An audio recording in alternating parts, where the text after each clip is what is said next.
Hey y'all, and make sure that I've got this on so we don't hear them both. How's everybody doing this morning? We're getting ready for the trial to start. Crush is in the chat, Trace is in the chat, Trace is in the chat, and she's saying that two of the employers are having a problem. So I'm not sure what the employees. I'll have to read back what the rest of the problem with two jurors. So this is going to hold things up a little bit this morning, because there's a problem with the jurors. Trace says that Lori's hair is down, but it's pretty flat and it doesn't have any ringlets today. Well, she probably had to get up too early to get her proper hair doings done. And Love Always in Laster says, well, is she dressed like a goddess today? Hey, everybody. Hey, everybody. I'm going to go back up and talk to y'all in the chat. This is the Arizona courtroom down here below me. Law and Crime has got that going on, so I thought we could have that right there.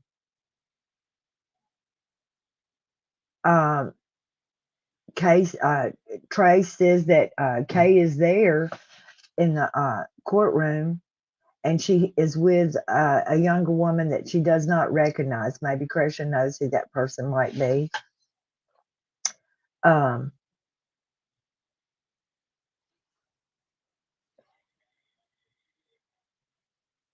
And let's see, let me start back up here. Hey, KJ, how are you doing? And Trace is there to give us the scoop. Yes, she is. And Kay is there. Jason must be in the chat, because I see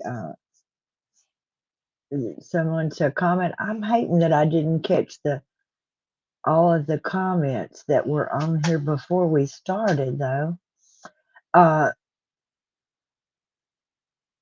Beach Bum says, Trace, get that lip gloss out. And see, Trace can't hear us. That's the kind of hard part.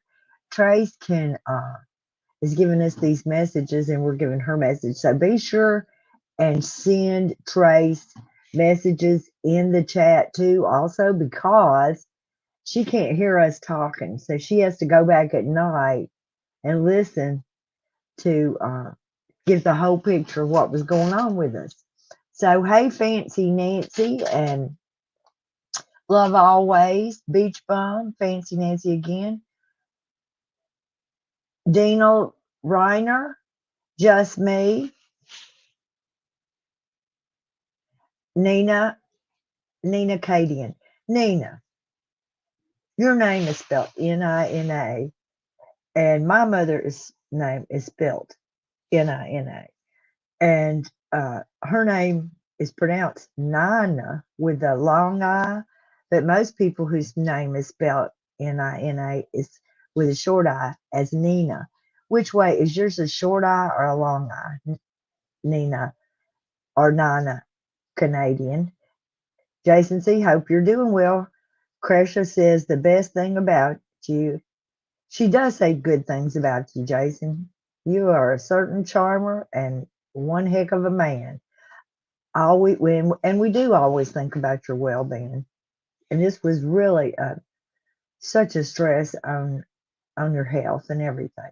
Trace says that the people next to her are from down under. So Trace is sitting with the two people who came from Australia to attend the trial.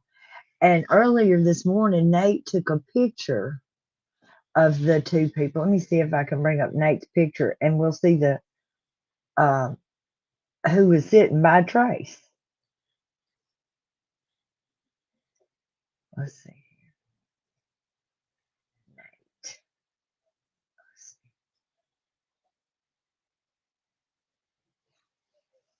see. Share this tab instead. Okay. Can y'all see that picture? So that this couple here that Nate took a picture of are from Australia, the land down under, and these are Tracy's pew mates. I don't know if they call them pews like they do in church. I'm not sure. What are the bench mates? They're bench mates. So let's go back to seeing what's going on with the law and crime people, and I want to show, good grief, share this instead. There you go. Back to the main screen. So let's see. I want to be sure. Let's see. Isn't that so exciting? I just can't imagine how it must feel to Trace, because she's seen a lot of these same people on the YouTube, on the TV, pictures of them, and then see them in person, and it's got to be weird. I used to work for a social magazine, and it was like a social magazine to Memphis. So although the people were not important people, they were important to Memphis. They were important whatever they did, but they were well known around Memphis. But I did not know. And so when I would see the people that I had been seeing pictures of for years, I worked there a long time, the same people went to the same parties and the same social events and the same charity events. And I would see them and think, oh, that's Phil. But Phil didn't know me, but I felt like I knew him because I'd seen so many pictures. I know that's got to be weird. It's not the same thing, but it's just got to be weird to see somebody you know as notorious. They are a person of note in person. Okay, let me go back to these comments. I carried away. Oh, Trace says they're going in now. Will the jury see that no one is sitting behind Lori supporting her? Love always has this question. So if you know in the chat if the jury will notice that there's nobody sitting behind Lori. I don't think there's a place for them, according to what I understood. Hey, KJ says, hey, just me. And just me is hi, you sweetie, 179. The courtroom is so small, the jury realizes that no one will be supporting Lori. I think that they're using a bigger courtroom. Also, Beach Bum wants to remind us to smash that like button. And also, we're making an effort to help Trace along. She's doing this for us. She's in the courtroom. She's spending her days and her money on lunch and everything. So we thought we would support her how we could. And so we're sending a little, I'm going to put it in the chat if you'd like to help Trace buy her lunch today and the next few days or stuff. I'm going to put this in the chat, and I know everybody can't. If you can't help, don't. If you can, it's appreciated. So if you can help Trace with her lunch and her expenses going down there every day.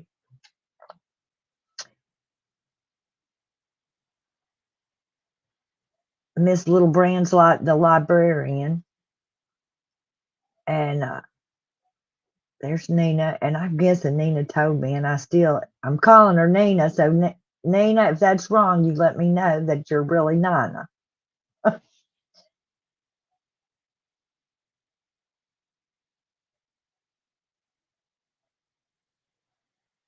Everything is good, KJ. That's a question for me. I guess it's good. As good as it's going to be. Oh, y'all, I'm just going to tell y'all, I lost my phone last week, and I have lost my mind about it because you have those codes, you can't check on nothing, you can't pay a damn bill without them sending you a code to your phone. So I've been using my phone, and I put on the Facebook, has anybody got an old iPhone? Because that's what hooks up to everything I own. And an old friend of mine sent me a thing, and he's having me a phone delivered on Wednesday. It's not a new one, but I didn't have a new one, and I couldn't afford a new one. And I'm just so thankful for small. Well, it's a large blessing.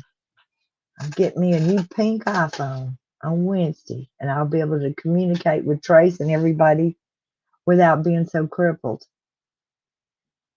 And I'm going to make my son help me set it up so that I can find it, and maybe even so that they can find me.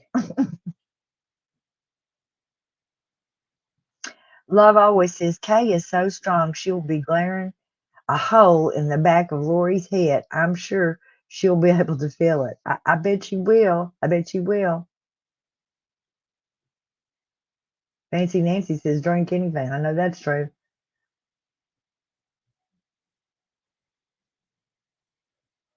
Librarians. Yummy. Now, we're not going to take a shot every time they do something. Otherwise, we'll be throwing up by 3. It's 5 o'clock somewhere. That's true.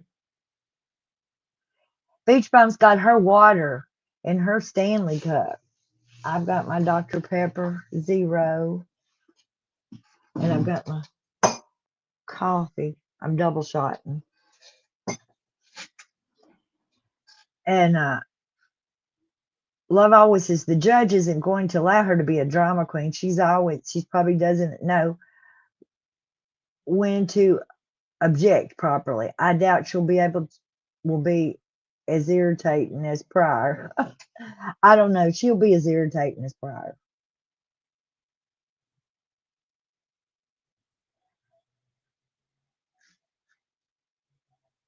Let's see what's going on down here. I don't want to miss what Trace has got going back and forth.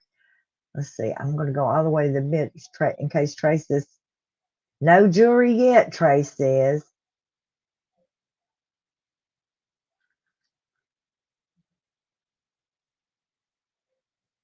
Krisha and Larry are not here, so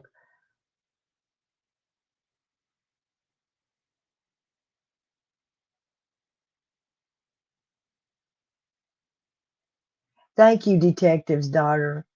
We're trying to help our little Trace out because it is she's been going to these things and going to these things, and parking is not free down there in Arizona.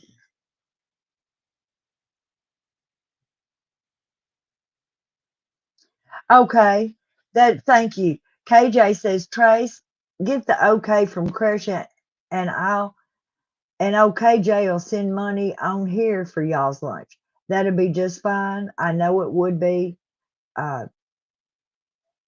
These ladies go back and forth with that. So yes, I'm sure that'd be fine, KJ, for you to send some money to Krisha to give to KJ, to give to Trace for her lunch. We appreciate that.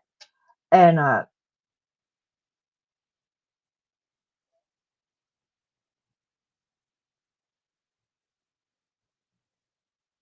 so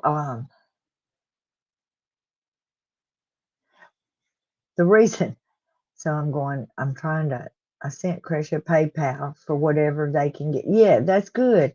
That's good. The reason why I was saying PayPals and cash and Venmos is for 2 reasons. And I know and if you, first of all, you can send things on the YouTube and get it to them, and none of your information will be revealed. If you do send any kind of money to anybody on a PayPal or uh, Cash App or any of those, of course, they'll have your email address and can ask you, send you an email or something. So a lot of people do not like to do that. Thank you so much, KJ. Yay! Lunch for Trace. Thank you so much. Everybody thank KJ for some lunch for Trace. And the other reason is because it will go straight there today. So if anybody does send Trace, she said she sent her PayPal, she will get it today. And then, believe me, by the time these things pay out, thank y'all so much. Thank you so much. This will help a lot. It really will. Thank you so much, Fancy Nancy and KJ. Thank y'all so much. And two, as far as Krisha going to Arizona, I know she wants to go. She's torn. She's caregiver for her husband. She's caregiver for the kids. And if she's not there to do it, who will do it? And I understand that because I kind of got that same thing with my mom. And she doesn't have set up to have, respite so that somebody comes in and helps her. She probably needs that. It's hard to accept that you do need help, but it I'm sure that she is going to need some money too for her trip when she decides to take it. And she's going to go to Arizona. She's not exactly sure. Like I said, whenever you're doing a caretaker, you're it's like you really got to be careful about when you leave and how you're going to come back, and make sure everybody's got all their food and their prescriptions. And who's on first? Okay, let me look and see if Tracy sent me anything on the phone that she's not sent on the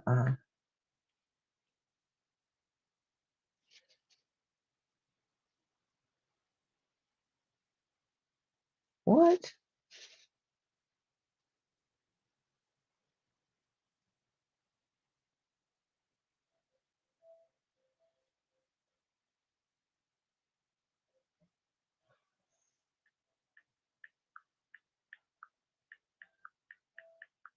So I'm here. I haven't left y'all. I was sending a little message um to to our little chat group, letting them know. I know that Kresha is listening. She's getting ready to come on, and it's very much appreciated that you're here with us, and we're just holding it down for her and Jason. Jason was in the chat earlier too. Thank you, Lulu, for sending 25 DKKs. I'm not sure how much what that is, but thank you so much.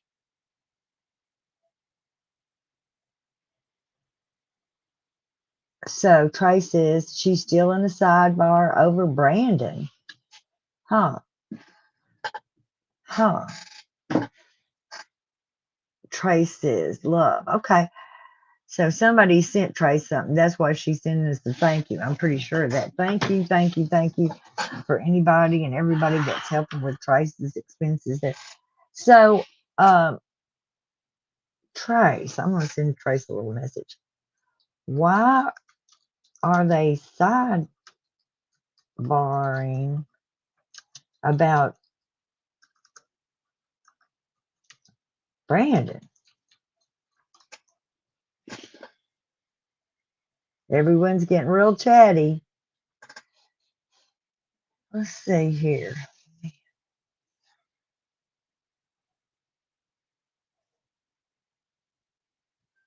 So Nate has added something to this. He says an exclusionary rule is in effect for witnesses in the trial meeting. They are not to be in the courtroom while other witnesses testify. Brandon is listed as a defense witness, but he was never served a subpoena. Lori also had me on her witness list, but we argued against having me. This is from Nate Eaton. During last week. Huh. So let's see what Trace has to say. Something's going on here. Here we go. Uh-oh. So Trace says, here we go. Nate said a sidebar was underway for 10 minutes now. Lori appears passionate where she addresses the judge. Again, this is all on headphones with white noise playing in the courtroom. We don't know what she is or the prosecution are arguing about. So good. Between Trace and Nate, we're getting like we're in the courtroom with them. Brandon is being taken out. Okay, so they're saying Brandon cannot be in there because he's a witness. Poor little Brandon.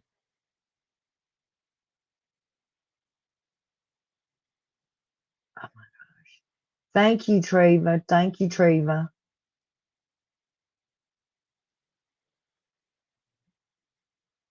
Oh my God. Donna Coggins is $20. Thank you so much. Thank you, both of y'all. This is very helpful. Thank you, thank you. The hooker got her way. That's what JoJo, yes, that's what I gotta say. The hooker got her way. I guess I could do this screen thing some other way. Excuse me. Thank you, Miss Mojo, for some snacks. Thank y'all. Thank y'all. Okay, Trace says that Lori's having an investigator is leaving with Tracy and they're going to interview him now. So Lori is investigator is leaving with Trina and they're going to interview him now. Who are they going to interview, Trace? Let's see. She's probably told it up there and I didn't get it. One juror is still not in here. Uh-oh.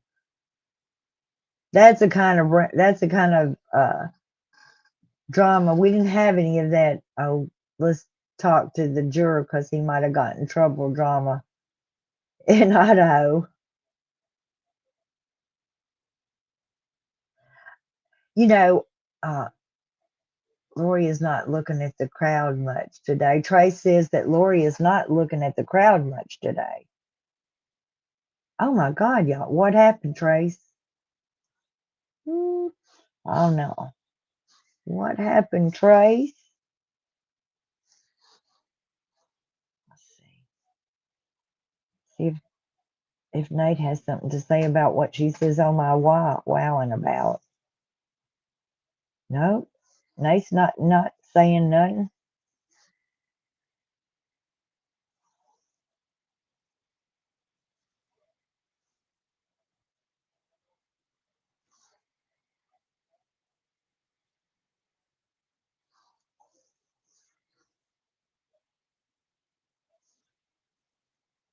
Well, Trace, what happened? She's going, oh my God, thanking y'all. I'm thinking something crazy's happened in the courtroom, and she's, oh my God, and thankful to y'all for being generous with her. Thank you for being generous with Tracy and helping with this.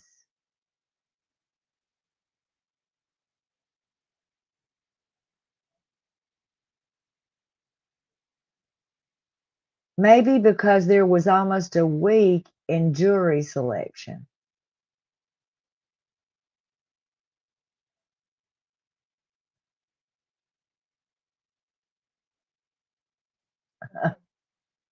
Thank you, Just Me, for being with us, even though you're having to mod another channel. That is really sweet, and that is really loyalty to the family. Huh. So I'm confused, and nobody, Trace has given us more what's going on than the others have at this point. Let's see.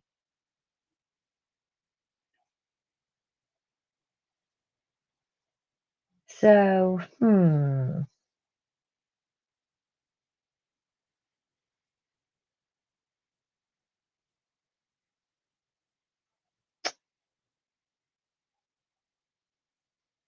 well, you know how they have these secret meetings with their white noise.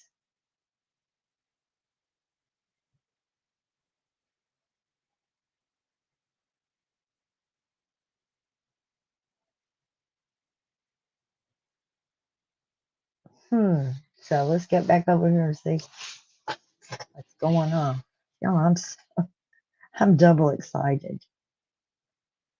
All this going on. Bye.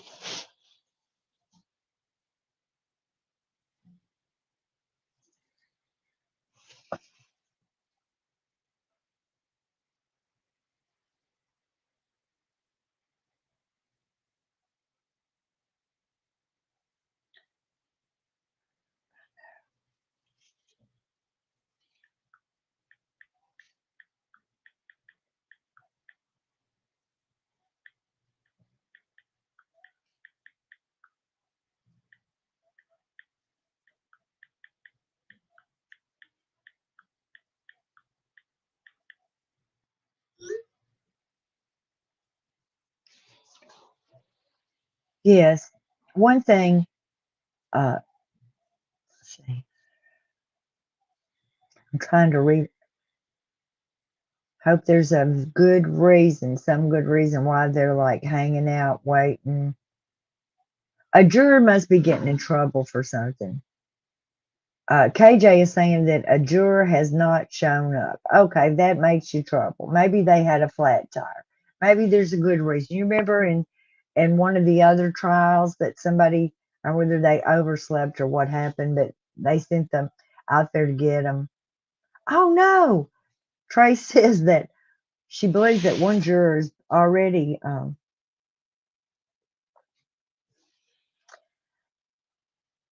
Thank you, everybody that is contributing. I do want to remind everybody of this. Anybody that can contribute on the Venmo and the PayPal, those things for Krisha or for Tracy, when you send money on those things, it goes right then. And so, like, if we sent Tracy some money, she would get it today for supper or whatever. But when we send money on the YouTube, they definitely will get it. They will not have your information, but they won't get it until like the 21st of this month. And believe me, we'll still be in court and they'll still need it. So I appreciate it in every way, and I know Krisha will need it too. So that's just the only reason why I'm telling that right now. If there's anybody who has a choice to do that, who can, that's good too, to do it both ways. Any way you can help is good. Okay, KJ, it says one juror has been dismissed already. Okay, well, another has an employer not happy, but Trina wants him on, says Trace. So Trace is saying that's what's going on. And Sneaky Suspicion says, I got a flat tire on my first day of a job before it. Look, I've had all kind of bad things, crazy Forrest Gump things happen to me. So,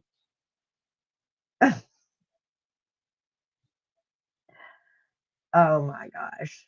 I wish I had wrote down all the stories that happened to me. Trace on the case says, the lady next to me knew Lori and Austin and told me, okay, I'm not going to, told me not to write that. I'm reading it out loud, so we don't know her name, but that's pretty funny. Ah, she did her hair for 10 years. I bet her hair's still good, huh? No movement.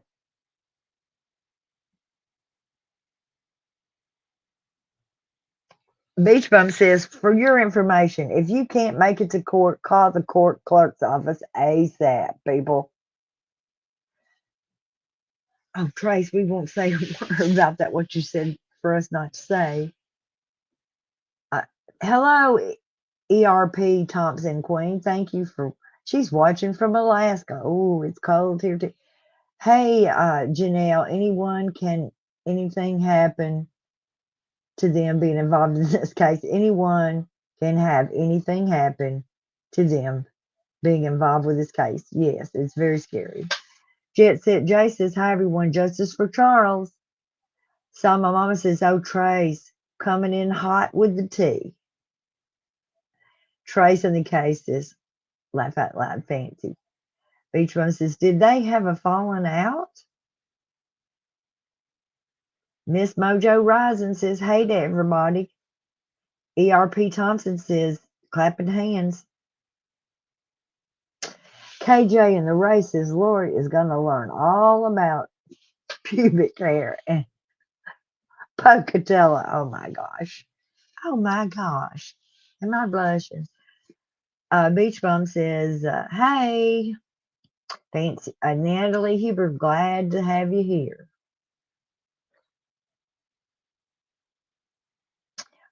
Ramahedral says, I fear cannot handle Lori going pro se. Pro se. These interviews are already too much of Lori.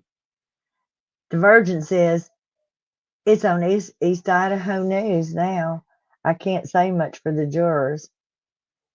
Okay, Trace in the case is the guy from the Spanish channel came up and asked if I'll give a few words at the end of the day. I speak no Spanish whatsoever. Okay, here's Trace. Trace. Let me tell Trace.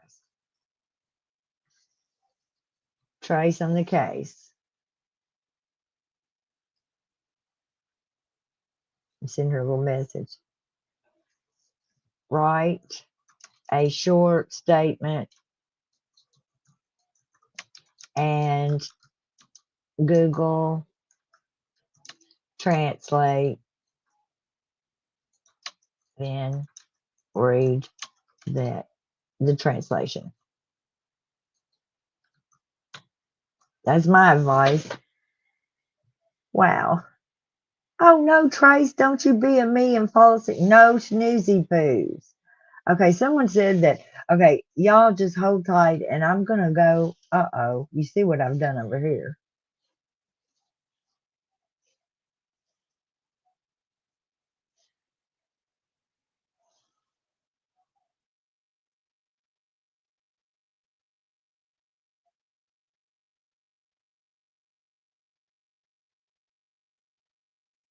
About whether it's really him versus his employer, and offer to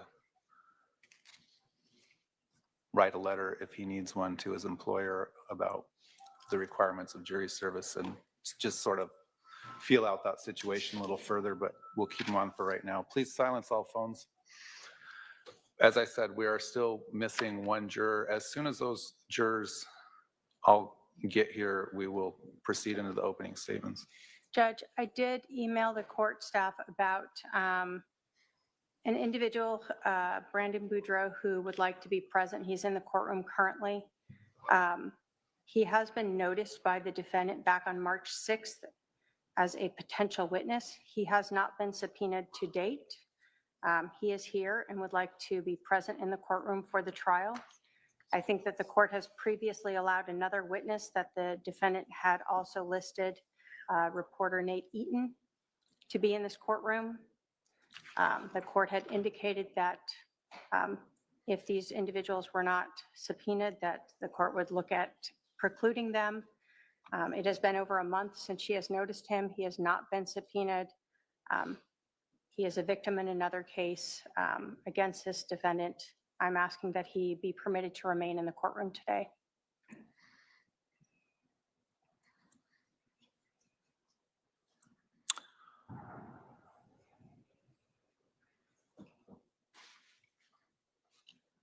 All right, let me hear from the defendant. Your Honor, our subpoenas were with OPDS, so I do not have any. We're looking for some confirmation from when those went out.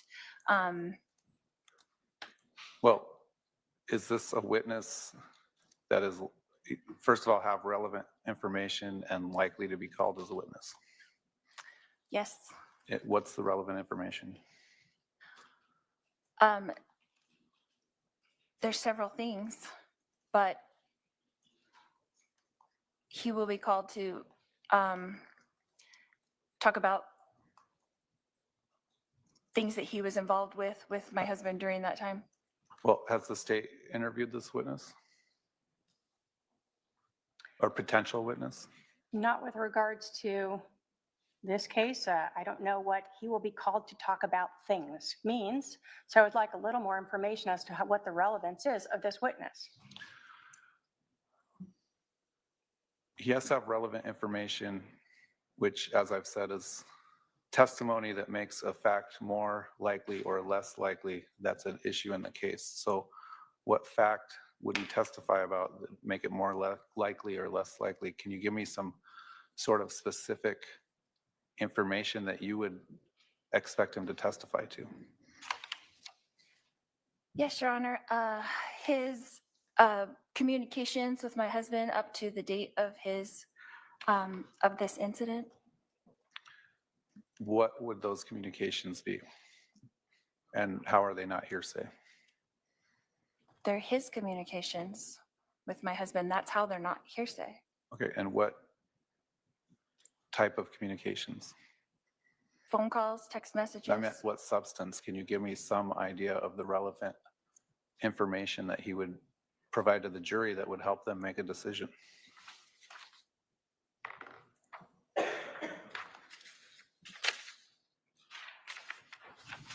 Without giving away my entire defense? Well, we don't just get to call witnesses that, you know, are going to testify about, we talked about the weather that day, you know, so you do need to give me some sort of information about what his anticipated testimony would be. Well, his relevance in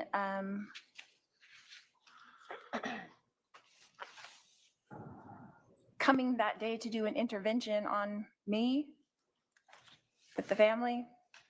Is this witness, Mr. Bardreau, is in the courtroom? Yes, he is, Your Honor. All right.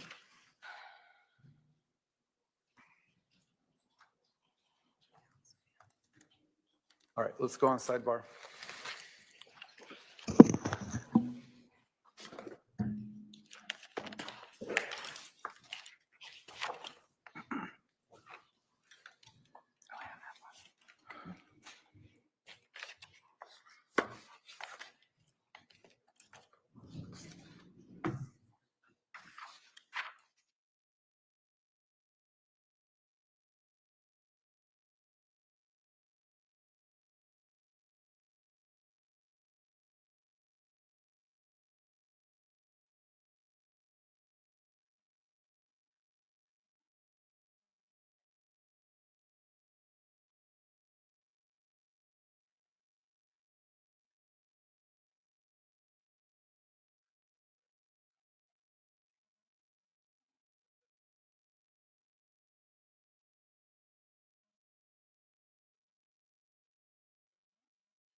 So according to Trace, there's already been one juror released, and another juror, something about their employers giving them some problems. So they're talking about that now.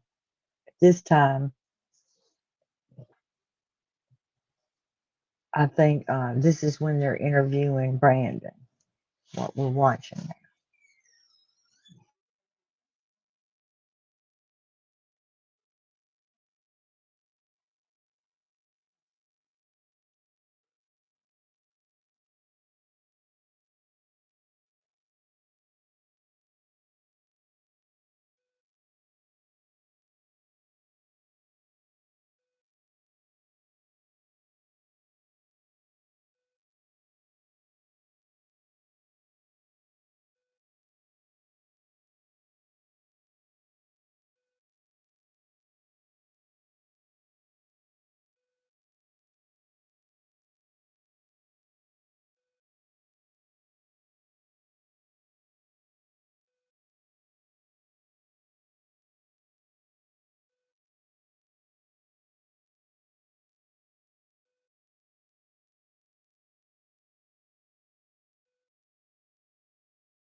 KJ says the question is, oh my gosh, my stuff's flying by here. The question is, the one that got released, a woman, there were only 3 sitting in the jury. Okay.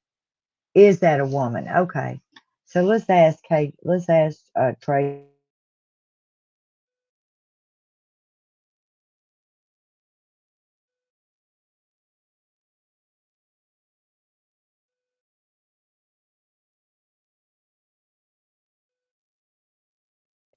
We're gonna check on that, KJ, but I bet if they weren't seeing them, Trace only knows the number and does not know the actual person, but still it's a man or a woman.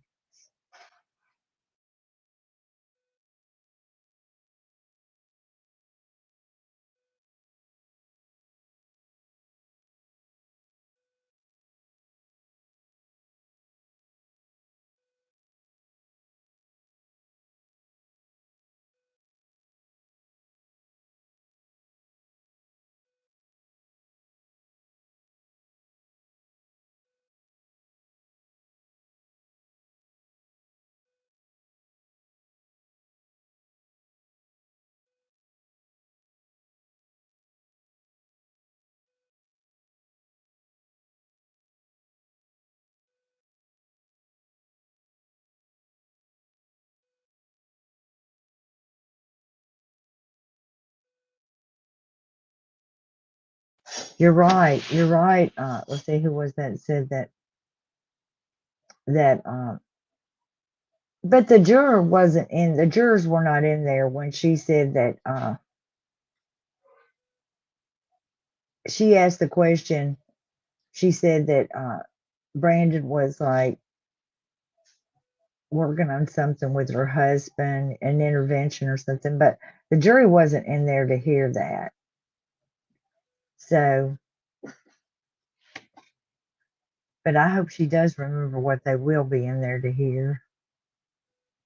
No, I don't think the jury's in there yet because not one of them's not there yet. So they're having to, traces, they're still in a sidebar.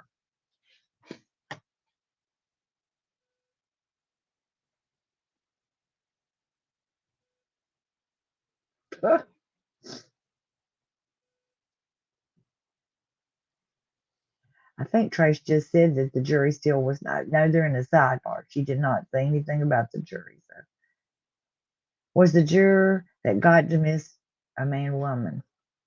If the jurors are not in the room, if they're still in another room, then she probably doesn't know yet, but she will know when they come out finally.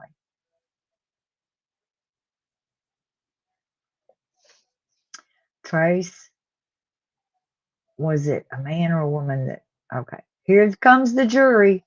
Okay, so now Trace will be able to tell us. So let me go see here. What else is going on around here?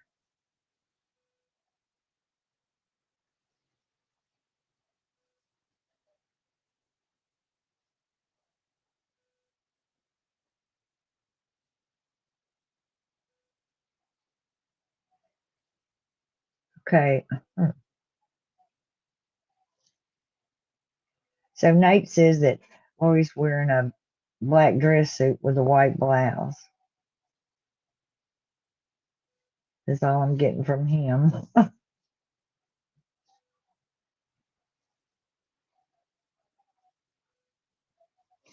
Okay.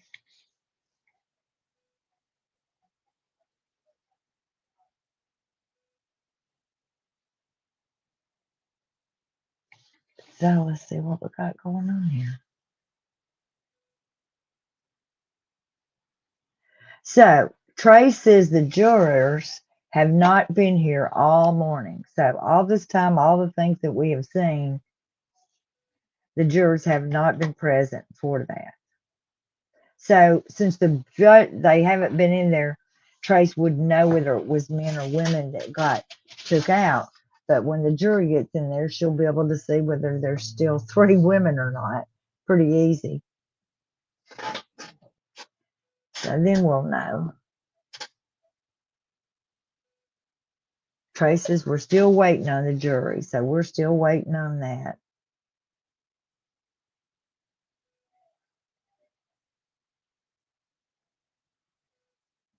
Zero says, "Hey Donna, I usually listen without watching. When you can, could you point out Trace?" Okay, I will. In fact, let's see. All that Trace says, look here.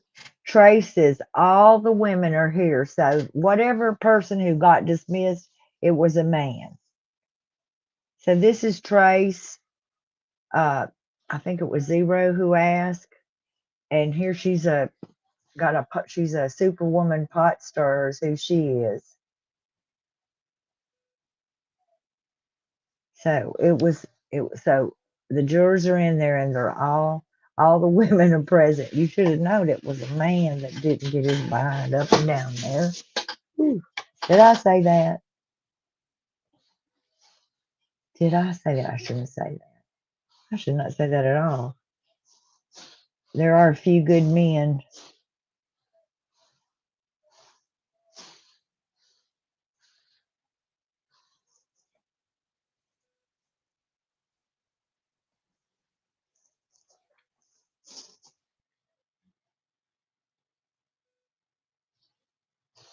There are a few good men.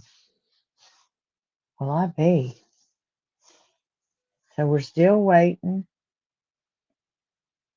KJ, I sure hope that we get some Coral Whore wig skits from you after this trial so we can laugh.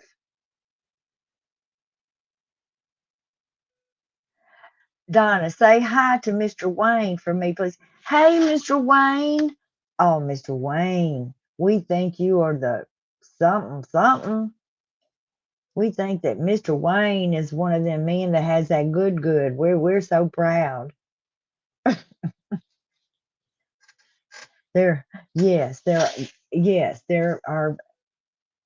There are a few good men. Mr. Wayne is one, and I'm just going to say the reason why I had to kick my own self right there about the good man is because I just told it earlier that I have been without a phone for over a week, and I've just been looking at how much it costs to get another one, how much more it costs on your phone bill and all that. And I put it on Facebook. Did anybody have an old phone? And within 15 minutes, an old friend of mine had ordered me a phone, and it's going to be here Wednesday. Now that is a good man. Just a friend, a man I have known for a long time. So, yes, Mr. Wayne, there are a few good men. I stand corrected. I do. And Charles was a good man too. Larry is a good man. Yes, ma'am. Let me see. It says, side note, Donna, do you or anyone here know Krisha and Jason's anniversary? I want to try and send them a present. Look, Krisha and Jason were supposed to get married at about the time this all occurred. And it's sort of been, they've been putting it off. And KJ's offered to throw him a big wedding and marry him and everything. She can do that. But she just has so much on her plate. We're gonna, after this is over, we're gonna slow it down, do a few things, and then we're still gonna put it in the road because there's a lot more to learn.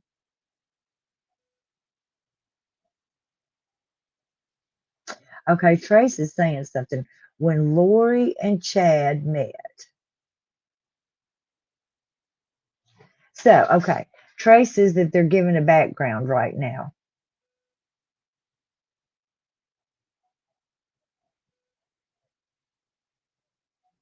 Okay. Okay, so let me get back over here and look at this. So, yikes. I can't even read all the messages. There are some good ones going here. I keep going to put a link on my Facebook, and my friend might see that and watch us and join the chat. One that's getting me a phone, and y'all can thank him too. I'm going to do that right now while I'm thinking about it. Y'all hang on. I'm going to go to my Facebook and invite people to come join us. Join us. Now I'm going to put that link and see who comes on in. Poppy. They won't know I'm yakking over here. They will not know I'm yakking over here. Okay, let me get back in this courtroom.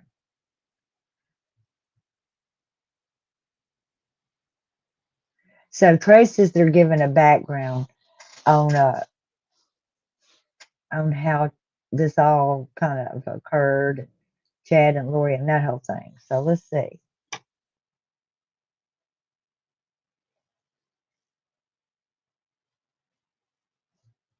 So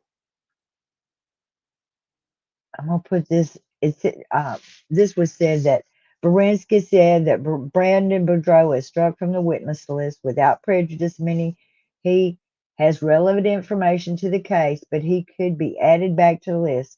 Brandon can remain in the courtroom. So no, Lori did not get her way on that one. So I'm gonna put that. Yes, there's a 30-minute delay. So what's going on is the video that we're watching is behind the details. In other words, Trace is coming to us from the future. We're watching this video and she's telling things in the future.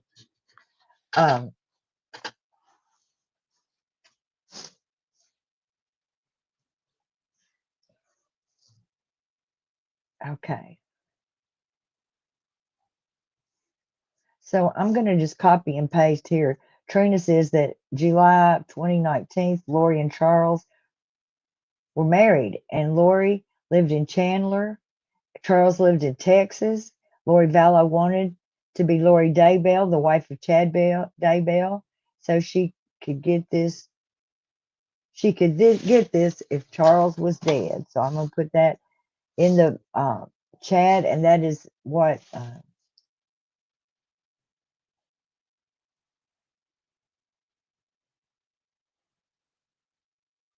See if I can get this.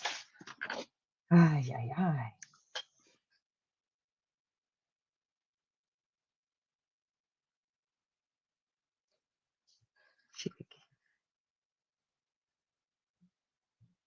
Okay. Y'all, are they still doing this? Let me check, make sure that I'm not turned. You have to check me sometimes. I don't do right. Okay. So, let me go down.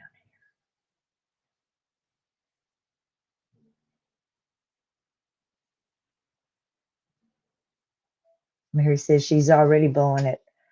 Lamecia says, I always think about Cresha sharing that Brandon offered to identify the remains so Larry wouldn't have to when Larry was so sick and down, they ran down Brandon incredibly. He was so helpful to them.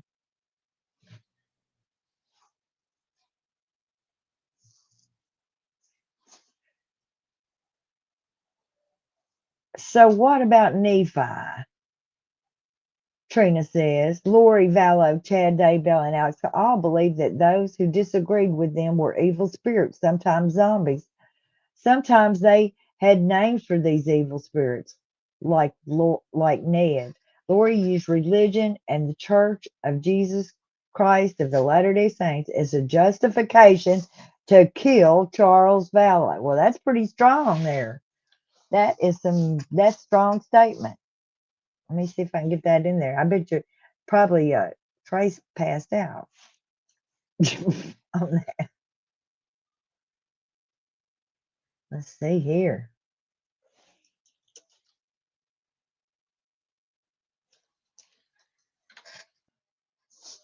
That's pretty strong right there.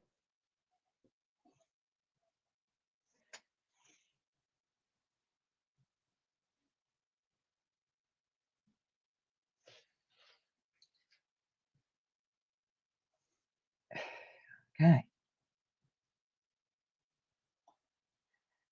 Justin Lum says that we'll hear from Serena Sharp, former friend of Lori's. Kay says she asked them during a girls' weekend to do something unusual. Lori told Charles they had become Charles had become Ned and he had already gone. I don't know about that, but okay. Justin Lum says we are minutes away from the opening statements. I guess that was an old one right there. Get back in ours. Oh my gosh. Let me take down that hide current comment. Okay. Lord have mercy. I gotta find that.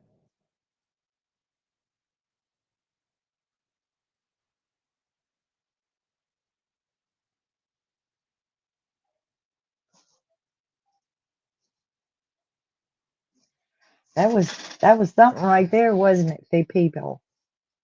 Sometimes they had names for the evil spirits, like Ned. Lori used religion, the Church of Jesus Christ of Latter-day Saints, as a justification to kill Charles Vallow. That's pretty raucous right there. I got lost on that.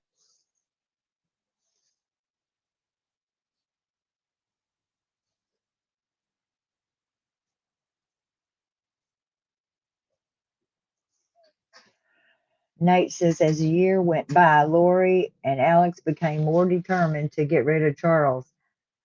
Trina says, another witness, Christina, will talk about the gathering in June 2019 when Alex was there. This was the first time Christina met Alex, and Alex said He just wanted to kill Charles.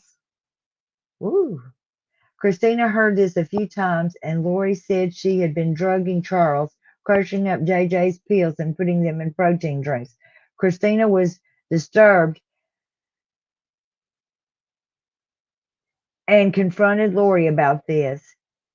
Christina said if Charles ended up dead, Christina would have to go to the police. Lori said he was joking. A month later, Charles was dead. Now that's a lot too, right there. I don't know about that. If I can, I'm going to put that whole thing in there and here. And I don't know if it'll go or not. Let's see.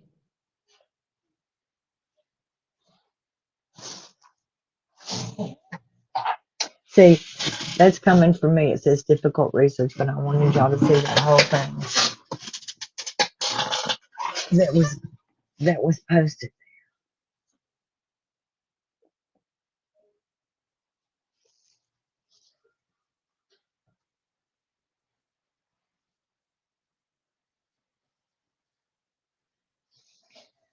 Okay, so let's see. I feel like I want. Is this thing still going on? Have I messed something up? Nope. They are doing a long sidebar, aren't they?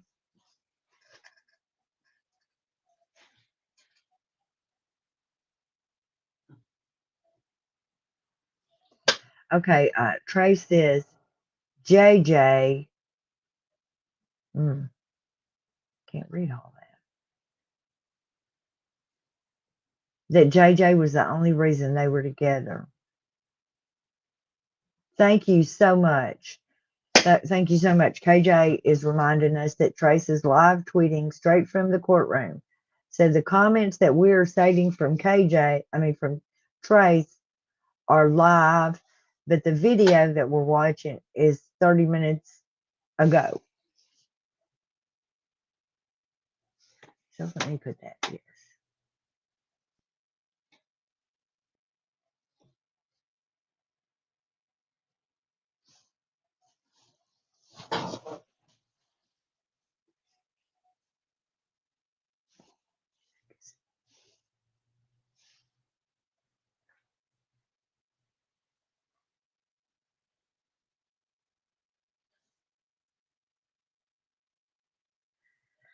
Jody says JJ was everything to Charles. Janelle Murphy says maybe it's supposed to say JJ watched from Trace. Zero says Janelle Murphy, but would she get Social Security? Would never heard anything about that either.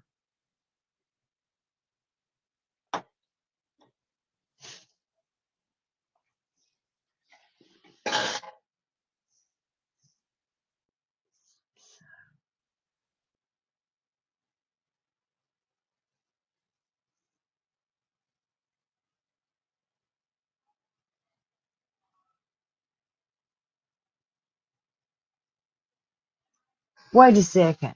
Didn't Charles' ex-wife discuss that she was concerned too about Lori medicating all the kids to get them to go and stay asleep many, many years ago? I don't know if she did or not, but it damn tracks with how she does.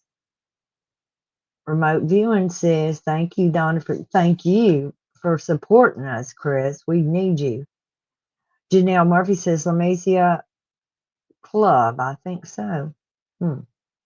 Love always, even if the police didn't do anything, if there was not enough evidence, there would have been a report when Charles was on body cam. Yes, ma'am.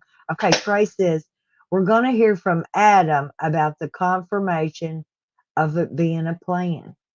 KJ says, Donna, let me know if you need my help. It's a lot to keep up with. Look, KJ, if you want to come up and help, I'll send you a link.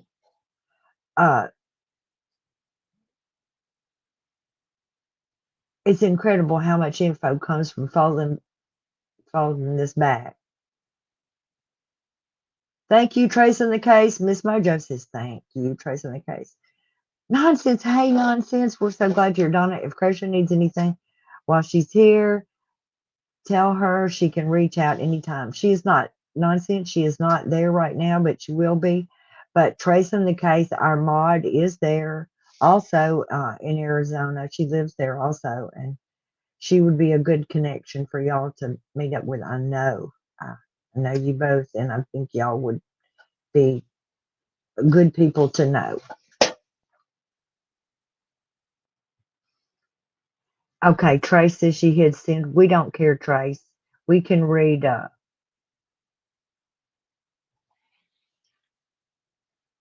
Let's tell Trace that we can read typos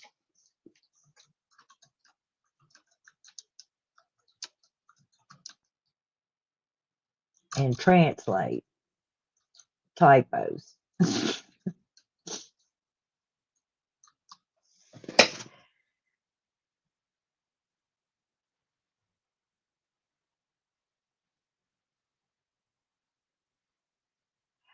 Yes, Nonsense has been a great help and supporter to Cresha, as to Cresha to Nonsense. They both recognize the danger in Tim Ballard's Ballard's carrying on at the same time, and it drew them together. And they have collaborated a little bit, yes. And we adore Nonsense and difficult research.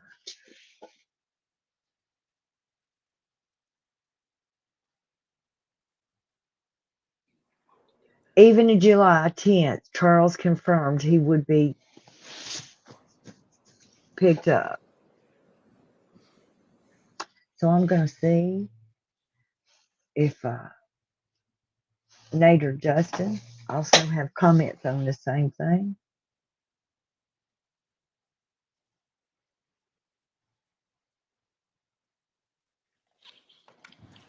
Okay, here it sounds like we're about to do something else. I hope.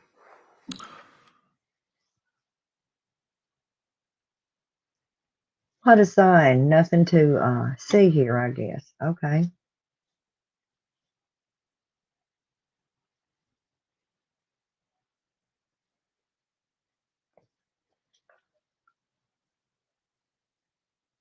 Is Charles' other children there? I don't know. That's a question we'll have to ask Trace.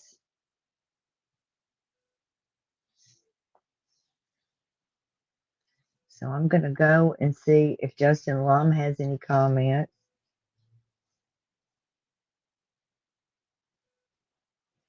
Okay, Justin Lum says the iCloud account for Lori will tell a lot about the jury a lot, but she created a new account after Charles learned of the affair. Data extracted from the iCloud of Charles Vallow shows plans for the family intervention involving Adam Cox.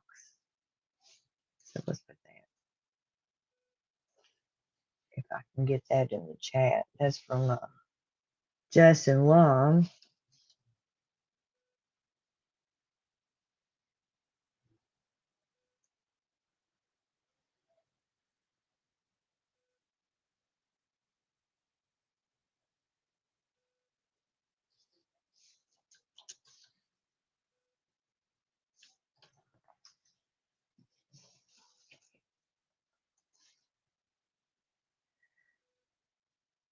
So, so she, little devil, got her a new phone after she killed somebody.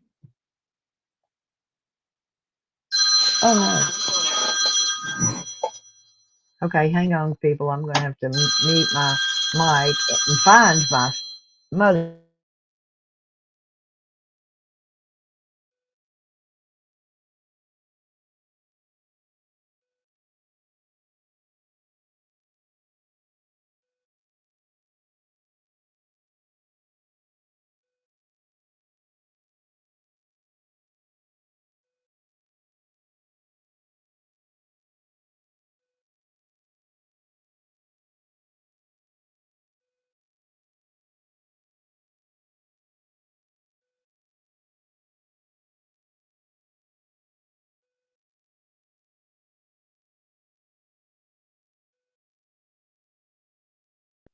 Say, hold, please.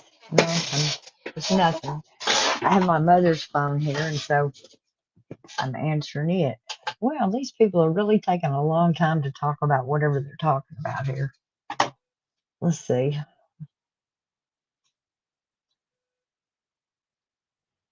Okay, she wanted Alex. So I see that Lori wanted Alex to be at her house whenever JJ was picked up. I think that's what Trace was saying too.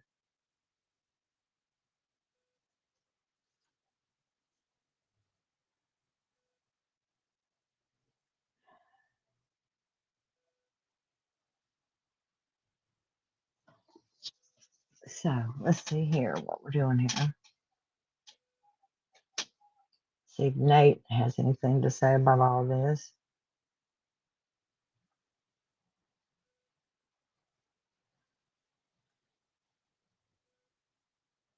Yikes.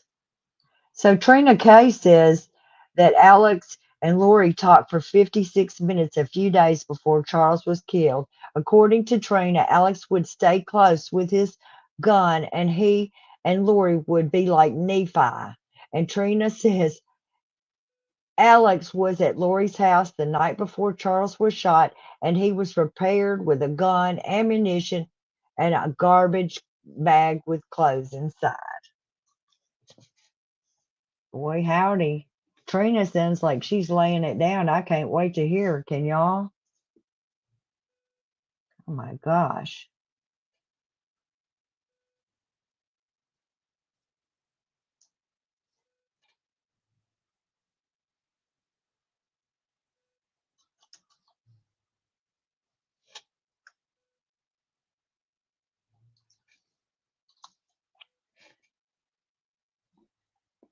Man, Trina K sounds like she is the devil on the good side. That's not right. Don't say it like that, Donna. So let's see. Where is Trace? I'm just so excited, y'all. Lori's trial is finally here and I'm going to have a phone. What else? Dang.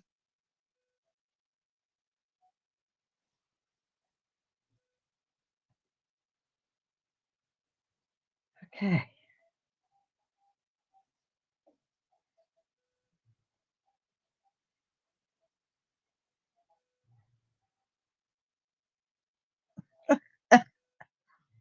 Uh-oh. Don't say what she said on the... Uh-oh.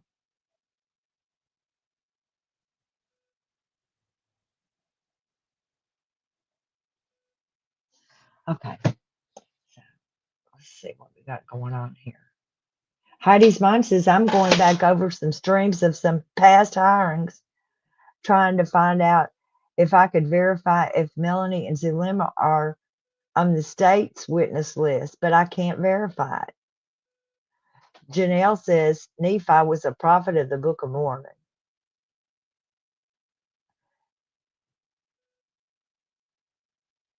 KJ says the live stream has a 30-minute delay. Thank you, KJ. I forget.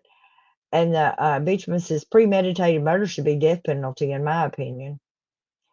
Rhonda Hendrell says, Deanna, sidebars are always hidden from the public as well as the jurors. Oh my God. Oh, y'all.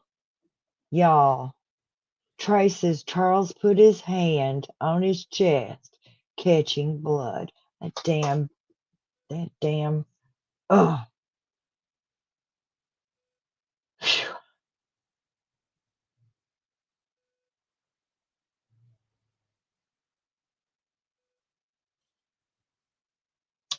Oh my gosh. I'm just saying, I'm going to go see. Y'all hang on to your britches. We're getting some details we didn't know. Cresha has said all along she thought that Charles begged for his life.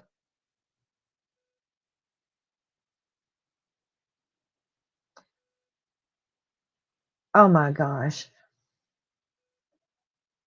Trina describes the house, the big room. It's empty, no furniture. She just talks about Charles being shot 2 times. The first shot was in his chest and the bullet exited out the back. Charles Vallow fell to the ground. He put his left hand to the wound and transferred blood onto it. The shot went through his heart. A person can take a second up or two to die from this kind of wound. I'm just, that's just.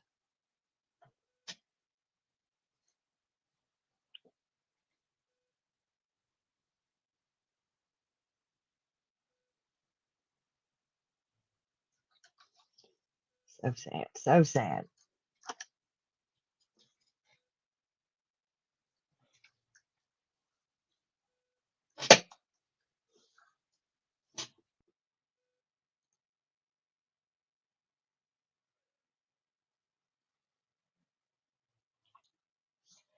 Oh my gosh. They didn't even try to help him. No, they wanted him to die.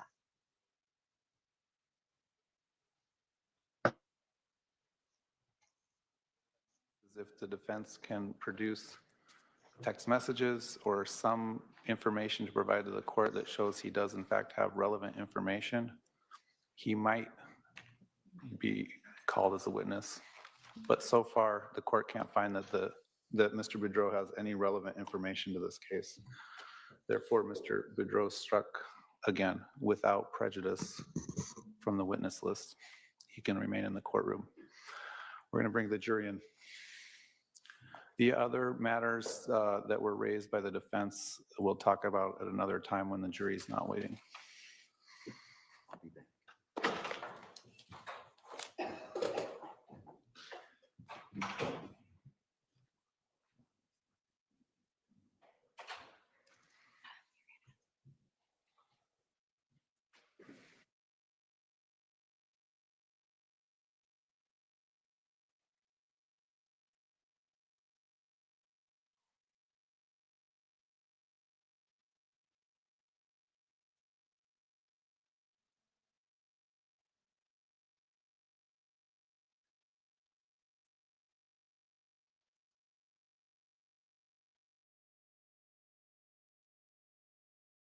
Now they're gone again. Okay, so we're 30 minutes behind.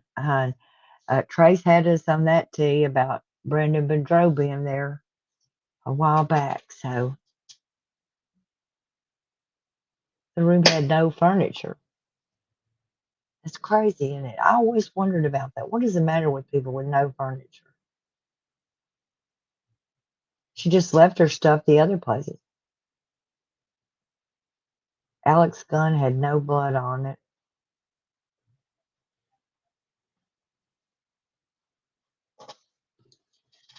Wow, y'all.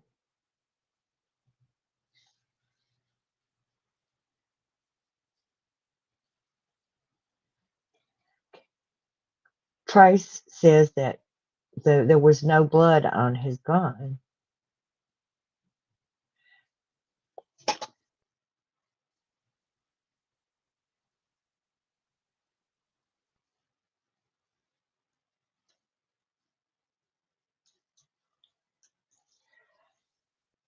Trina K says that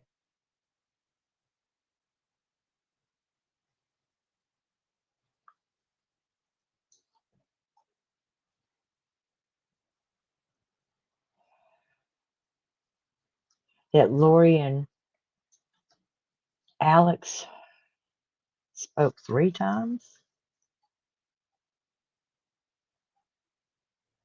They spoke 3 minutes after Lori left. They spoke 17 minutes after Lori left. Neither of them had called 911 yet.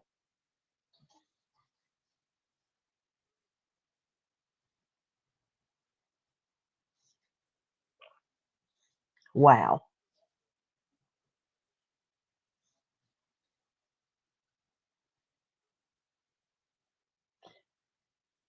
Trina talks about the baseball bat in the house and Charles being a semi-professional baseball player. She says Alex's gun had no blood transfer on it despite the claim he was shot in self-defense.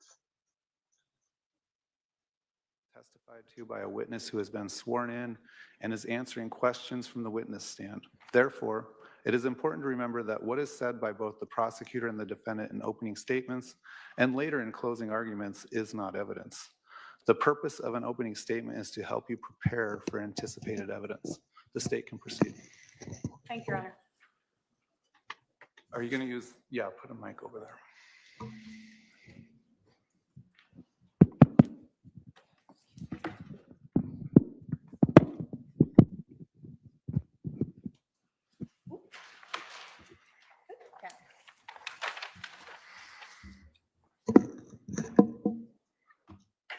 So I'm going to need you to stay close to me the next couple days. Mel, too. She can't go to Utah. They're planking some kind of intervention, but want Mel out of the way, so I'm left alone. I need to come get the stuff at your house tomorrow and secure it. Lots to do. Thanks for standing by me. It's all coming to a head this week. I will be like Nephi, I am told, and so will you. Lori Daybell, the woman seated over here, wrote this to her brother, Alex Cox, on July 9th of 2019, 2 days before they killed Charles Vallow. But to understand why this is so meaningful, why this is relevant, you have to understand the context. So let's talk about it. In July of 2019, Lori Vallow was married to Charles Vallow. Lori Vallow lived here in Arizona, Chandler. Charles Vallow lived in Texas. In July of 2019, Lori Daybell was Lori Vallow, married to Charles Vallow. In July of 2019, Lori Vallow wanted to be Lori Daybell, wife of Chad Daybell. And in July of 2019, Lori Vallow wanted to keep the same lifestyle that she had with Charles. And she could get all of this if Charles was dead. She could marry Chad Daybell and become Lori Daybell. She would get a $1 million life insurance policy from Charles Vallow. She would get Social Security for herself and their son, JJ, as a child of a dead spouse. And all of this would be true if Charles Vallow was dead. So what about Nephi? Well, Lori Vallow, Chad Daybell, and Alex Cox all believed that those who disagreed with them were dark, possessed by evil spirits, sometimes called Z's or zombies. Sometimes they had names for these evil spirits like Ned. Lori, Chad, and Alex used religion, the Church of Jesus Christ of Latter-day Saints, and a story of Nephi, a prophet, who was directed by the Holy Spirit to kill Laban, to obtain brass plates and secure the long-term prosperity of Nephi's descendants. Lori used this religion and the story of Nephi as justification to kill Charles Vallow, just like Nephi killed Laban. On July 9th of 2019, Lori Vallow invoked Nephi when she messaged Alex to provide them with that religious authority to kill Charles. After months of trying to get rid of him, they were finally ready to be like Nephi. So how did this begin? We go back to 2018. Lori Vallow met Chad Daybell. You will learn that in November of 2018, that Chad Daybell came to Arizona for a Preparing the People conference. And he and others stayed at Lori and Chad's house. Charles was actually out of town with JJ. Lori and Chad acted as if there was nothing between them, but nothing could be further from the truth. By January of 2019, Lori Vallow claimed that Charles Vallow was possessed by an evil spirit that she called Ned. You will see text messages where Lori and Alex refer to him as Ned. During this trial, you're going to hear from some women who initially were close in Lori's circle. These women will tell you they met her through the Preparing the People conference. They are spiritual women within the LDS church. And initially they found Lori's spirituality infectious. But the more they listened to Lori, the more they started to find concern with what she was saying. One of them called it red flags. Lori began saying things like she didn't need to repent, that she was beyond that. And you'll hear from these women that that goes against everything that their religion follows. Everyone must repent. You will hear from Serena Sharp that in March of 2019, she attended a girls' weekend with Lori and some other women. They went to the temple, they had lunch, they did volunteer activities, and then Lori asked them to do something a little unusual. She told them that her husband was possessed by an evil spirit, and she referred to that as Ned. She told them that Charles was no longer in his body. She asked them to come together and try to cast out this evil spirit. Serena will tell you that she didn't ask Lori what would happen to Charles if that evil spirit went. She only knew that she had said Charles was already gone. She didn't know if he would come back or his body would just die. Later that month, on March 26th of 2019, Alex Cox texted his sister, Lori Vallow, and said, quote, "Ned is still alive, just confirmed." Lori responded, "It's not Ned. It's a new one. Ned is gone. No one has seen him, right? Just talk to him, question mark." Alex said, "Correct. Charles' body is alive." "What did you learn, question mark?" And Lori responded, "A lot. Still working on it. We'll call you later."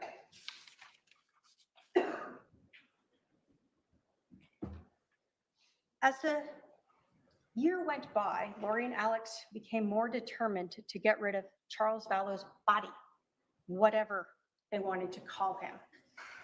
You will hear from Christina Atwood that she attended a gathering on June 9th of 2019. Again with Lori and some close friends, but this time Alex Cox attended. This was the first time she had met him.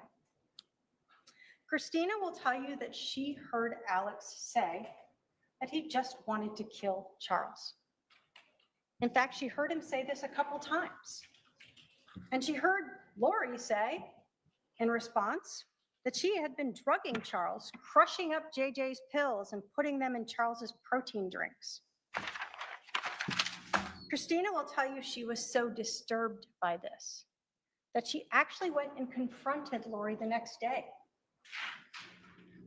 and told her that if Charles ended up dead, she would have to go to the police. That's how disturbed she was. Now, Lori, of course, said it was all a joke. What else could she say? But 1 month later, Alex and Lori created that situation to be like Nephi and killed Charles. What about Charles? You're going to learn that Charles and Lori had been together for a long time. They had adopted one of Charles's family members' children, JJ. JJ was everything to Charles. JJ was the reason Charles and Lori were still together. You'll learn that Charles knew about Lori's beliefs, that he was called Nick or Ned or some name. You will learn that Charles told a lot of people about this. And on February 26th of 2019, Charles made a big decision. He had a $1 million life insurance policy. The beneficiary. He changed it. He changed it to his sister, Kay Woodcock. You will learn he did not have to notify Lori about it, and she had no idea. You'll learn that Charles desperately wanted to bring Lori back to the Church of Jesus Christ of Latter-day Saints. You will learn that he was close with Lori's brother, Adam, and he was reaching out to him during this time period. You will hear from Adam. Adam will tell you that he himself had heard the defendant say things that were outside the LDS religion, that she was translated. Charles was possessed. He knew she was no longer following the LDS faith. Then, June 28th, Charles found out that Lori and Chad were having an affair. You will hear that he reached out to Lori about it, Chad's wife, and out to Adam Cox about it. Now you're going to hear about a lot of these things because the police executed numerous search warrants. You're going to hear that they executed search warrants on cell phone records, cell tower records, and iCloud accounts. You're going to learn that an iCloud account is basically a service through Apple where you can store everything, photos, emails, documents, whatever you want. This can be intentional, or sometimes it can be unintentional. Your phone or your computer may be saving items there without you even realizing it. You'll learn that for years, Lori Vallow had an iCloud account that was loriforstyle@icloud.com. But after Charles learned about Chad Daybell on that June 28th, she created a new iCloud account, lollytime@icloud account. Many of these text messages between Lori and others that you're going to hear about at trial were recovered from those two iCloud accounts. You're also going to learn about Charles's cell phone. The police eventually recovered it, and they were able to extract the data, look at the messages and things that had been in there. And you're going to learn about those text messages with Adam Cox from July 9th through the 11th. You're going to hear from Adam that they were talking about an intervention, about maybe recording Lori, saying these things and taking those recordings to the stake president, or just confronting the stake president about it. They didn't have an exact plan, but on July 9th, Adam agreed to fly to Phoenix to help try to talk to his sister, talk to the stake president, get her back into this faith. Ultimately, Adam flew to Phoenix on the 10th, as did Charles. Adam will tell you that he actually, when he got his reservation on the 9th from Charles, reached out to his brother, Alex. He asked to stay with him. And Alex said, sure. You'll see phone records. They had a conversation about it. But when Adam flew into Phoenix on the 10th, remember, that's after that message by Lori that he needed to stay close to her. Adam tried texting his brother. Adam tried calling his brother, and Alex didn't respond. Adam didn't know that his brother Alex had been summoned to help his sister Lori be like Nephi, that it was time to kill Charles. The text messages from Lori to Alex about that intervention that she knew about and being like Nephi show that by the evening of July 9th of 2019, Lori knew that Charles was trying to have an intervention. An intervention. In that text message, remember, she said they are trying to have an intervention. She knew it was Charles and others. She also told her brother he had to stay close for the next couple days because she knew that she was going to be seeing Charles on the 11th when he came over to pick up their son, JJ, to take him to school. She told him, it's all coming to a head this week. I will be like Nephi, I am told, and so will you. A few minutes after Lori had texted Alex that message on July 9th that they were going to be like Nephi, Alex called his sister Lori, and they talked for over 56 minutes, planning how they were going to get rid of Charles. Alex would stay close with his gun, and he and Lori would be like Nephi. July 10th of 2019 is a day before Charles was killed. We know from text messages that by 7:18 p.m., Alex was already at Lori's house. He brought a garbage bag with some clothes and an orange duffel bag with his .45 caliber handgun and 2 extra magazines of ammunition. He was prepared. We also know that the evening of July 10th, Charles sent a message to Lori letting her know that he would be over at 7:30 a.m. the next day to pick up JJ, to take him to school. Lori and Alex knew exactly when this murder would happen and where it would happen. They just had to make sure that Charles stayed in the house. You'll hear that on the evening of July 10th, Charles spent his last night alive on a date. He had been on several dating apps and appeared to be moving on. You will hear from his date, Nancy Jo, that she and Charles had met on an LDS dating site a few days before. You will hear that she had talked to him and texted him for hours. Sometimes they would talk for 3 hours on the phone. Nancy Jo will tell you that Charles told her about everything of his relationship, his wife's beliefs, everything that was going on. And he had told her about this change to the beneficiary of his life insurance. She will tell you it sounded like a lot of drama, but she still was interested and wanted to meet this person, and so they met that evening for dinner. She'll tell you that she understood on the 11th that Charles would be picking up his son, that he was actually going to meet a realtor about finding a place to rent here so he could be closer to JJ, and that he was going to try to get in touch with Adam to meet up.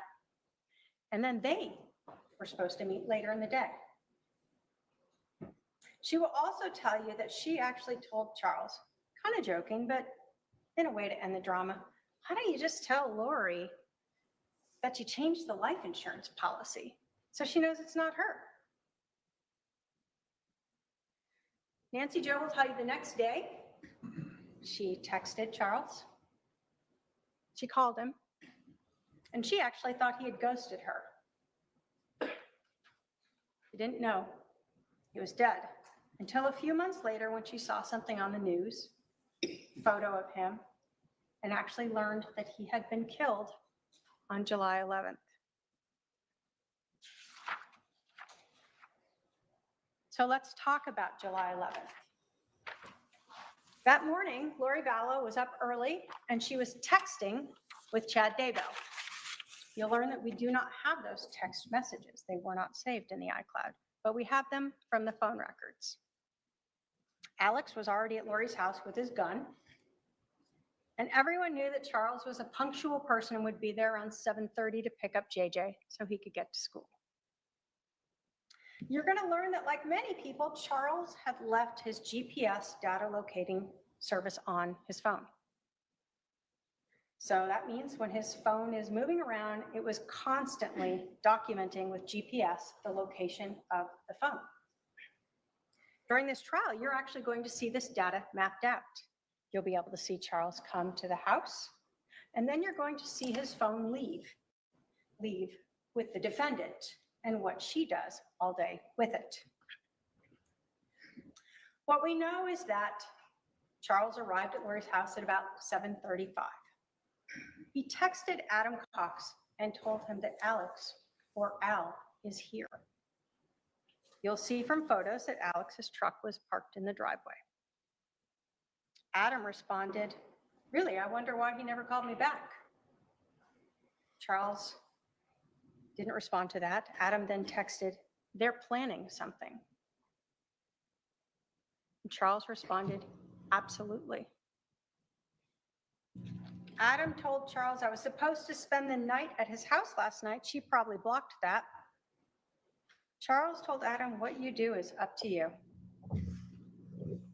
Adam then told Charles he was going to reach out to Alex and ask him to come get him and see what Alex would do.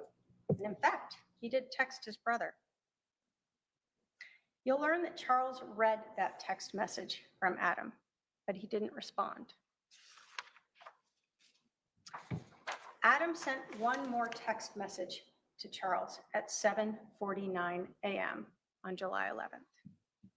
He told him that he and his son were going to go play basketball at 8 p.m. to look for a specific church leader who was usually there and have a conversation with him. Charles Vallow never read that message, but you will learn that Lori and Alex did. Charles went to the front door of 5531 South Four Peaks Place, a house that he had rented for his wife, Lori Vallow, a house that he paid for. Charles would have had to knock on the door, alerting Lori and Alex that he was there. He got JJ, put him out in the car, and then Lori Vallow created the reason to keep Charles from just leaving with JJ. Lori Vallow wanted to stop this intervention.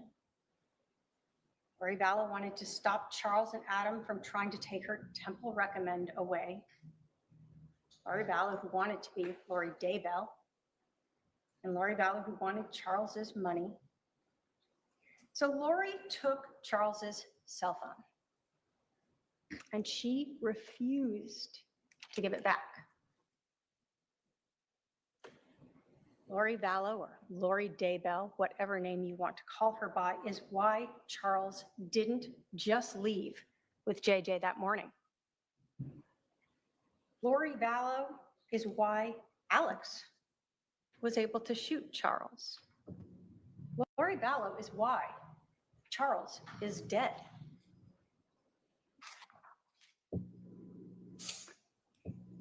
So I want to tell you a little bit about the scene, this house, so you can understand what's happening here. When you walk in the front door, there's a big room. It was empty, no furniture. There were mirrors on 2 of the walls, windows on a 3rd wall, and the 4th wall had doorways going into the kitchen and a hallway off to the bedrooms. This is where Charles Vallow was killed. This is where Alex Cox shot him 2 times.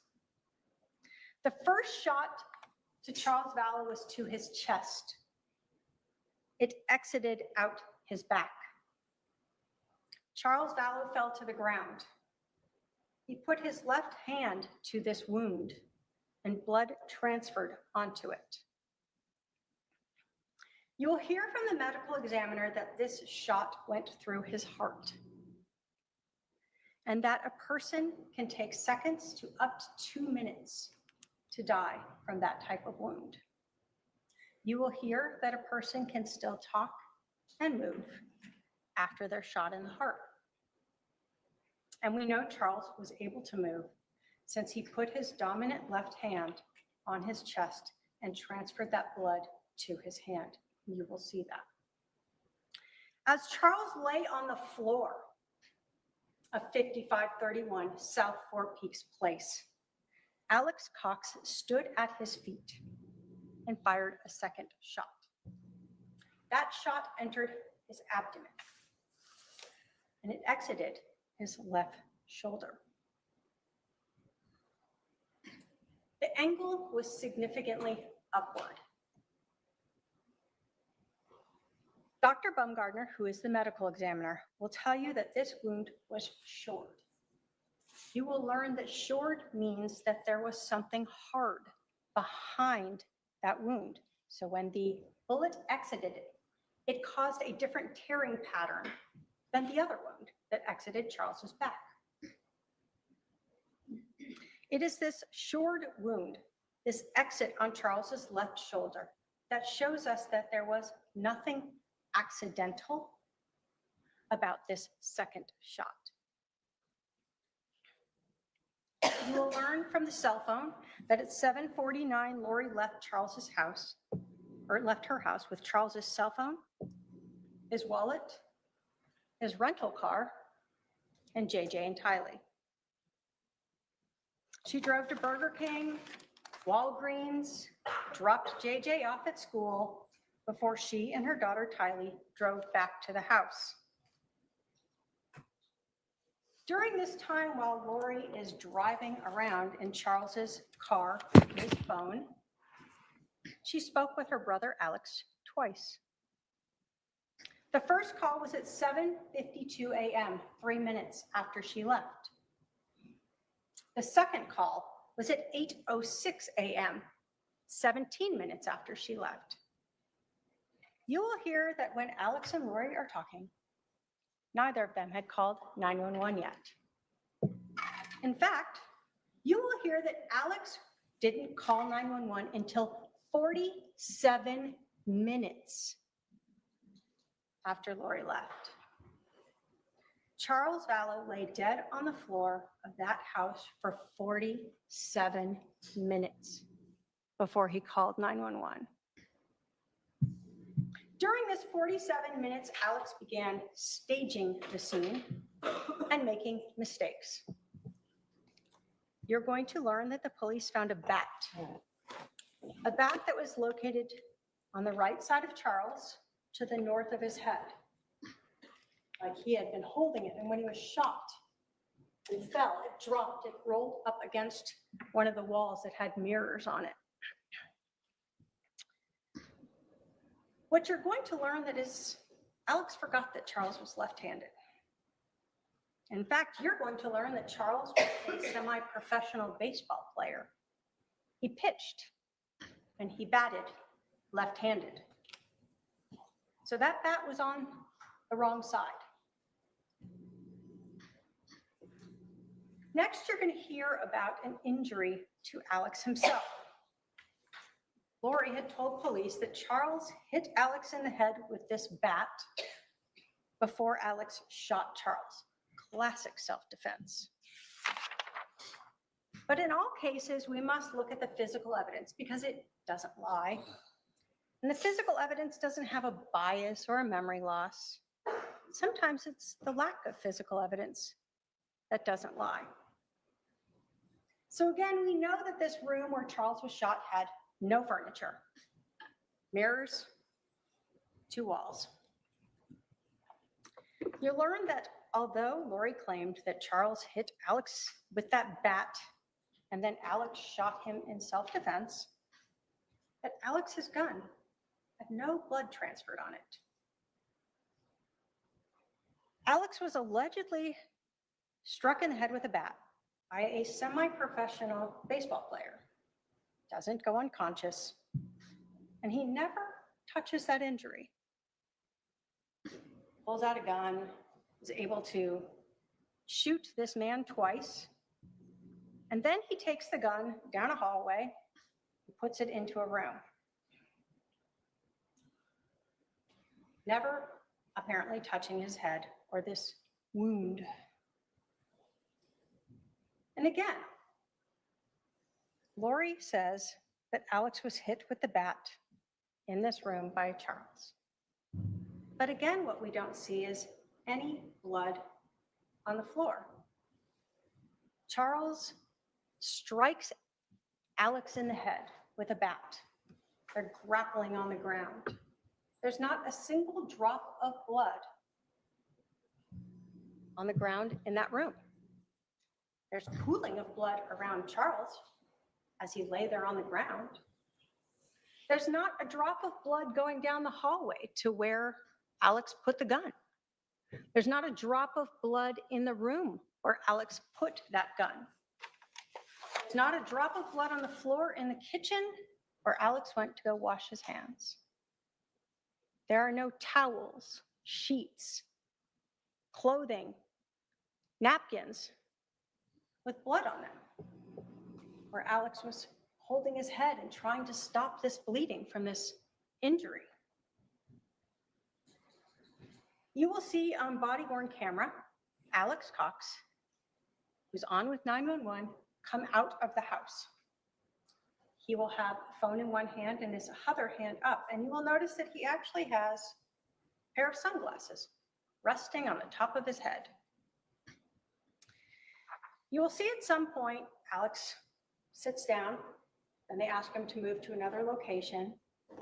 They talk to him for a while, and then you'll see him eventually touch his head a few times, and then he obtains a napkin or towel, something, and you'll see him at times rubbing his head, patting it. That is the only bloody item you will see. Those sunglasses on Alex's head. He is struck in the head by a baseball player while grappling on the ground. He then pulls out a gun and shoots his brother, puts away this gun, deals with his injury, and yet those sunglasses are still right there on the top of his head. No blood on the floors, no blood on the gun, no damage to the mirrors, that on the wrong side. The lack of physical evidence to help support this self-defense claim. Next, trajectory. The medical examiner will talk to you about the trajectory through Charles's body. The detectives are going to talk to you about the trajectory through the room. Dr. Baumgartner will tell you that the trajectory of that first shot to Charles, the one that went through his chest, through his heart, and out his back, was front to back and slightly downward. It will be less than an inch downward.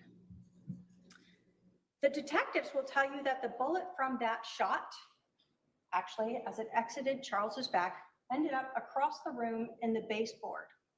They pulled it out and recovered it. Both of them will say that this shot is consistent with Charles being standing upright with a person in front of him. The gun could be slightly down, or his hand could cause that little bit of downward angle. Dr. Baumgartner will tell you that that second shot that entered Charles's abdomen and exited his left shoulder, that the trajectory of that shot was front to back and significantly upward, 13 inches upward. Dr. Baumgartner is also the one who will tell you about that shored wound. What you will hear from the detectives, though, is that when they found Charles on the ground, off to the side of his left shoulder was the other bullet on the ground, not embedded. They'll also tell you that when they finally moved Charles, they took his body away, they cleaned up the blood on the ground, and they noticed a defect in the flooring, in the wood, consistent with a bullet striking the ground. That defect was located where Charles's left shoulder had been.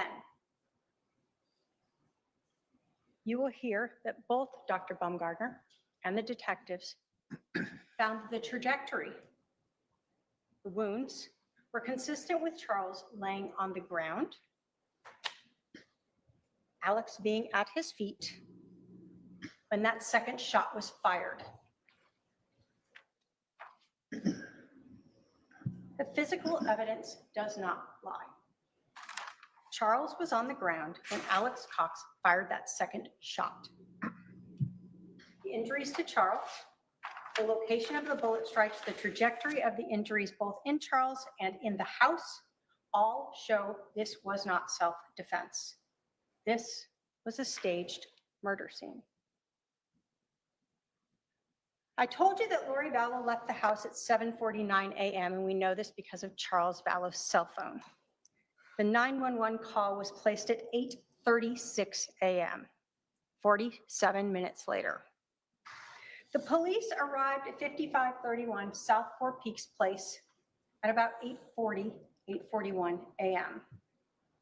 Lori Vallow and her daughter Tylee returned to the house at 8:48 a.m.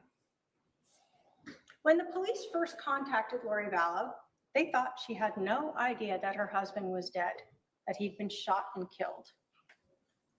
Initially, you will see body cam footage of an officer going up and just getting her information. Lori doesn't ask, why are all these police here? Why is there a fire truck here? Why is my brother sitting on the ground over there? Or is he okay? Instead, she comments about her neighbors. You'll learn that the police then pulled her aside to do what they call a death notification to let her know that her husband was dead. Only to their surprise, she told them she knew, she was there.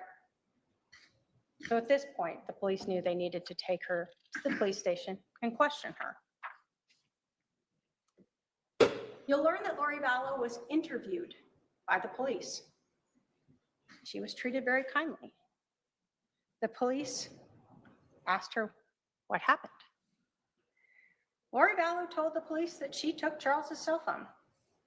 She admitted that she was the reason that Charles didn't just leave and take JJ to school. She told police in no uncertain terms that Charles was demanding his phone back, and she refused to give it back. She told the police that even as Charles screamed at her for his phone, she walked away from him, wouldn't give it to him. No matter what happened or what Charles said or did, she would not give his phone back to him. Lori told police that her daughter Tylee came out of the room during this screaming with a bat, that Charles took it away from Tylee and Tylee fell on the ground, and she told Tylee to go out to the car with JJ. She still didn't return the phone. She told police that Alex came out, that he and Charles got into this scuffle with the bat, that Charles hit him in the head with the bat. She still didn't give Charles back the phone. What she did instead was take his phone and go around that wall into the kitchen. Left the situation. Time to let brother Alex be Nephi. While she's in the kitchen, she said she heard the gunshot, came out, saw Charles on the ground, and her brother standing at Charles's feet. Then she told the police she left.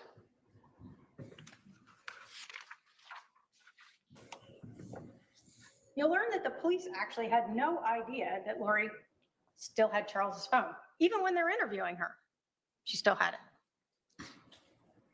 Police are processing the house, looking for it. Where is it? I can't find it.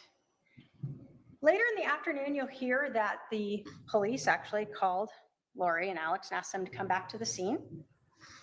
And when Lori arrived, they told her they couldn't find Charles's phone. And she told the detective that she found the phone in the car. Found it in the car. She gave Charles's phone to Detective Enclan and then provided her with Charles's PIN number to get into the phone. You'll learn that after those interviews in the morning, Lori and Alex went back to Alex's house in Santan. And there they went through Charles's phone. You'll learn that Alex actually took photos of some of the messages between Charles and Adam, including Adam's flight reservations. And he later sent those to his sister, Lori. July 11th. Lori didn't tell any of Charles's family he was dead. She didn't tell Adam that Charles was dead. She certainly knows they'd been talking.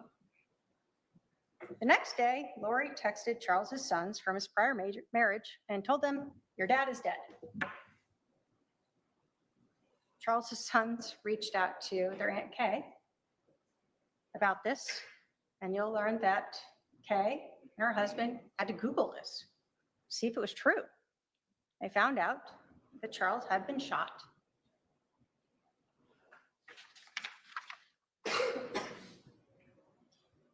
So what about the money?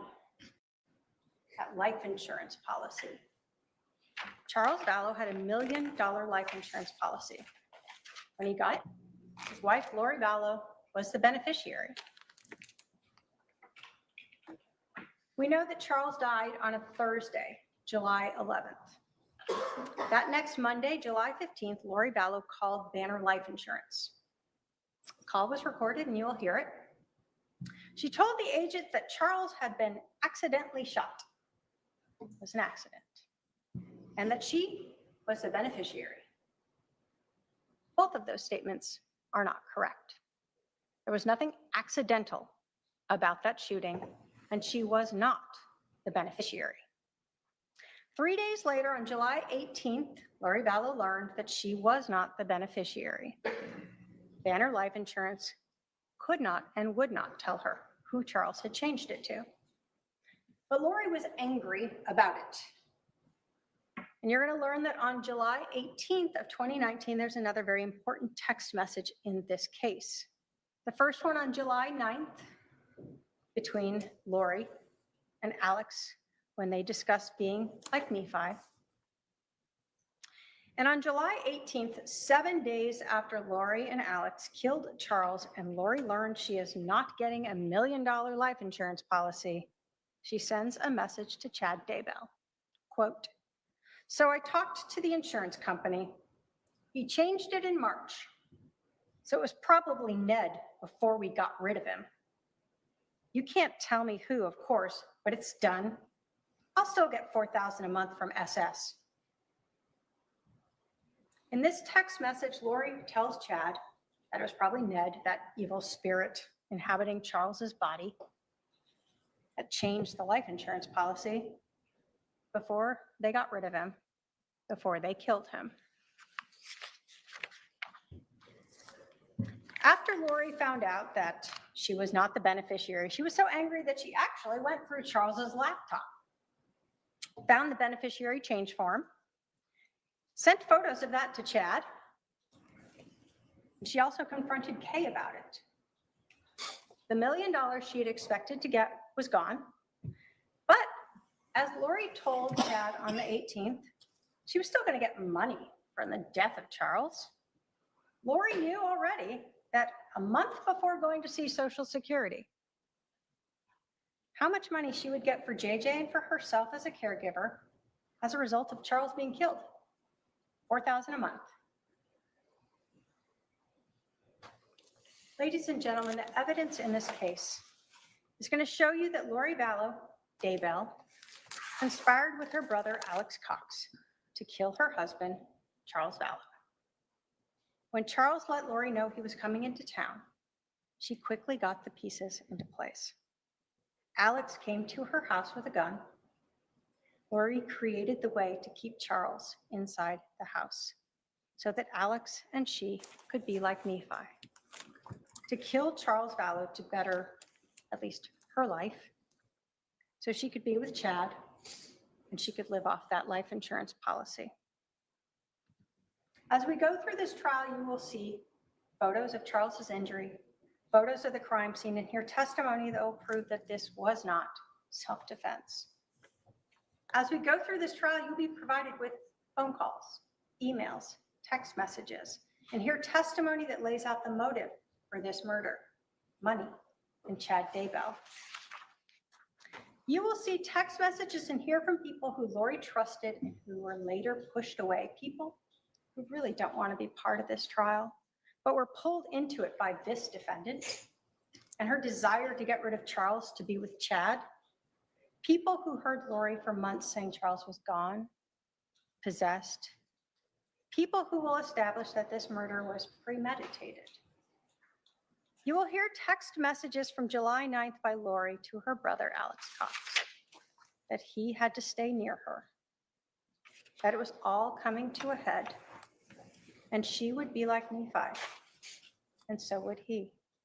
A justified killing, just like the prophet.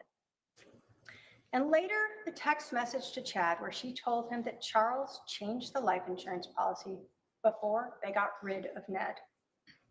A confession by Lori of how religion and money were twisted to justify Charles's murder.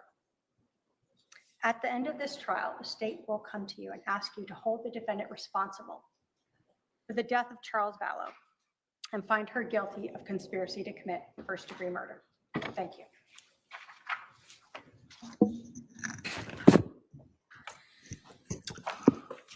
All right. Will the defendant be giving an opening statement?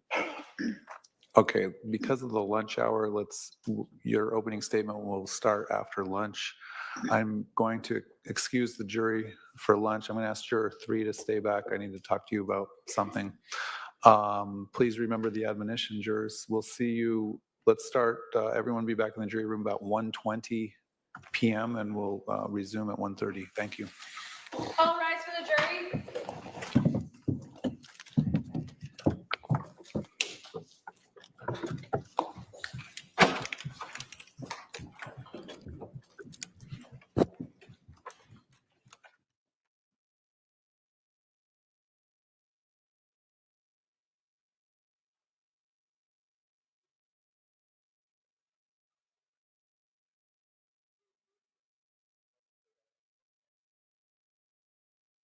Hey, y'all, can you hear me?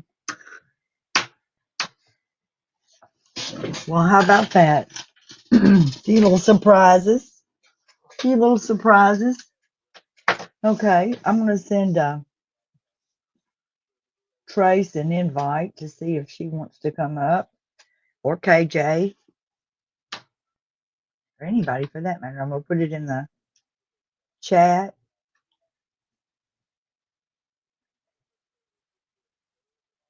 There you go, KJ, or Trace, or Jamie, or Bewitched, or Divergent. Janelle, if you want to come. Fancy Nancy. It's the first day. We all can talk. Let me put my camera on. So that's not what I look like. Ah!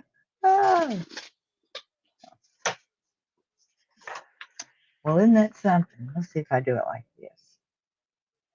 No, I don't like that either.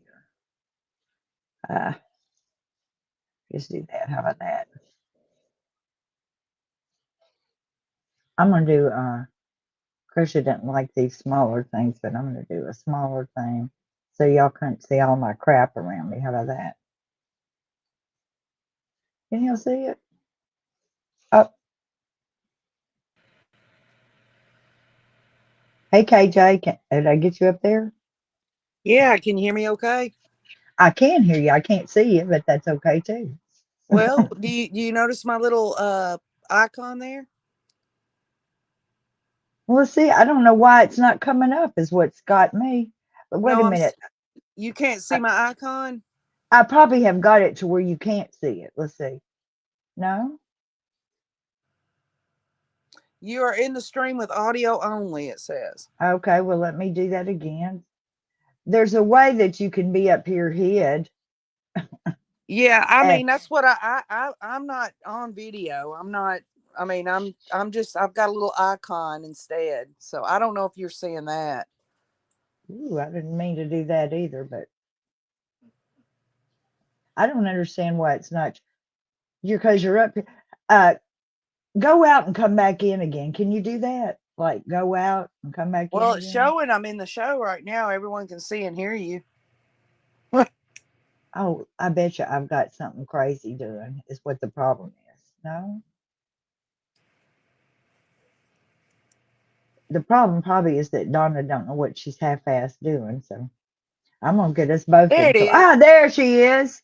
Yeah, Well, now do that, you notice the icon? yeah, she's a shit stir. I mean, a pot stirrer. Right, right. There we Well, what are. do you think about that opening statement? Well, I'm impressed with Trina. I really am. Uh, I she just took us.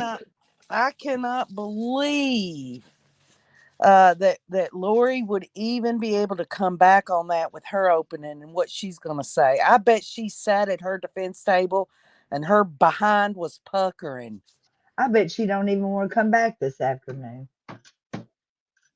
Serious. All she can do is pretend like that nobody heard anything she said. You I'm know what I'm telling saying? you. I'm gonna Well, stop. in my opinion now, you know how like in Idaho it was money, sex, and power? Yeah. I think it's their theme for this one was being like Nephi. Yes. That's what I think, because she kept bringing it up that her and Alex were going to be like Nephi all the way through it. She was absolutely saying they're going to be like Nephi, and I think that's the theme.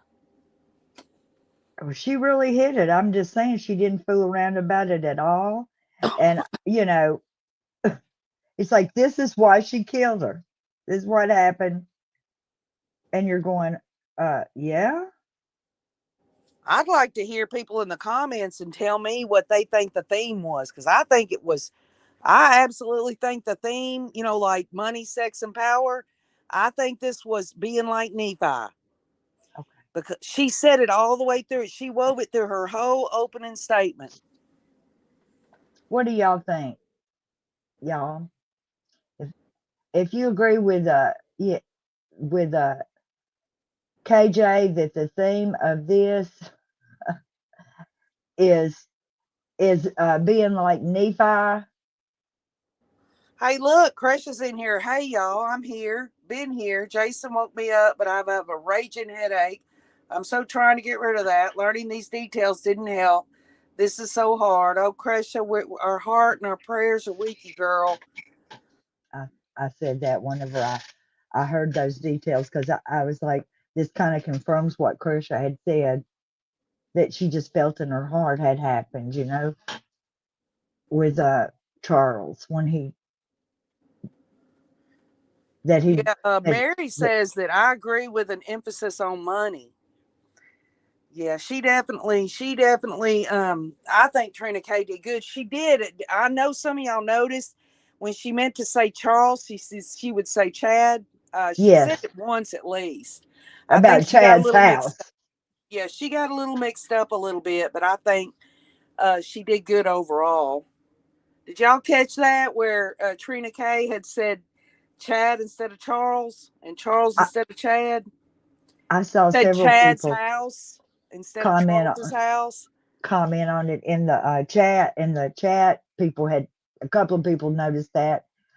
I'm just gonna say, you think that I'm sorry, Krisha, you got the dang headache, but I bet you these jurors think they have lost their minds over just that little few minutes they heard. Can you imagine what their heads are feeling like right now? Oh my gosh. This nice, pretty little blonde, blue eyed, perfect little lady here, you know, what the hell have we got ourselves into? And no wonder that one, I said it was probably a man that would be, let me back up, because a man has helped me so much today, I can't even tell you. And I know Mr. Wayne is a good man. My daddy was a good man. There are good men. Jason's a good man. Krisha's Jason's got a her good good man. one. She's And got her good one. I hope to God that that all the 13, 12 men they got on that jury are hell of a good men too. Hey, Kresha, I know you're listening. You know, when you read out the transcript of Lori's latest interview, uh, I guess you said it, and I just want to reemphasize it. It seems that the Lolo there has got a new mission on Earth now. Oh yeah, her new mission is with these prison women. I thought she was supposed to come down here for something else. To murder everybody. Murder innocent people. For her to turn around and say my mission is to help these women in jails and prisons, she can kiss my country ass.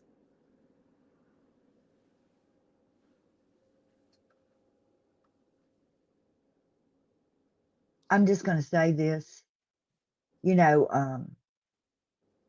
as a person who's had somebody in jail before, there are worse places than damn jail. There are places where you can't get your tooth pulled out if it is hurting, where you can't even get some wormy slop. So I feel sorry for her, but no, I don't. I'm thinking, you know what I'm saying? It's just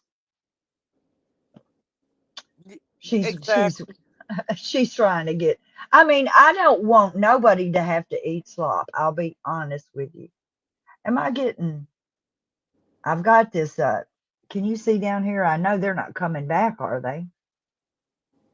I'm gonna move this. I'm not looking. I'm trying to keep an eye on the comments. But love always says, I think Tylee lied to police because she was close with Alex at the time. She was in the car with JJ the entire time and had no idea what went on in the house. They talked her into it to protect Alex, says Love always.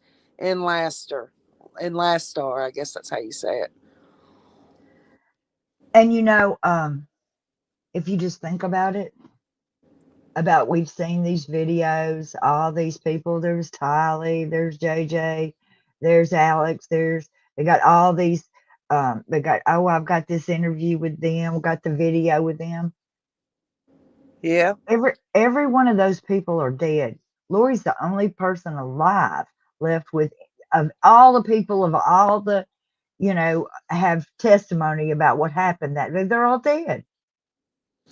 Yeah, well, I'll tell you what I got out of Trina K's opening statement. First of all, I learned that Charles, and I'm sure Crusher probably had covered this before, but he was left-handed. And it was his left hand was his dominant hand. And to hear that, it made me so mad. I just want to beat Lori senseless. But y'all, I just got to say it. I'm going to say it. When she talked about the blood on his hand where he grabbed his wound there, that there's a such thing as differences between blood spatter and blood drip and all of this and that.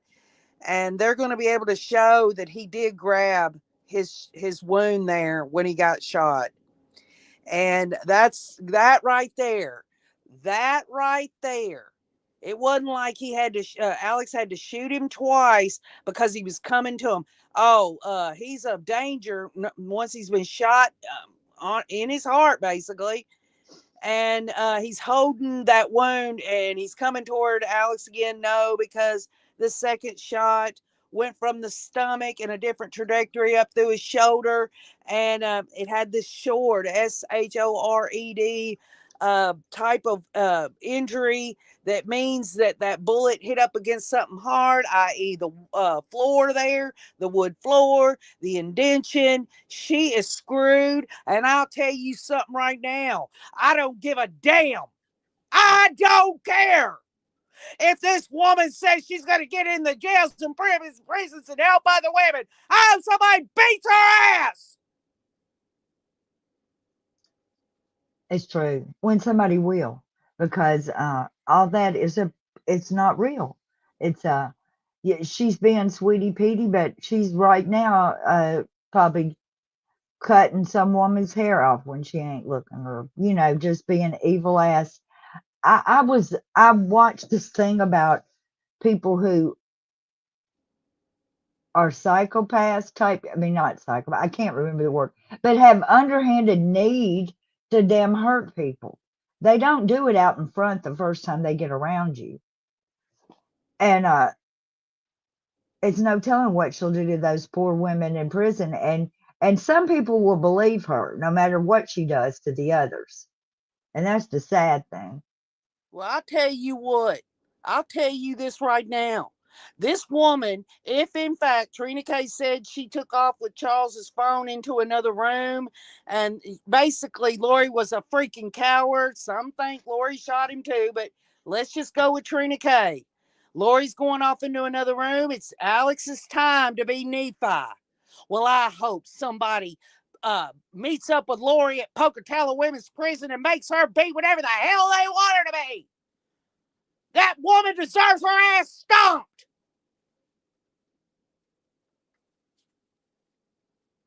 It's something else. It just really is. And Lori like, wants to be Nephi, huh? Lori says, I'm going to be like Nephi, and Alex, you are too.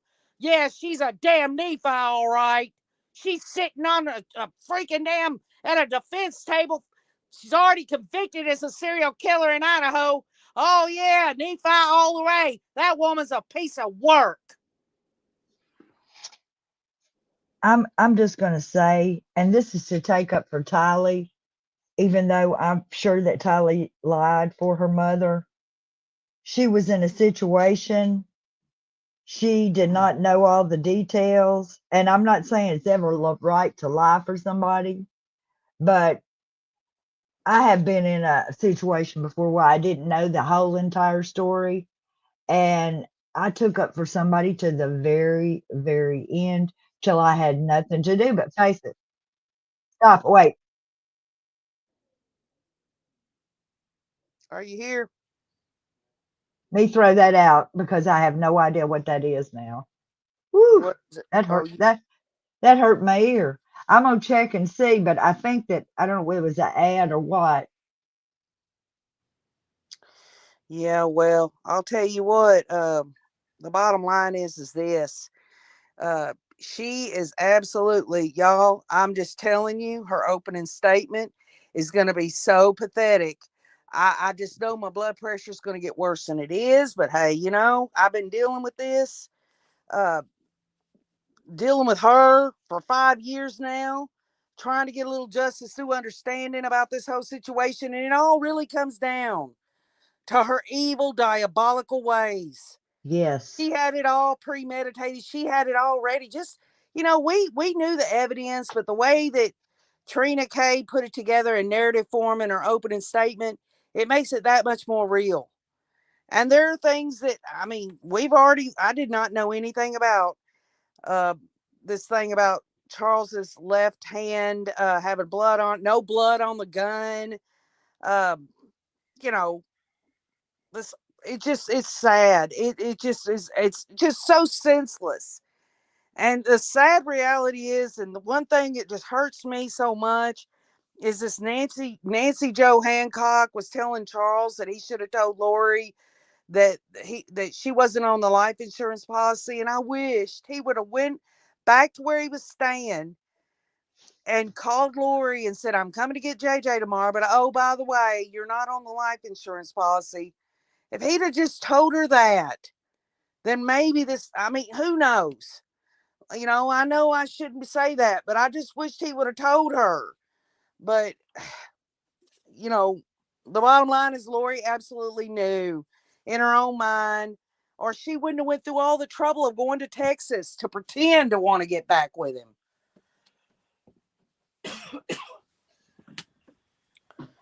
Trace, are you in the chat, or because I had sent her a thing if she wanted to come up and give us her on the scene impressions of this? I really would like to hear I'd like to know what looks was on that damn woman's face while this was all going on. But you know what I was going to say about Tylee again is that it takes a long time for you to learn how these people are that might try to control you and control what you say and what you think and who you look at and who you talk to. It's really hard to break free from that. And I really identify because with having like high control people around me trying to, and it seems so easy looking on the outside. Well, just do the dang right thing. You know what I'm saying? Mm-hmm. It's like sometimes the right thing is to call the police, and I don't know why that's so hard a thing for people to figure out too. Right. Well, all I keep remembering is in Tylee's police interview, her self-soothing by humming that song. And now more than ever, I wasn't sure, but I'm really starting to believe that Lori talked Tylee into this narrative. That's what I'm thinking. And I mean, people can say, well, Tylee should have told the truth, or, something maybe nefarious with Tylee. No, Tylee was put in a position. She's a child, she was put in that position. And this whole thing about Lori and her interview that Tylee hated Charles. If Tylee hated Charles, she has her mother to thank for that. It isn't because Charles was a bad stepfather to her or anything like that. It basically, Lori's narrative has all been just spewing lies left and right. Certainly. Really. Lamisa says Tylee did her absolute best to stay alive and to protect JJ. Tylee had been abused and lied to her entire life. Her mother was her abuser. Let's get real. That's true. And I've even Oh said yeah. that. Lori looked at Tylee and knew that she had destroyed her daughter, Hell, she had her daughter believing that Joe Ryan molested her and everything else. She destroyed her own daughter and knew in the back of her mind, which, by the way, as she sits there today, fixing to give her opening statement, you can be damn sure that she knows in the back of her mind that she is a freaking conspiracy to commit murder, freaking evil ass woman that she is. She knows it, but she's going to try to get out of it. I expect this is what I think is going to happen. I think she's going to come back and she is going to act like that she never ever heard anything that was said bad this morning and make up a whole new story as if the jurors hadn't already heard a different one. Yeah, I mean, Charles is such a bad person. How about what Carolyn A says? Charles helped her get a Jeep. You even had Kobe Ryan when he had his interview with Nate Eaton talking about the year before his death. Kobe and Charles were getting closer. Charles was trying to mentor him into adult manhood and all this other stuff. And, Charles was a good man. And for Lori to sit there in her stupid interview, the one that was released on Friday, to talk about when answering the question about, well, you had a great life and you had things that other people didn't have. This woman will never be able to feed that demon enough. It's just. And another thing, just kind of switching gears, the forensics Go on ahead. this, the forensic evidence on this, we're talking about common sense.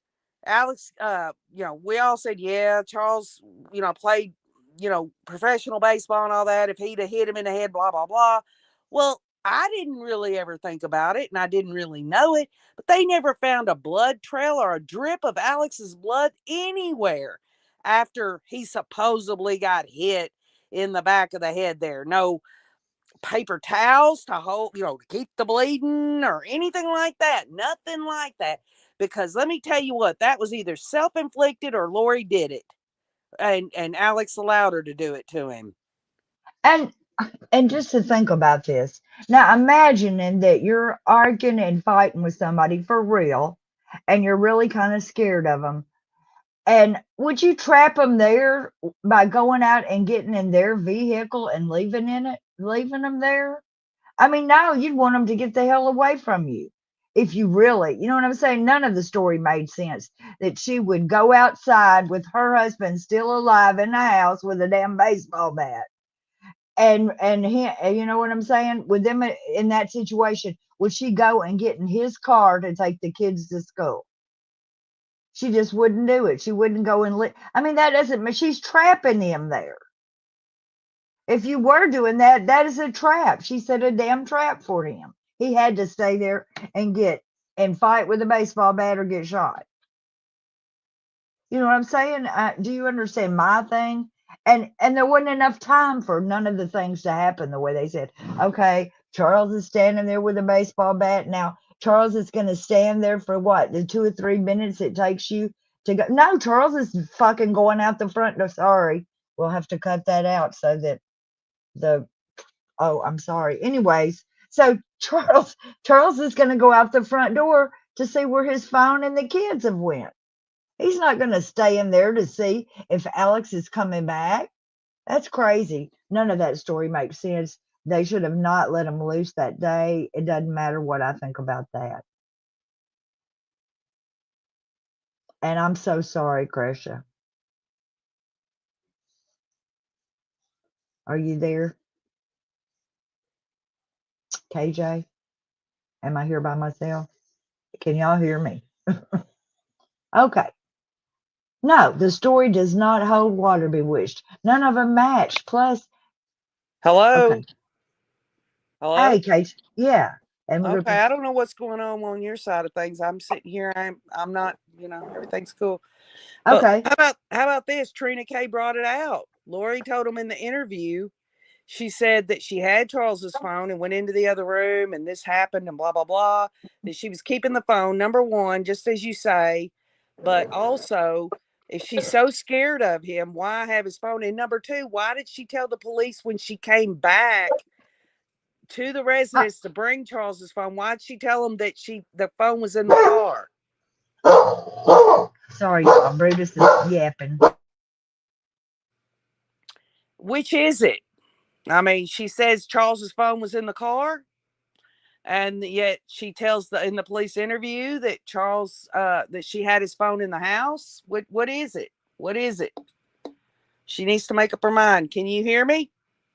I can hear you. I was trying to mute Brutus. I don't know what he's talking about, but Oh, okay. um, Beach Lady says she, Demon, will say in her opening that none of that earlier opening was true because she knows more than everyone else and God loves her more than everyone else, says Beach Lady. terrible. She's Love always says, when I listened to Alex's police interview, he said he ran to his room to get his gun after Charles threatened him with the bat. I think if I remember correctly. Yes, I remember that, Love always. And I don't understand why Trina didn't bring that out. She acted like he had the gun the whole time. So, I mean, either way it goes, if the evidence was that he had the gun with him at that moment, why? Why would there even be a struggle with the bat? Because he'd have the gun. Or two, if he's so damn scared, why not go back to the bedroom and lock yourself in there? Or better yet, walk out the front door and avoid the whole, just absolutely de-escalate the situation. exactly. Trace, if you can hear us, come back, hon. I don't know what happened that you popped in and out, but we'd sure like to hear your thoughts on what was going on in that room. I'm really impressed with Trina and Trina K. And also when I'm reading, it's funny, I was like copying and pasting some of Nate's and Justin's comments into the chat. And Justin calls Trina K. K said this, that, and the other. And Nate says Trina because he didn't want to like confuse K and K. Anyway, so I have to get used to identifying, make sure I'm saying the right thing. But she seems to be tremendous, and I really like the way she's told the story so far. And like I said, I bet that the people, those jurors, they're not allowed to talk to each other or anybody, so their mouths are so wide open. I don't know how they can finish their lunch because they're bound to be thinking, oh my God, this is about a murder. And then they're getting the news that, oh, just all of it is just too much. Carolyn A., when you talk about how Trina didn't bring up the pool party thing and all that, perhaps it's going to come out in some testimony. But I'll tell you what, this Christina Atwood getting on the stand and talking about crushing up some of JJ's pills into Charles's drinks, that's damning. And it's also damning about the, let's get rid of him stuff. Before we got rid of him, Lori said to Chad, that is going to seal it right there, along with the forensic evidence of the trajectory of that bullet. I think that's going to seal her fate. I like this comment here. Let's see. I'm going to show this comment by Difficult Rich. She says she watched Guilty Word's video last night, and her analysis of Lori's last interview was that Lori made it clear her intentions to be pro se. She wants to force a confrontation with those she is angry with. She wants to talk to those who told lies about her. And she wants to say what it is that they wouldn't let her say at the she said her lawyers wouldn't let her say. Well, I'll tell you dang what, if she even tries that stuff with Kay Woodcock on the freaking stand, she's going to get shut down real quick. Someone was saying earlier, I forgot who it was, please forgive me, you talked about Lori's going to be objecting all the time and all that. I believe the state is going to be objecting a lot of Lori. I really do. You know, that's just an opinion, but I think the state is going to have to, object, and the judge is going to have to find some kind of neutral way to tone this hooker down. I mean, that's just the way I feel about it. Exactly. Lamesa Trace? says that Lori just wants revenge. Well, Lori's gonna, you know what? Anything Lori's ever done has never been out of this whole crap about this woman interviewing her last Friday, talking about what do you want people to know about you? She says, well, I love everybody. Oh, do you? Do you love everyone? Do you love the fact that you murdered your children, murdered Tammy, murdered Charles, murdered Joe Ryan, attempted to murder Brandon Boudreaux? Is that your idea of love? Because this woman doesn't know anything about love. If she felt true love, real love for her children, for her husbands, for anybody on the planet, oh, I love everybody, then she would have saved everyone the time of a freaking trial and just pleaded guilty to all this crap and her butt be on death row.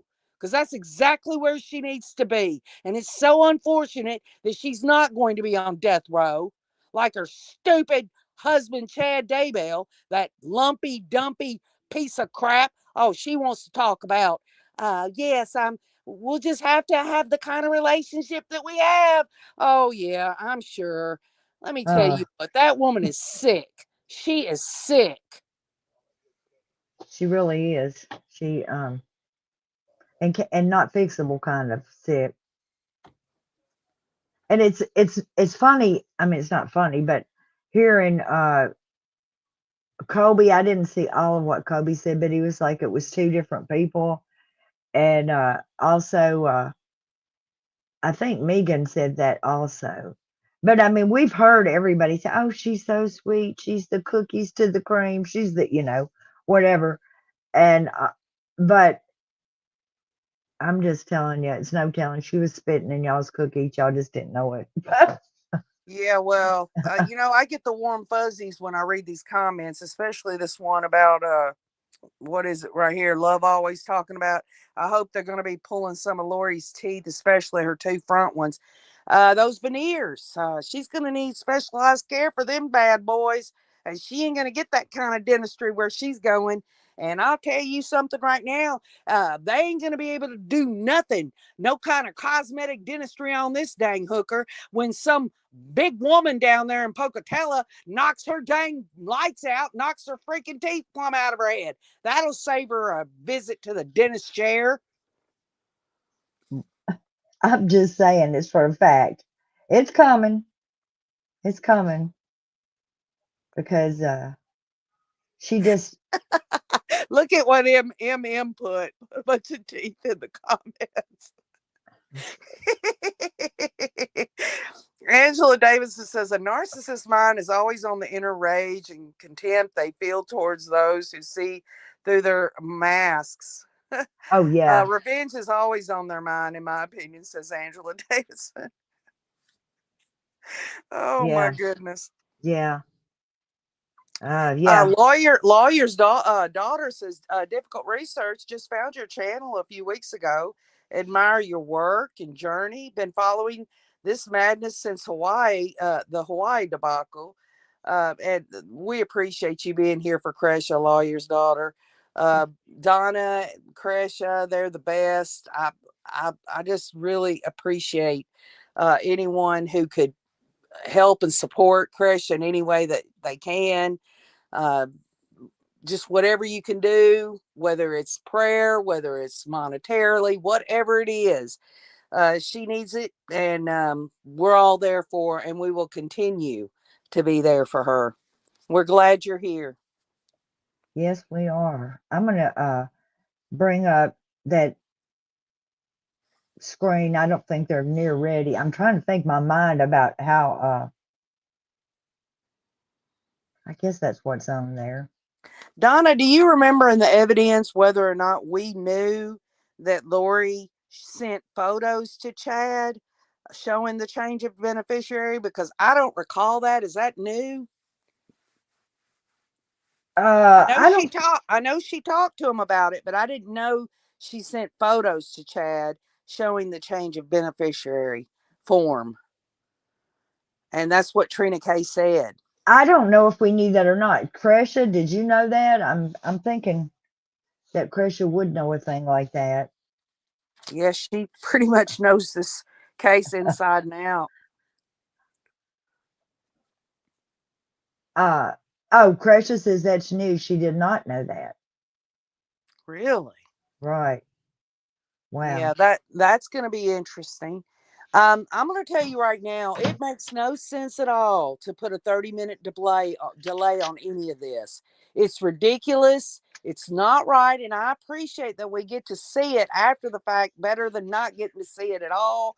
But it's just it's painful to have to wait and try to piece it together, knowing that you're getting information before you're able to watch it. That's to me, but that's just me. Maybe I'm just, maybe it's just we've gotten so accustomed to being able to, have everything right there at our fingertips so much. This maybe just is something that I need to learn a little patience about. Well, they have to hold some of it back of insurance. I was writing this down. I was like, because everybody always says, well, we all know everything that happened. No, we don't. Already today, we've learned several things that we did not know. Well, I'll tell you, there's one little criticism that I have with Trina K. I know she brought up that Charles, JJ was everything to Charles and everything. I wish she would have kind of talked more about Charles and who he was, and how much of a loss he was. I mean, she didn't really go into that a whole lot. And I just think this should be about, I mean, what better way to get back at the hooker than for a prosecutor on her opening statement to go down the freaking laundry list of all the wonderful, beautiful things that Charles Vallow was. And I wish that would have been brought out a lot Yeah. more. Yeah, it should have been all of his accomplishments and also his, maybe some pictures of some things because he was a wonderful man that this dumbass woman sure did not deserve. But that's that's my only critique of that. But you know, you think about how complex Idaho was and what Lindsey Blake and Rob Wood and their team had to deal with. I mean, they had what, triple murders there. This is one, and they have shortened the list, especially with the civilian witnesses. No Zulema, no Melody Gibb, et cetera, et cetera. But they got Serena Sharp, and Serena's supposed to talk about how in March of 2019 that that Lori was telling her Charles was possessed with Ned, and how she participated in a casting, and then Christina Atwood, Alex wanted to kill Charles. He said it a couple of times, and that Lori didn't need to repent. I'll tell you what, if that came first, that Lori told her that she didn't need to repent, that should have been the end for Christina Atwood. Christina Atwood should have just walked right out the door right then and there. But no, these type of people, they want to feel special. They want to feel elite. They'll get on their freaking jet airliner, come to where the special people are and do this stupid stuff that ends up conjuring a bunch of evil ass stuff. And Lori is the epitome of it. Serena Sharp, Christina Atwood, both of them have got to deal with the way that they had to know how they were feeling at the time. How, oh, yes, you call us here. We're so special. We're going to get in a circle, and we're going to, it don't really matter to us whether the body dies or not. We never really got a clear answer to that. We're just going to try to get the demon away, and we're going to pull a Melanie Gibb who talks about, oh, I just talked about my testimony of Jesus Christ. I really didn't know what was going on. Give me a break. It's really something. I wonder, Trace, I don't know whether we missed her. I know that I wanted her to come in and talk, but we may have waited till she's having to get back in line to go back in the courtroom. Because even that's not time for them to start. They'll have to go in early to be seated before it all begins. But Trace, if you want to come up, you can, or if you are not in a position to do it, I understand that too. I just don't want her. I want her to know that we do want to hear from her. But if you don't get her, Trace popped in. I know, but she popped back out. I don't know whether she thought, well, they're busy, or maybe she had to, she's a busy place. Maybe somebody came up and started talking to her and she had to get off. I'm not sure why she jumped off, but I And want then her to come. Cresha's sitting here saying instead, Christina and Nicole Earl went and started a successful NPO, Gathering Humanity, where they help refugees by providing life skills and home amenities. Come on, y'all, give me a break.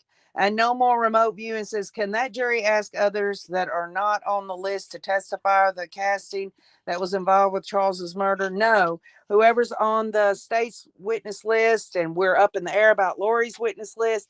But the bottom line is this: in Arizona, after someone testifies, the jurors can ask questions that are okayed after the judge looks at them to make sure that they're relevant.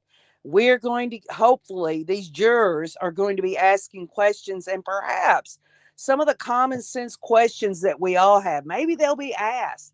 And that would be interesting. It ain't going to be like, Lori's interview there with that woman last Friday, where the woman asked her straight up something she didn't want to answer. And she's like, can we take a break?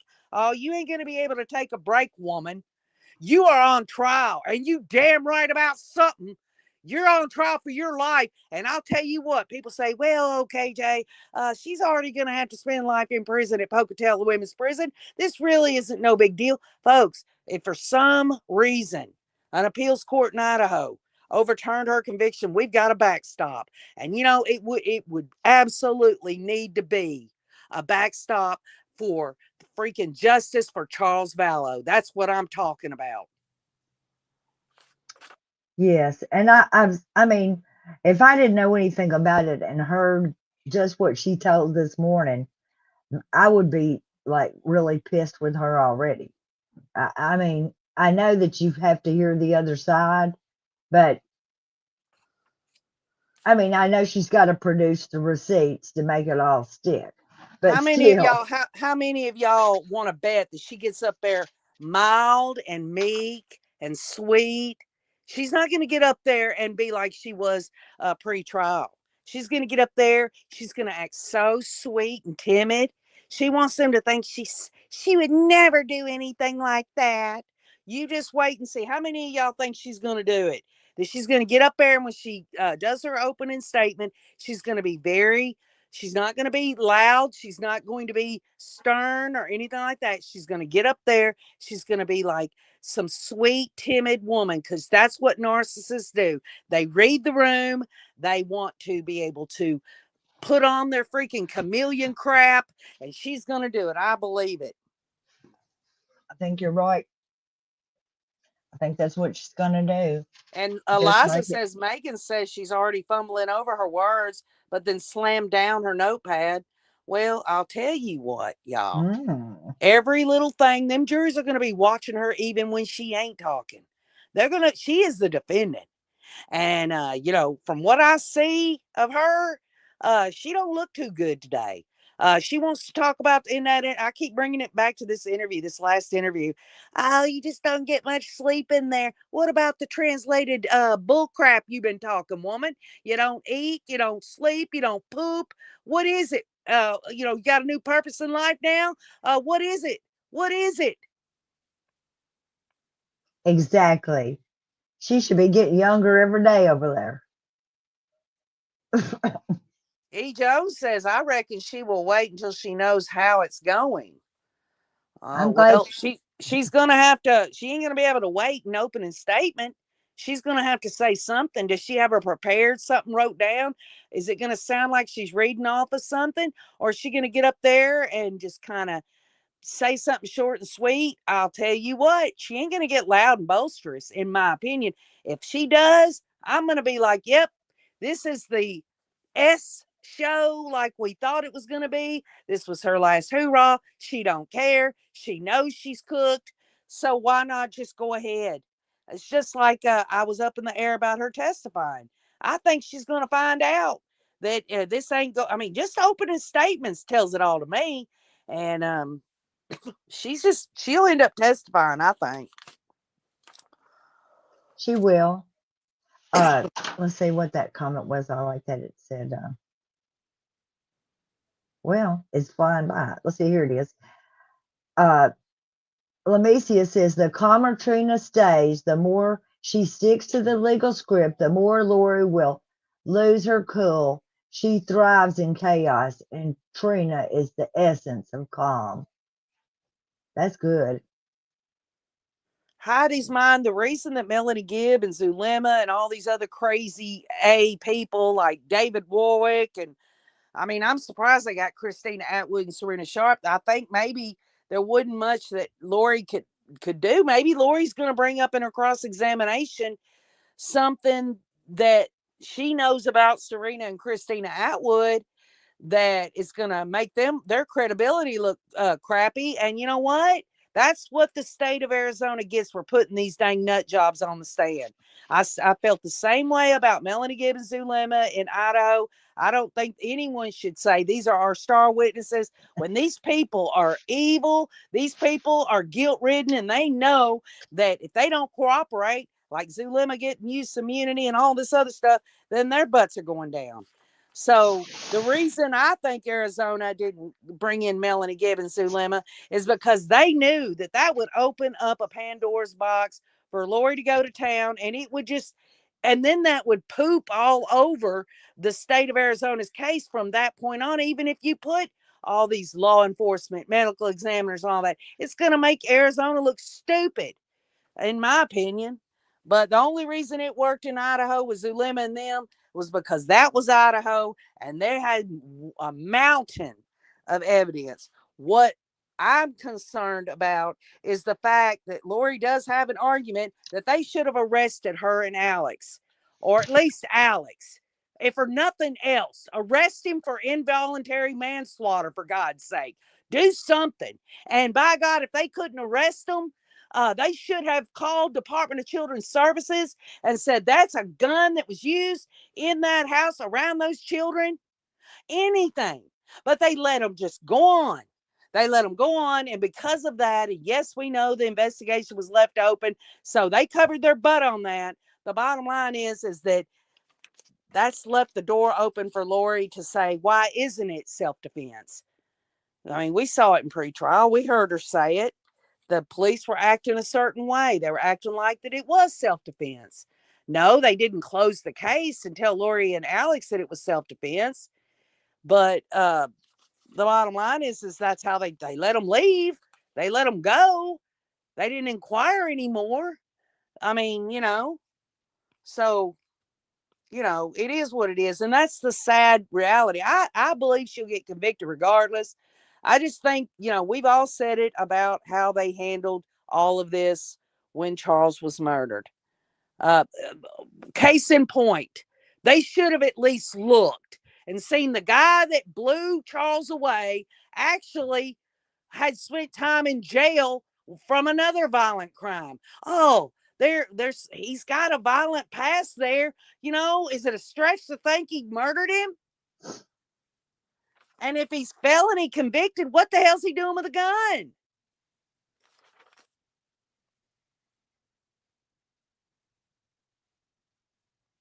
I'm reading the comments and got all wrapped up in it. Wow. Well, Carolyn says, I think the text between Chad and Lori where they say he must have changed the life insurance before we got Ned.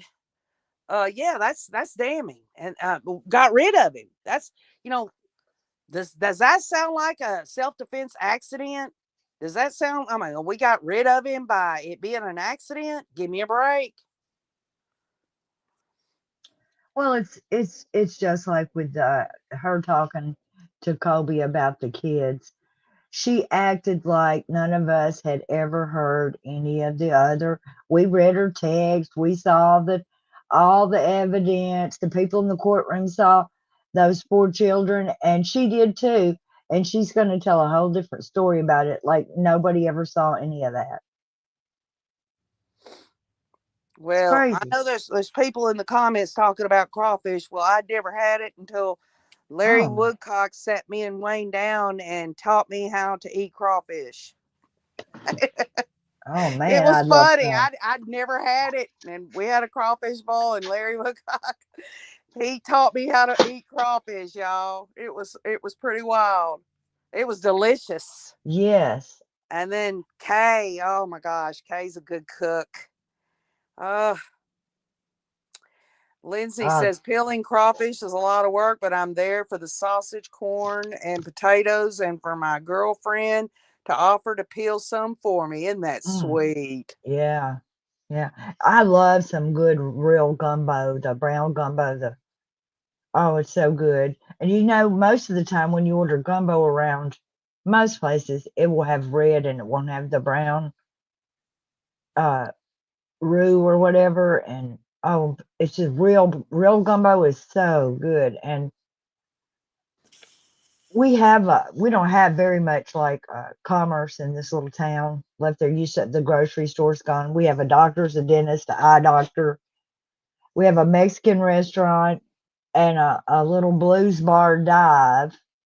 And there's a little like a place down on the corner that they've rented, and they've got picnic tables, and they've set up a trailer, and they're selling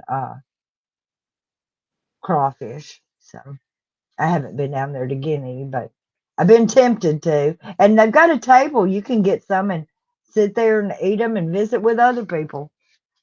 Cresha, what do you, I didn't know this. You say Lori went to Summer Shiflet's husband's chiropractic office dumpster after they dropped JJ off. What's that all about? Did anyone ever find out what she put in his dumpster? I never heard that. Beach Bum says Cresha got rid of they got rid of their shoes. Maybe. I'm trying to find that comment. Yeah, we need to Or let. clothes, says just me. But y'all remember all of us have been studying, researching this case and everything. Remember, it was Cresha. Cresha had brought up about the sunglasses on top of the head. Remember that? And it's being brought up by Trina Kay in this case in the opening statement. Think about that, y'all. Think about all the things that Trina Kay said that Cresha has been talking about for several years, and that she had found out herself. And that's just, to me, y'all, when you really want to get a little justice through understanding, and you research and analyze cases, and you look for those clues and those pathways to understanding a criminal case, think about all that was uncovered and continues to be uncovered at Difficult Research in Cresha K. Easton. Can y'all believe it? That's right, MM. Justice through understanding.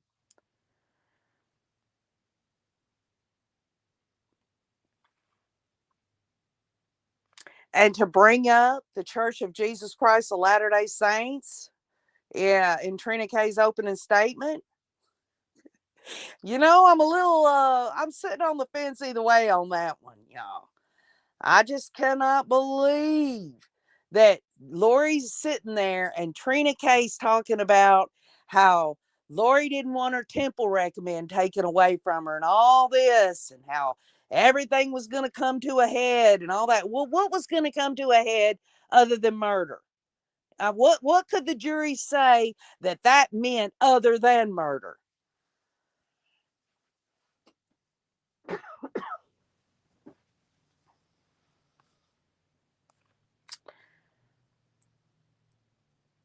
Yes, Beth. I'm so happy they're bringing up that Nephi killed Laban and they wanted to go be like Nephi. I am formerly Mormon True Crime. There you go. There you go.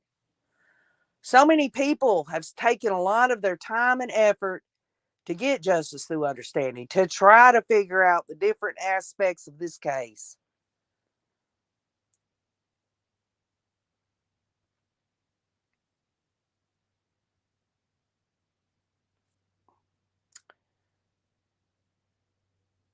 When Okay. this, I'm sorry, when this came up about Ruby Frankie and Jody and them having the journals, I asked several, and apparently that's a very Mormon thing to journal. From a very young age, you're supposed to journal. And that is how they have some of the damn, excuse me, the the doctrine of the covenants is because the people higher up would do journals and they used to keep them. Now they're private and they don't let people see them. But the point I'm making is it would be very unusual if Lori and all these people did not have some journals that we're not even knowing about or seeing, or else they're just bad Mormons like some of Mama says. Yeah, well, think of ever since these children were murdered, Tammy was murdered, Charles was murdered, Brandon was almost murdered, Joe Ryan was murdered, in my view. Think about all the things that have taken the lid off of what all these people think is one big secret and that people are not going to understand and all of this. We see it for what it is. We're looking at the underbelly. We're looking at it. Trace says they're back in the courtroom now. And also, I wanted to bring out that Cresha is letting Beth Magnetic, she's speaking to Beth Magnetic. Glad to see you here. Would love to have you as a guest sometimes after trial during the week or weekend if you're up for it. And anyone that, Cresha, I'm telling you, she gets together with these people and they are able to, I'm telling you, it's incredible what comes out of these world inside of a world communications with one another. Um, I hope that this Beth Magnetic will get with her and anyone else that has anything pertinent that Cresha could be interested in. But Trace did say they're back in the courtroom.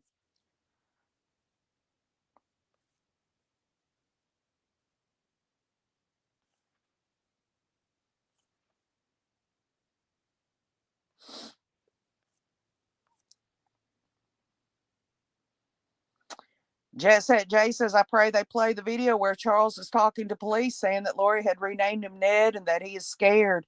You know what, Jet Set Jay, I let my husband Wayne watch that video of the body cam of Charles when he got back from his business trip. And it was that night video there where he had to go break into his own home and stuff. And Wayne was just astounded.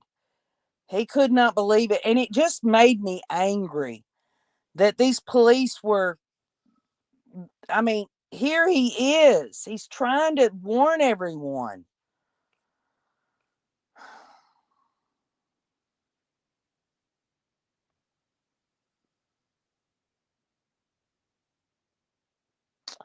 Sama Mama says she was a Delulu when she decided she could give blessings. I'm a never Mormon, but from my own research in these cases, I feel more informed than Lori was. Yes, Carolyn, it was sad. And y'all, they used to blur out that picture of Charles. I think Nate had one where you could actually see Charles laying there, and I had to turn away. I did. When he got murdered.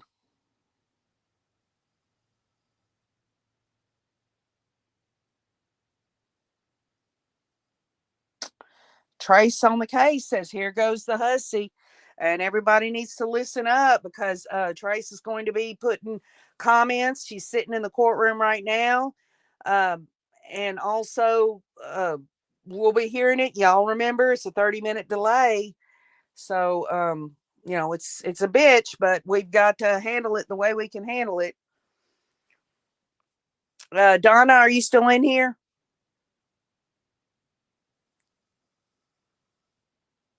Donna. I'm still in here. I couldn't find my place to turn my mic back on. Oh, Trace says, she says, I've been charged with conspiracy. There has to be a plan, says Trace, about what Lori is saying in her opening statement. Again, y'all, we're going to get to hear her and see her in her opening statement, but there's a 30-minute delay. So we're getting it beforehand by Trace on the case. Awesome freaking resource for Cresha K. Easton of Difficult Research. Yes,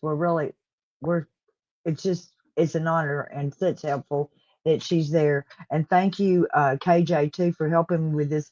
If you will sort of help with that, I'll look at Nate's and Nate and them and throw their comments in too as it goes. Okay. And- all Whatever right.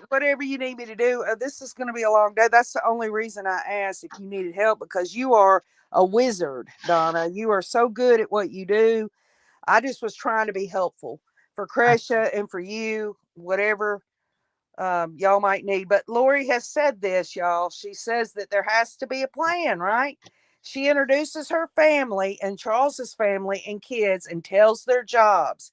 Says Trace on the case, who is sitting in the courtroom right now, listening to Lori. Again, we're going to get to see her and hear her. We're just getting it beforehand, and this is awesome.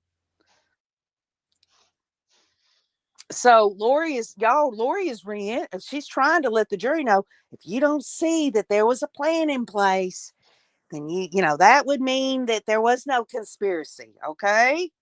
So that's where Lori's going right now from what I'm getting here.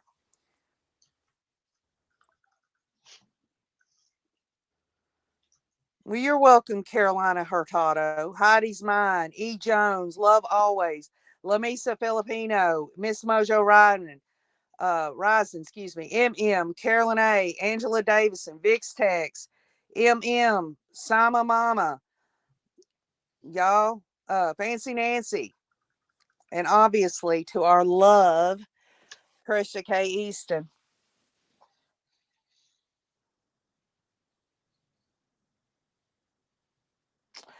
Vix Tex bringing up a point. Don't talk down to the jury. Vix Tex. She's saying this. Trace is repeating what she's saying there. We're going to get to actually hear her tone. Remember last Friday, the lady asked her in her interview, well, what kind of tone do you want to set?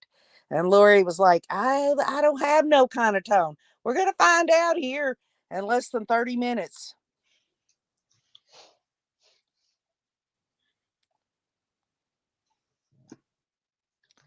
Hello, Shemal.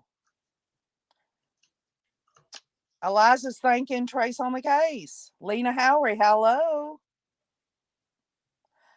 Precious thinks that she talks down to everyone. Lori will. Are we going to hear Lori actually acting like that, or do you think she's going to be meek and timid and sweet to the jury? What do y'all think? We'll see. Donna's putting in the comments. There has to be an agreement. You're hearing it straight from the courtroom, y'all, before we're actually going to get to see and hear it. Trace on the case says then her dad died and they got Social Security. Oh, that was just something that just kind of happened, huh? Lori tells the jury that Charles and Lori married in 2006. She talks about their kids. Quote, Charles and I were married for over 13 years and we're raising 5 children, unquote.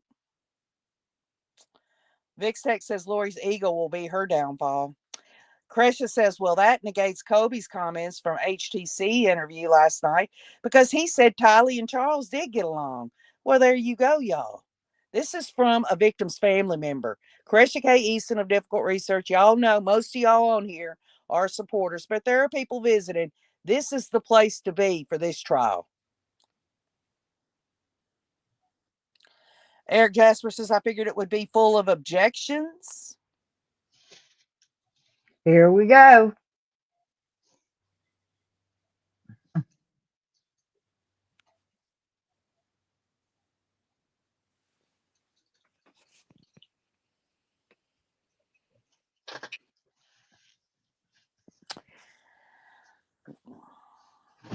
Charles called Social Security to get money. Trina K objects to hearsay. Judge sustains it. Here it goes, y'all. Did KJ say that the state is going to be objecting more than Lori?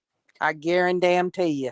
You just wait and see. You know why? Because Lori wouldn't know her ass from a hole in the ground to know when to object. The only time she would object is she don't want to hear the freaking truth.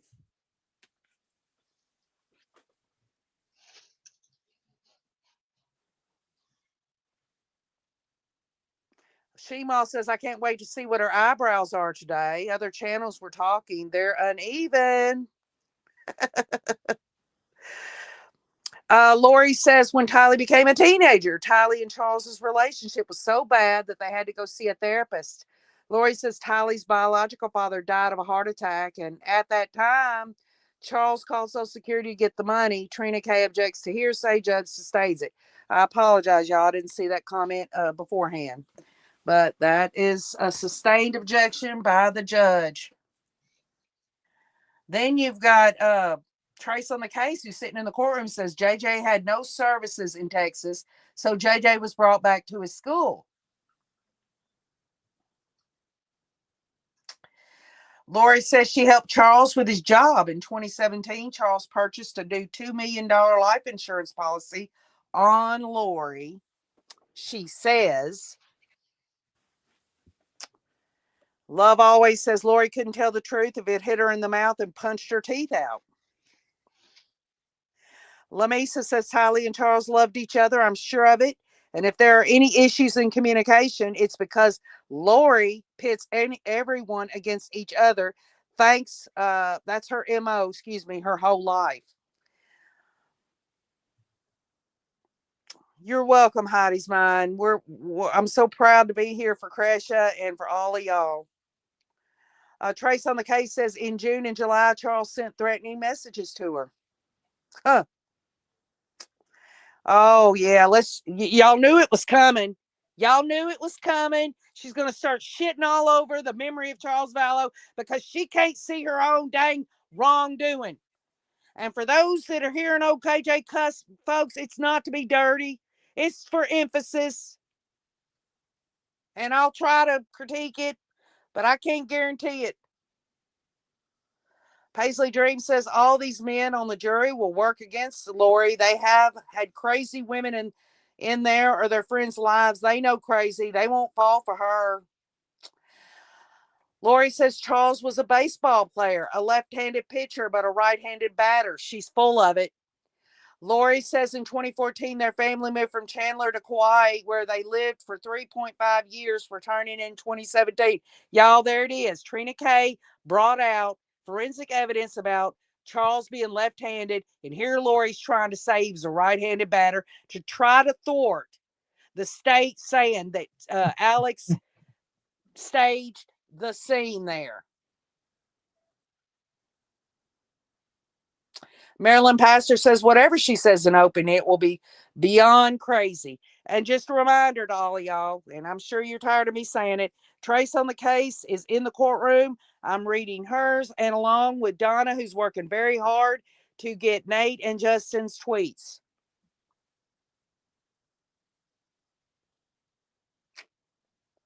Lamisa says, oh, let's hope Lori talks about the life insurance policy help from Barry Cox. Maybe we can get Daddy Dearest on the stand. Lori says evidence will show, and this is again coming from a tweet of Justin or Nate, that Tylee and Charles had a bad relationship that became physical in 2019. Oh, there you go, y'all. She is trying to soil and blemish Charles Vallow's memory.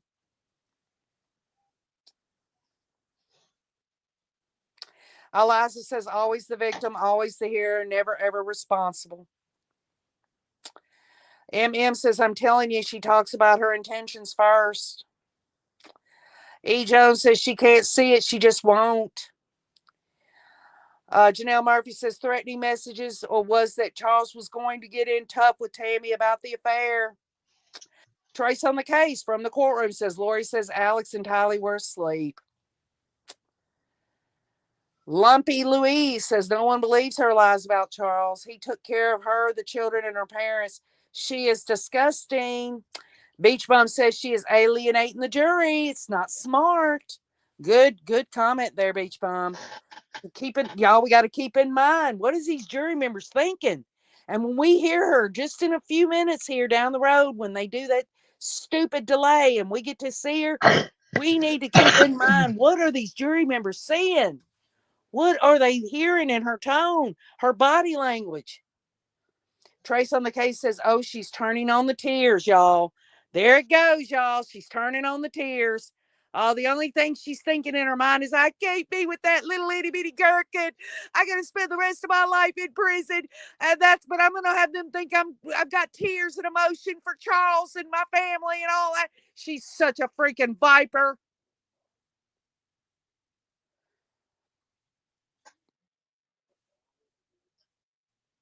Oh, good God. Charles was attacking Tylee, says Trace on the case. Trace is sitting in the courtroom, and Lori is now saying that Charles attacked Tylee. Y'all, I'm just telling you, I'm so glad I wasn't there in person. I've got the money. I could have jumped over that banister. I could have jumped over it. They would have put me in jail for simple assault and contempt of court, and Wayne would have had me out the next damn day. Rad Joe says she's going to throw Tylee under the bus.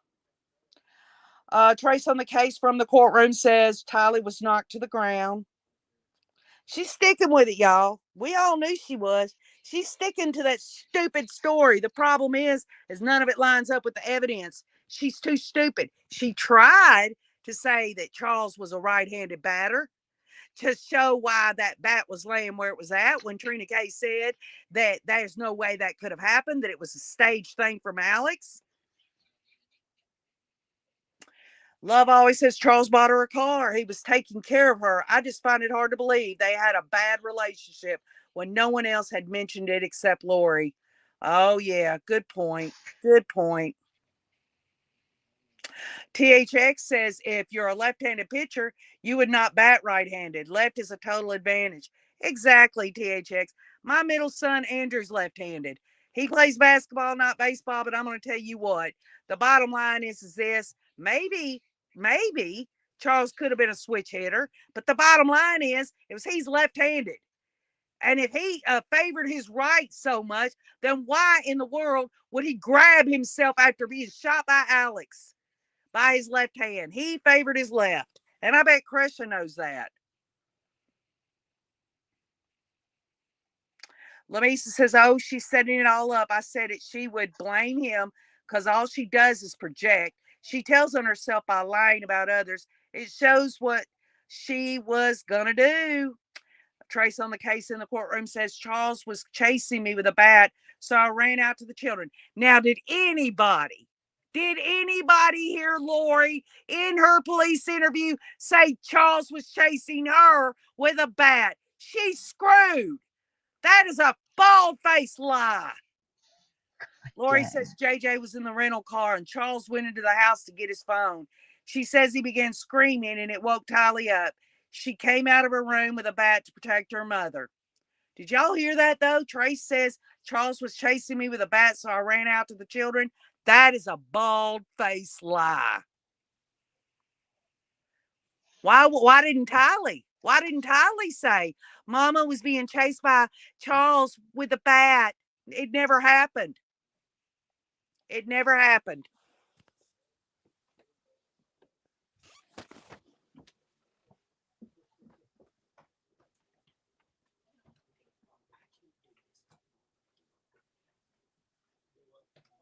Oh, no. Lord Sorry, help us. I'm here. I'm here. I just had to get my dang cord because my damn phone's starting to dang. It's Oh, starting that's to get okay. weak. I'll see if I can. Okay, No, I y'all got want me it. to. I got it. Okay. Here we go. Boy, it's getting hot up in the courtroom. Lori's getting emotional, y'all. Lori's getting emotional.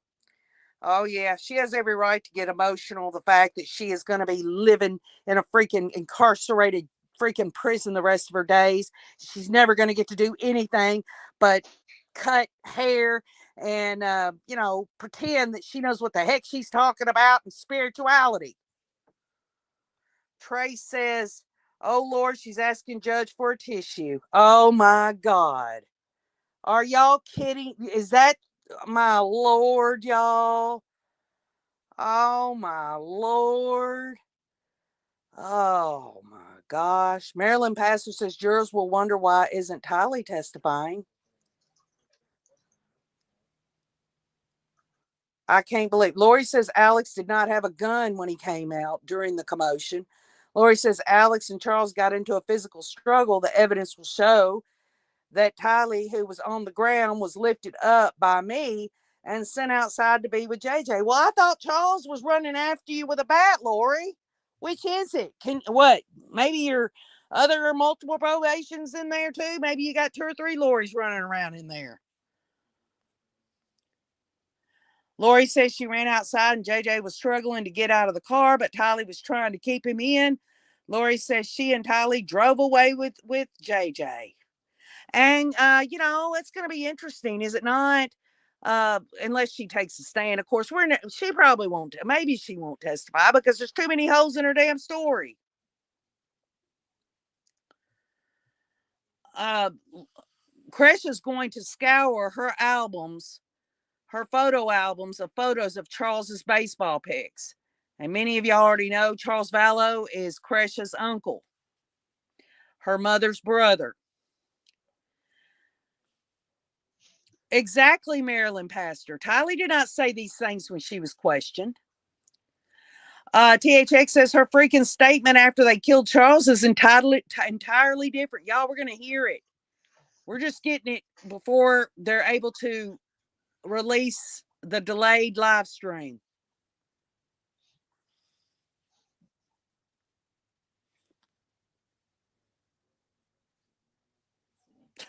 Jojo, you're funny. Lamisa says we knew she would have to explain going shopping and buying shoes and flip-flops after murder. I think she threw out the shoes with blood on them, my opinion, and got new ones. Beach Lady can't roll her eyes hard enough there. Lorraine says Charles was such a good-hearted man, so heartbreaking what she did to him. Trace on the case from the courtroom says we went home after getting JJ from school as police told us to do. Lori explains how she ran out of the home with bare feet along with Tylee as JJ was in the rental car of Charles struggling to get out. Hello, language of horses.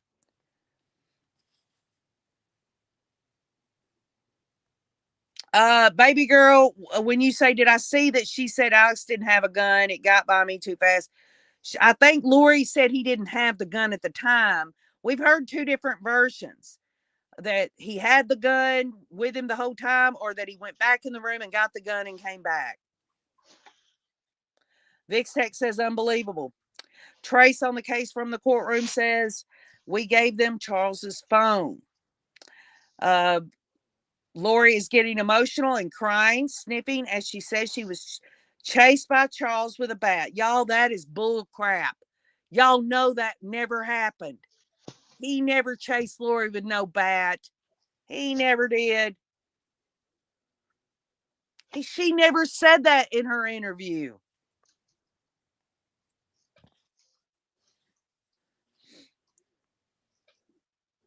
And Kresha brings it out. Think about not finding Charles's print on this bat.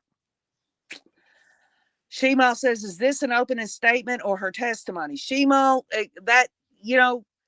this is her way of kind of getting that in, don't you know? When the judge said if she ever testified, she couldn't get up there and do a narrative. She couldn't just get up there and do a speech, that she'd have to have pre-approved questions or something to that effect. And one of her lawyer advisors there would have to, get her on the stand and ask her these questions. This is her way of getting it in. Good point. Right, THX. High crowdsource eliminations. Now that she's killed literally everyone that was there that day, she can just say whatever she wants. Rewrite history. Hey, we may be ready. Alex was at the home with a detective. You just let me know. I'm trying to keep up a trace here. I'm just going to go on and put it up there in case they do start. It won't be anything going on until they do. Yeah, Marilyn Pastor, because she was not chased. You're right. Just Me says hero or victim. Lumpy Louise says when you tell the truth, you don't have to remember anything. That's why she will fail. Lying is so hard. You have to remember all those lies.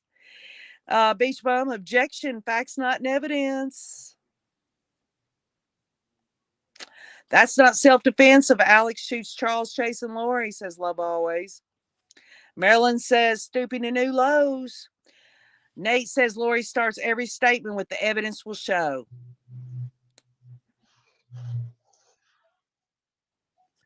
Right. Crowdsource eliminations. Lori, I just said that before we even got to started on her opening statement. I said she was going to be meek and sweet and all that. I just forgot to put in she was going to be a weepy, whiny little victim that she plays so well.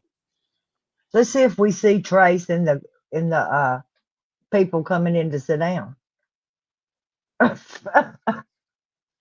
Because they're showing people coming in to sit down. Trace, what color's your shirt?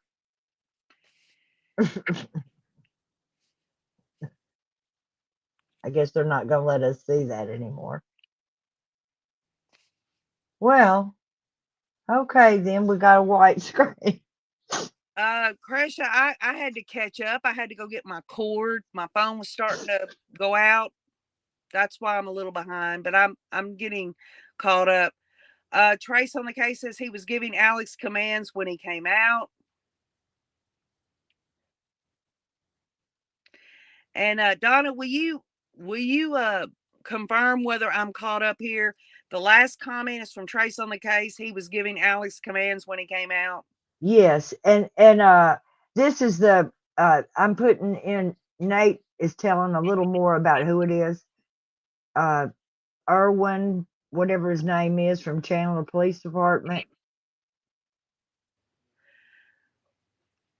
The state is calling its first witness, Sergeant Irwin Rebecki, with the Chandler Police Department. He has worked for the department for 10 years. So y'all just bear with us. We're getting it before we're actually getting to see it, but no one's getting to see it any more than what we're getting to see it. We, on the other hand, have Trace on the case in the courtroom, along with the extra added resource of Nate and Justin's tweets. So no one's getting to see it before we're getting to see it. We're all getting to see it at the same time because of the 30-minute delay. So this is the place to be right here.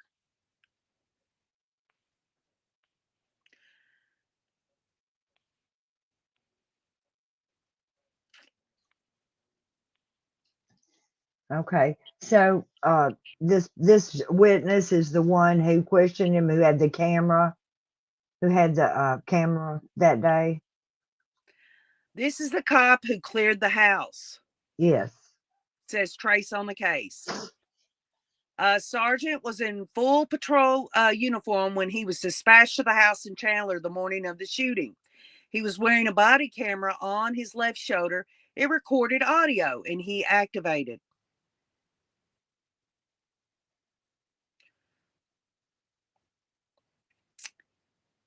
Oh, good.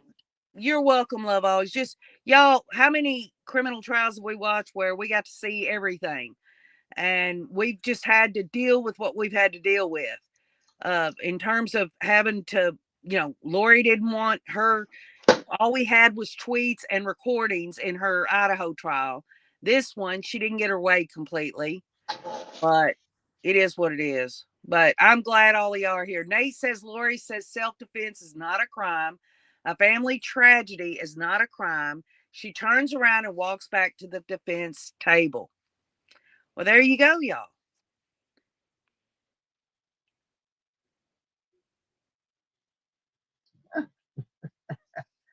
He's not the hello neighbor cop.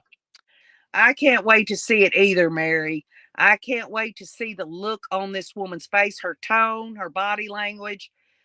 If she gets up there and acts all haughty, I'll be shocked because it's already been reported before we've even gotten to see it from Trace that she's gotten emotional, asking for tissues.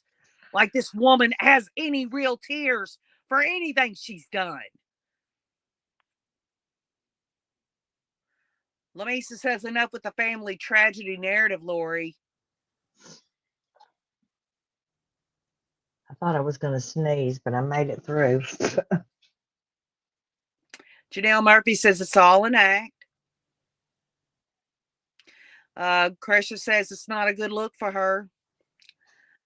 Karen Lee Holland says a family tragedy. Exactly. Divergent says Lori is the family tragedy, standing right in front of the jury. Library says, here listening while I work a bit. Wow, big revelations. Love to Trace and Donna and KJ, Lamisa, Bewitched, and I'm sure little librarians would say everyone else here. Commenting, sharing yourself, sharing your thoughts, your insights on difficult research. Janelle Murphy says she couldn't bring herself to cry in her trial any more than Chad could in his. Marilyn says Lori made her tragedies. Lori objects to Trina leading first objection. Okay, y'all. This will be overruled probably. Let's see. What do y'all think? Y'all think Lori's going to get her objection? Lena Howery says, I believe that's the most narrative she'll get in. Divergent says, here we go. How many objections was that? Just one objection from the state? Donna, and now Lori is. I went and checked the pulse of the man. There was no pulse. Hold on. And he had 2 gunshot wounds to his chest. Blood was pooling in his neck area. Weiser Big Okay. says he appeared dead. Okay, I think we're ready. Okay. I don't know why it's not making noise. Maybe it's not making noise yet.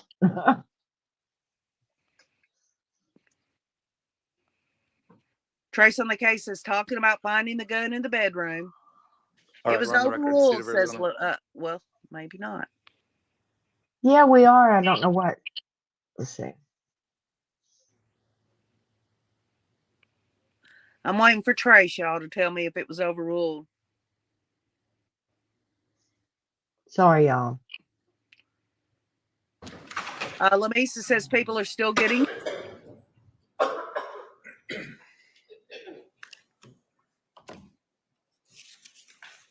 Christian, we love you.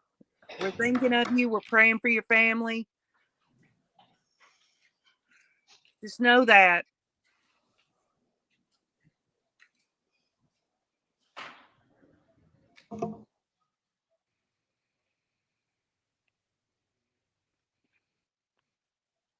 Well, I thought they were going to start. I guess they will eventually. And I guess we'll chit chat till he does. Let's see what else is Trace saying, or any of them. Let's see here. I didn't get a reply from Trace on whether that objection from Lori was overruled, or maybe I missed it. Body camera face straight ahead, even if the cop is looking away. Did anybody hear whether that objection was overruled that Lori objected to? I'm going to see if I can figure it out from them.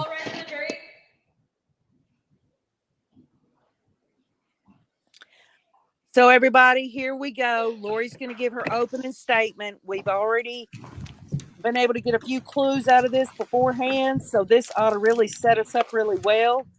So here on Difficult Research, you're fixing to hear Lori Hussey Daybell give her stupid opening statement.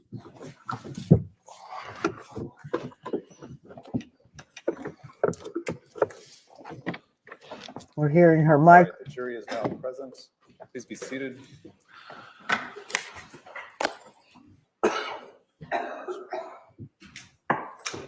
All right, the defendant can proceed with her opening statement.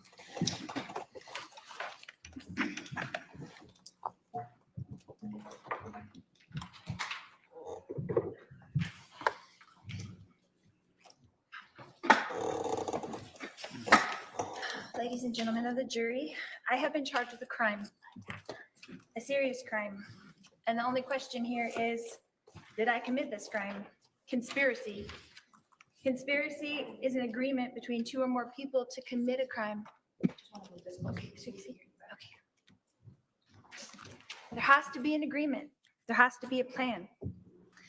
The evidence in this case will show that Charles Vallow and I got married in February 2006. It will show that it was my 4th marriage and Charles' 3rd marriage. At that time, we each had 2 children. I had Colby, who was 9, and Tylee, who was 3. Charles had Cole, who was also 9, and Zach, who was 7. The evidence will show that our family moved from Austin, Texas to Chandler, Arizona in 2009. The evidence will show that Charles and I adopted our great nephew, JJ, who was born in 2012. It will also show that Charles and I were married for over 13 years and were raising 5 children. The evidence will show that I was a licensed cosmetologist and worked as a hairstylist for 20 years while we lived in Austin, Texas. The evidence will show that Charles was a licensed life insurance salesman and worked as an independent contractor, selling life insurance policies and annuities, and owned his own business. The evidence will show that Charles and I purchased life insurance policies early in our marriage, and Charles had them issued to the maximum amount possible to each of us. The evidence will show that Charles was 17 years older than me, and that because of Charles' age and an issue that he had with high blood pressure, the maximum amount of life insurance that could be approved for Charles was $1 million. The maximum amount of life insurance that I could be approved for because of my age and my health was $2 million.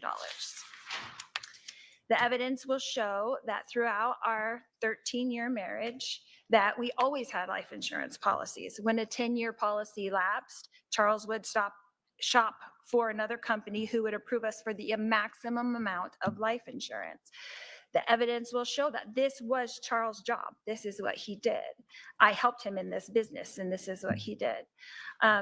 The evidence will show that in 2016, Charles repurchased a new $2 million life insurance policy on me, and he was the sole beneficiary. The evidence will show that Charles and I had a happy marriage for 13 years, that he was, in fact, a baseball player, and that he played high school, college ball, and AAA ball, and that he was, in fact, a left-handed pitcher, a southpaw, they call him, but he was a right-handed batter, as could be attested to by anybody who knew Charles well and his high school baseball coach, Greg Davis.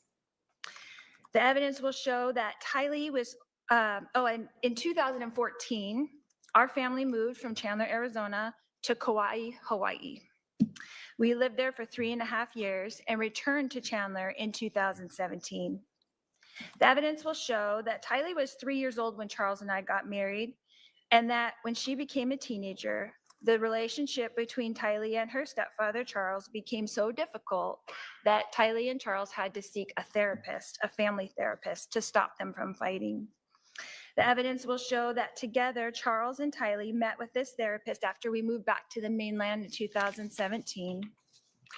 The evidence will show that in April of 2018, Tylee's biological father passed away from a heart attack. And at that time, Charles called Social Security and made an appointment at the Social Security I'm going to office. object to hearsay. Sustained. It will show that we did get Social Security for Tylee for her deceased father until she was 18 years old, and she was 15 years old at the time. The evidence will show that Charles and Tylee's fighting increased greatly in January of 2019 when Charles and I temporarily separated. The evidence will show that several people witnessed these terrible arguments between Tylee and Charles that increased to physical in 2019. Charles and Tylee had major increasing arguments, 2 in February of 2019, 1 of March in 2019, which was captured on video, 1 in May of 2019, 1 in June of 2019, and then the worst of all in July 2019. The evidence will show that in March of 2019, Charles pulled JJ out of his special school and moved him to Houston, Texas, while we were temporarily separated. Tylee and I then joined Charles and JJ in Texas in April 2019 to reconcile. The evidence will show that JJ was diagnosed with severe autism when he was 3 years old while we lived in Hawaii. The evidence will show that for 2 years, JJ was attending a school in Gilbert, Arizona, a special school for children with autism. It's called Lawrence Life Academy. The evidence will show that in June of 2019, in JJ's best interest, Tylee, JJ, and I moved back to Chandler, Arizona to re-enroll JJ back in Lawrence Life Academy since he had a difficult time with the Houston, Texas schools with no services for his autism. The evidence will show that Charles and I agreed it was in JJ's best interest to be in school where more services were available to him. So Charles and I rented a house here in Chandler. On the day in question, July 11th, 2019, Charles and I were renting 2 houses, one in Houston, Texas, where he mainly resided, and one in Chandler, Arizona, where I resided with our 2 minor children, Tylee and JJ. By this time, our 3 older boys, Colby, Cole, and Zach, were adults and not living at home any longer. The evidence will show that during the months of June and July, that my husband, Charles Vallow, began to send me threatening text messages. These messages were seen by my sister Summer, and that worried her. The evidence will show that Charles insisted on flying into Phoenix on July 10th, as we've heard from the state. The evidence will show that I advised Charles that he could not stay with us at the Chandler house because he could not get along with Tylee, and I did not want them to get into another fight like they had 3 weeks prior. The evidence will show that it was ultimately decided between Charles and I on text messages that he would stay in a hotel because he traveled for business all the time and stayed in hotels all the time, and that I would book it for him since I worked for him and booked all of his travel. The evidence will show that Charles did in fact fly into Phoenix on Wednesday, July 10th, and stayed in the hotel that I booked for him.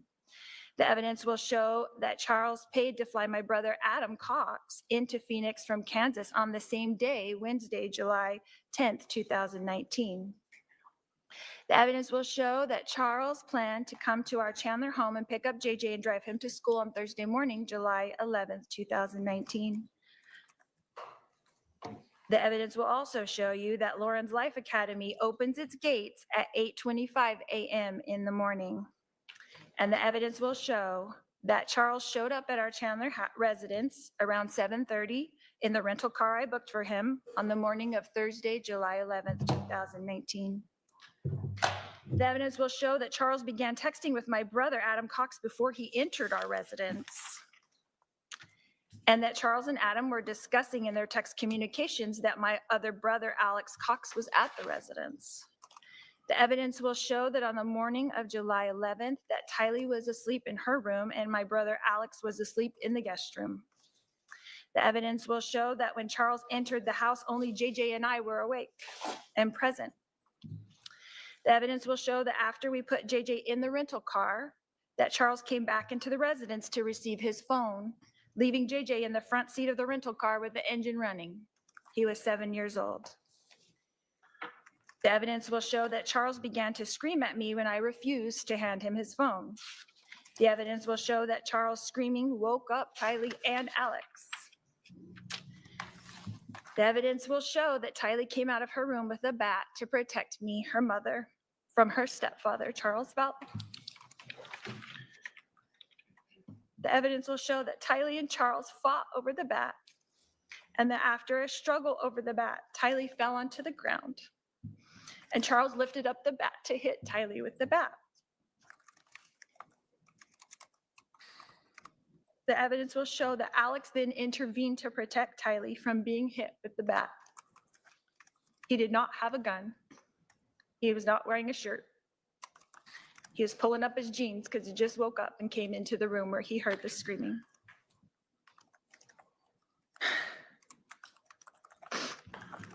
The evidence will show that Alex and Charles got into a physical struggle for the bat and fell onto the ground. The evidence will show that Tylee, who was on the ground, was lifted up by me and sent outside to get away from the struggle and to protect JJ, who was still in the running car, in the rental car in the driveway.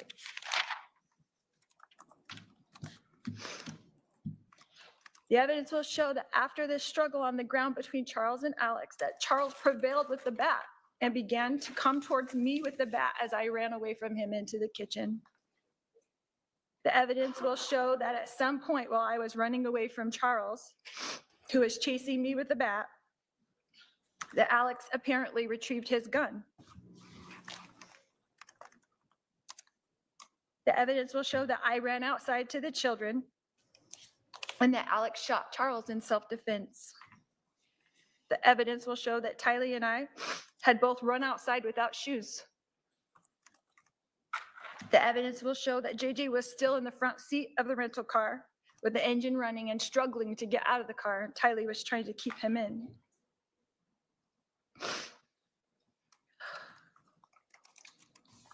The evidence will show that Tylee and I got into the rental car with JJ and drove away.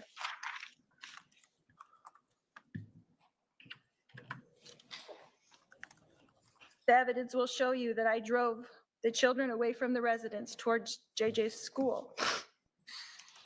Can I grab a tissue? Yes.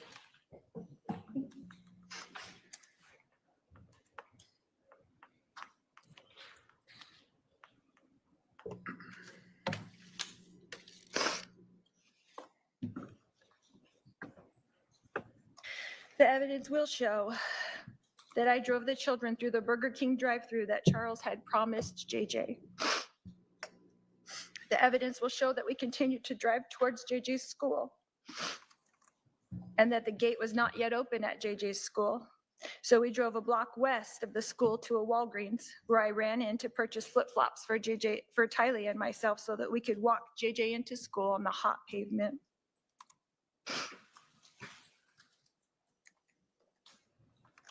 The evidence will show that Tylee and I returned directly to our residence where we met with police in our driveway. The evidence will show that we were spoken to by the Chandler police officers. And the evidence will show that Tylee and I were told by the Chandler police detectives that Charles had passed away.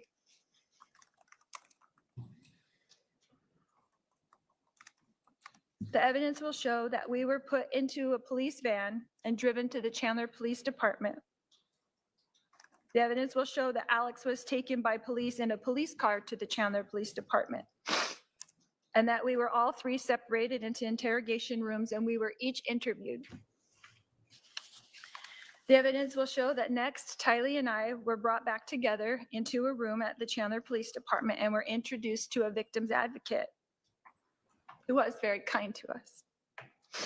The evidence will show that after speaking to the victim's advocate, that Tylee, Alex, and myself were put back into the police van and driven back to our residence.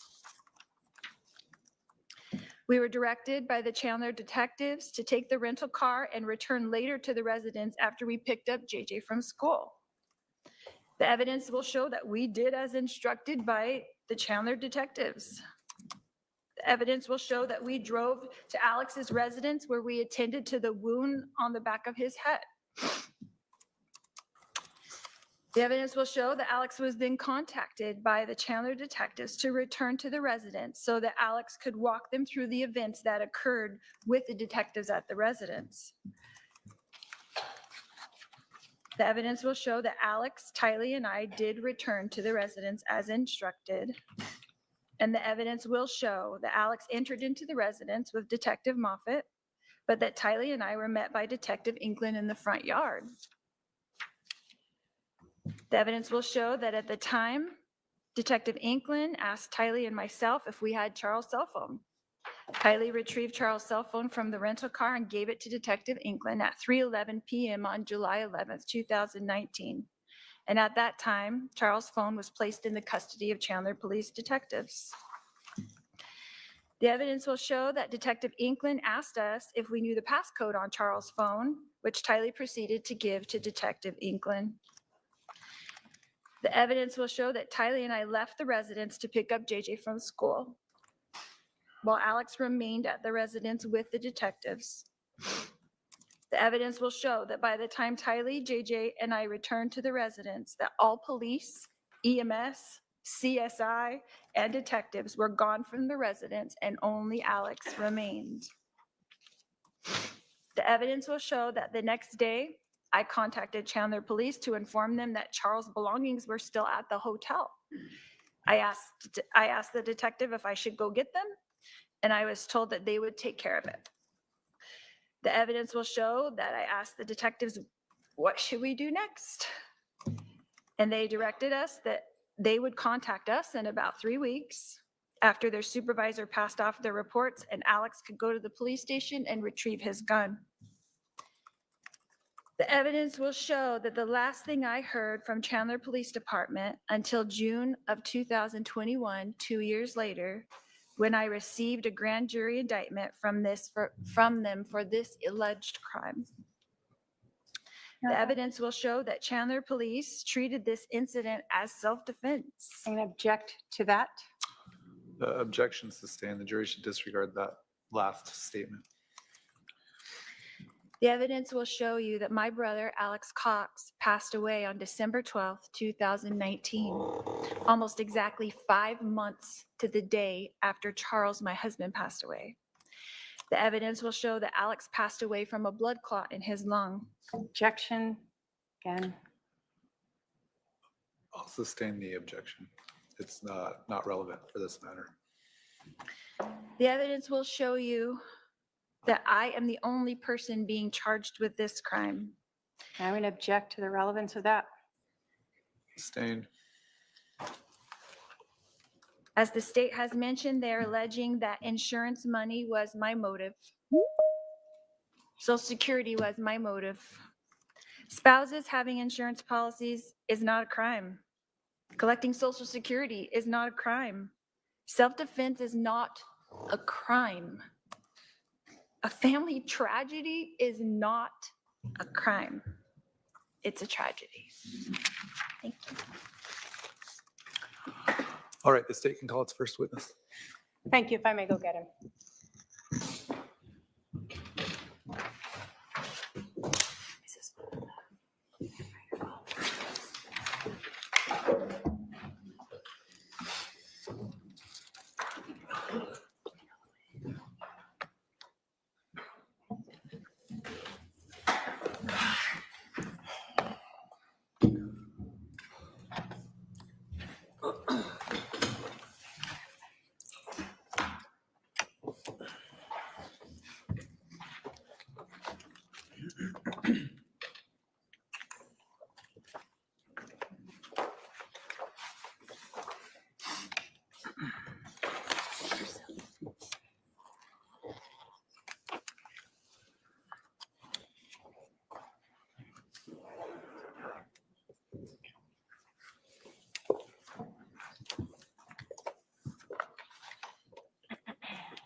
All right, sir, you're going to come up right here. My clerk will swear you in right here.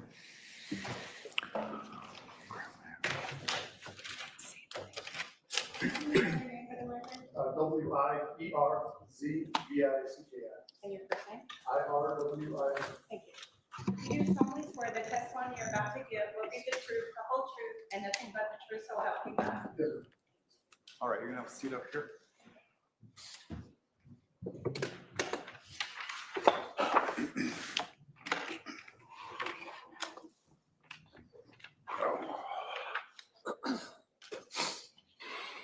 Sir, would you please tell the jury your name? My name's Sergeant Erwin Worsbicky. I work for the Chandler Police Department. How long have you worked for the Chandler Police Department? June will be 10 years. Did you have any prior law enforcement experience? I had 10 years in Illinois. Back on July 11th of 2019, what were your duties at that time? I was working as a patrol officer, I believe in beat 18. And what were your hours? 0600 to 1600. Is that 6 a.m.? 6 a.m. to 4 p.m. Yes. Thank you. Were you dispatched to a residence at 5531 South Four Peaks Place in Chandler, Maricopa County, Arizona? Yes, ma'am. And what were you dispatched for? It was a shooting. Were you the first on the scene when you arrived? I What was, did you ma'am. see? Okay. What were you wearing at the time? I was in full patrol uniform. Does the Chandler Police Department, back then, did they have body worn camera? They did. And can you describe where that was and how that works? I believe back then I wore it on my left shoulder. Okay. And how does it get activated? You have to press a button and it'll turn it on. Does it normally record audio? Yes, And did you have that on and did you activate it when you arrived to this scene? yes, ma'am. Were there other officers on scene at some point when you got there? After I arrived, yes. And you're saying it was 760, so I pulled the printer to see if I could get. Sorry about that. What other officers arrived on scene? Right after I arrived, Officer Krautheim arrived.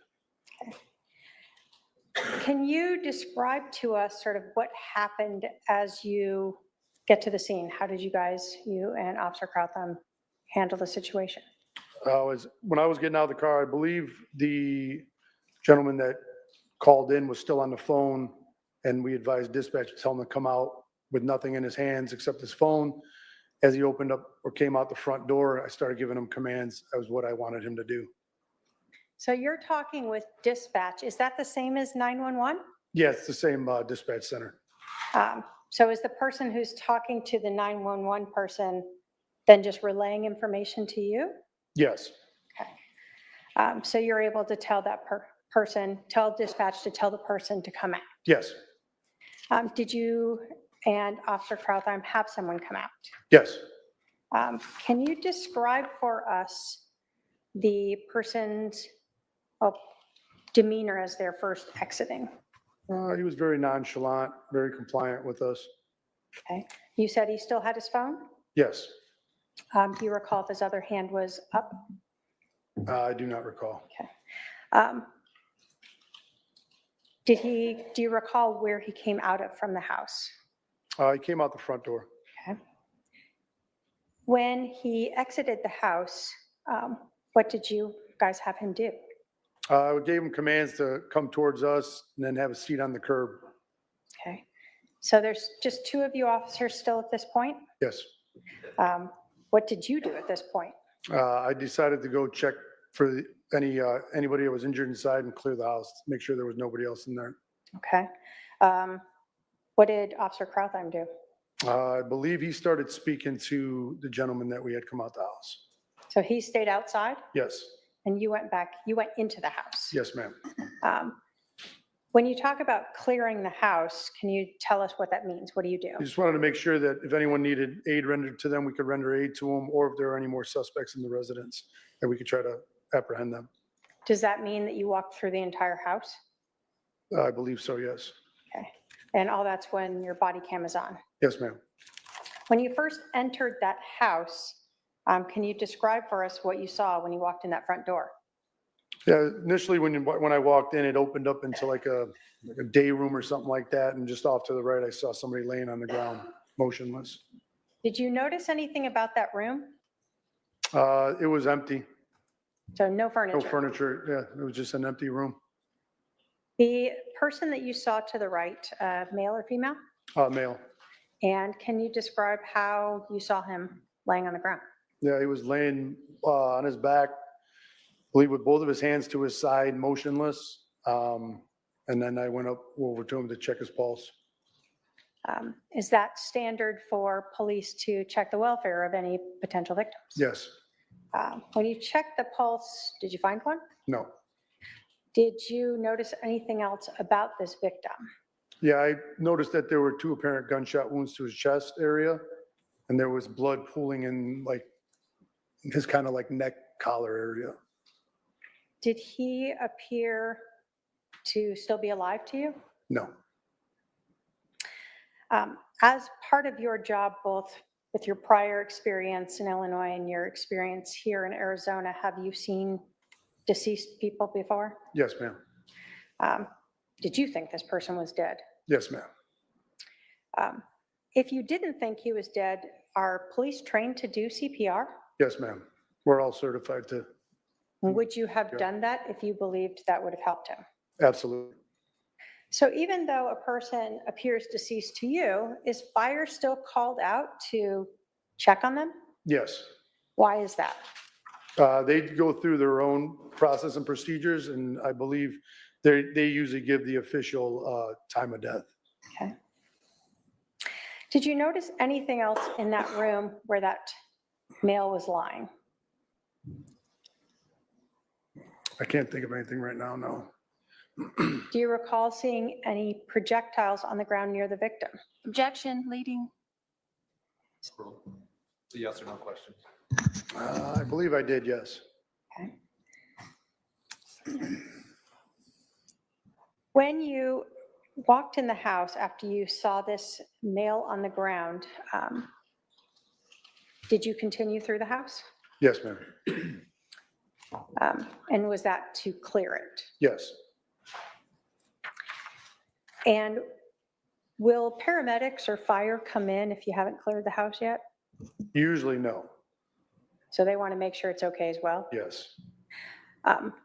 After you cleared the house,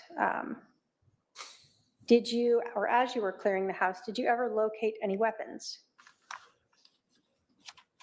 Yes, I believe we located a firearm in one of the back bedrooms. Okay.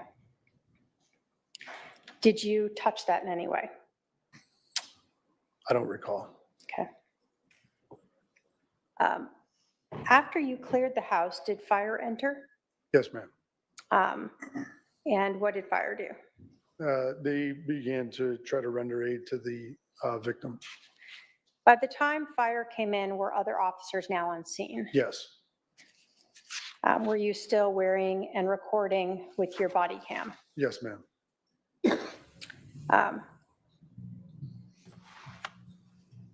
Does the body cam, you told us that it's on your shoulder. Does it always show where you're looking? No.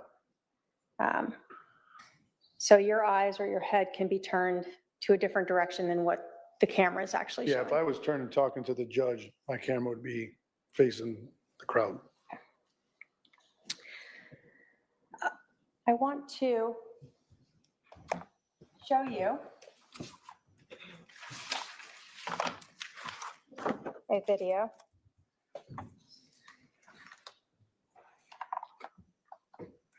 And if I can have my paralegal bring that up and have him identify it.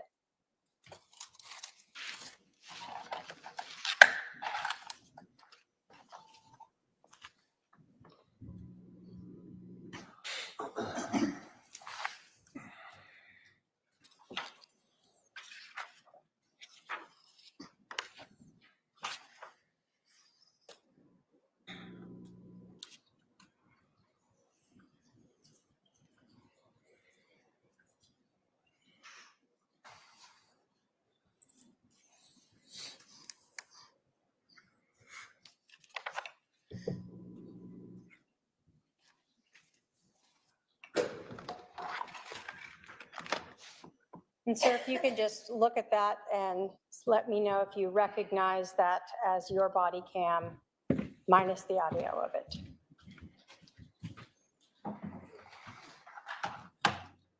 Yeah, that's my body cam. Do you recognize that as you in it? Yes, ma'am. And you have previously watched that? Yes, ma'am.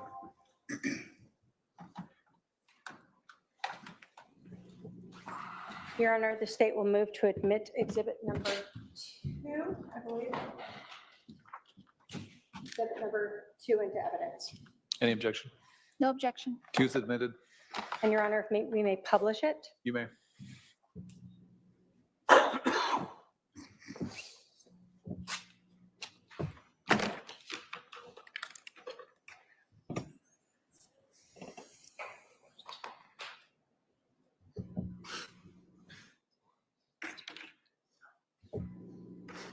Also right there.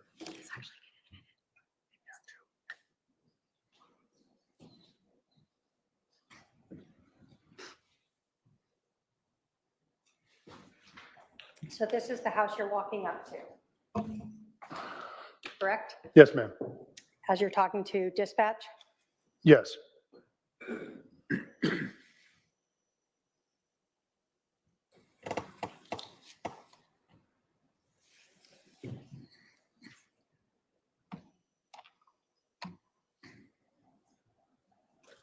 And this is the individual that is coming out that you asked dispatch to have come out? Yes, ma'am. And is that Officer Krautheim in the back? It is.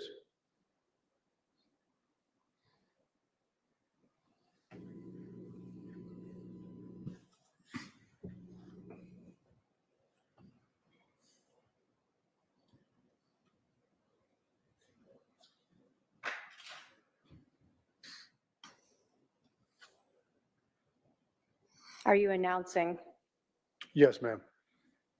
that standard? Yes. That where you checked to see if this male had a pulse? Yes, ma'am.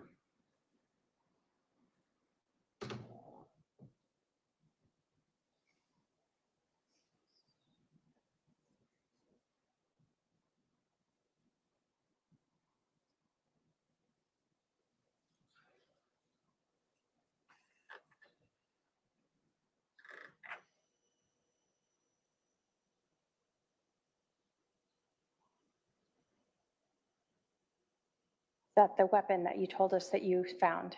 Yes, ma'am.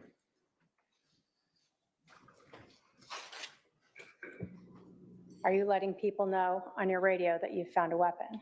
I believe so, yes.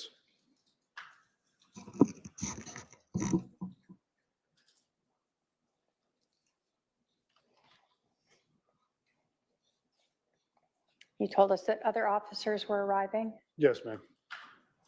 Is that what we see here happening? Yes.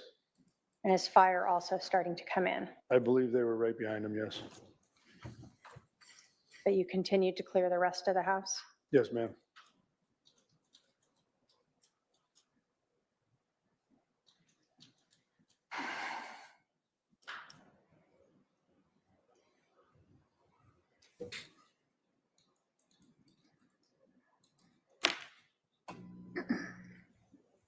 So what do we see there? It appears that the fire is rendering aid to the victim, or attempting to. Were you walking around trying to find identification for the individual on the ground? Yes, ma'am. Were you able to ever find an identification for him? I was not. So no wallet laying around, No. no ID in his pocket? I didn't check his pockets, but no, I don't think fire found one. So you're kind of talking with them to let them know who this is as well? Yes, Because they're documenting it. yes.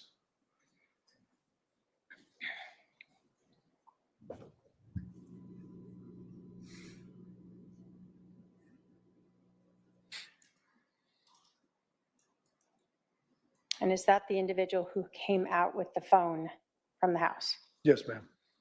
The one that dispatch and 911 told to come out? Yes.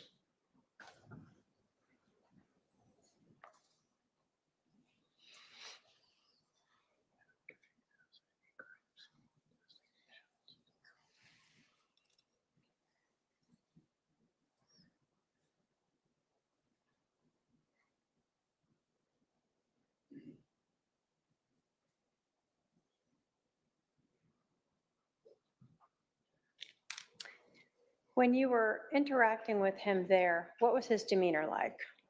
He was extremely calm.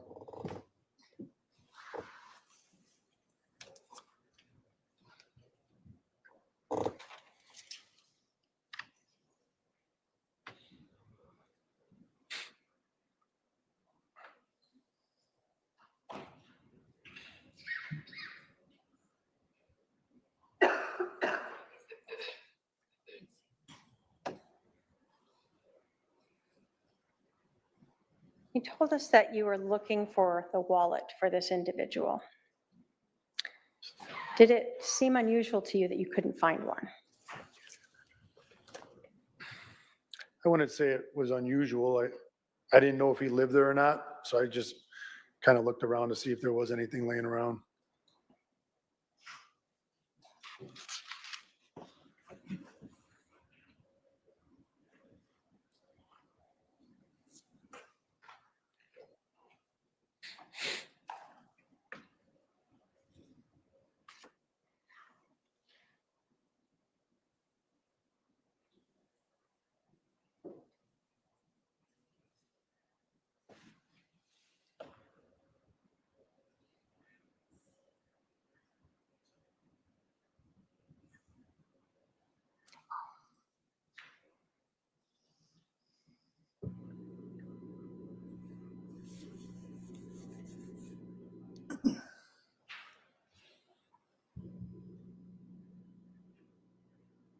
Is this you still trying to see if there's anything in the residence that might be related to that individual?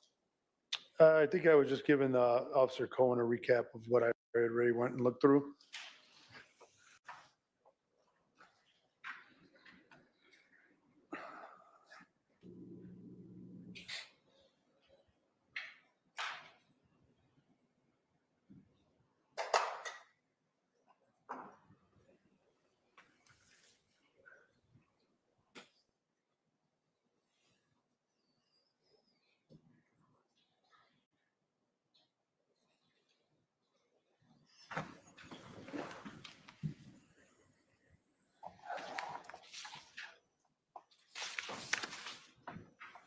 I've shown defense counsel or defendant exhibits 3 and 4. I have a paralegal and goes up to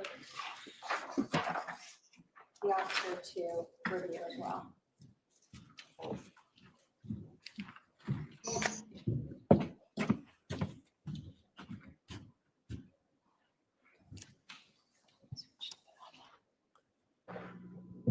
Do you recognize those as sort of screenshots of 2 different views during your body cam footage? Yes. State will move to admit exhibits 3 and 4. Any objection? No objection. 3 and 4 admitted. And if I may publish them.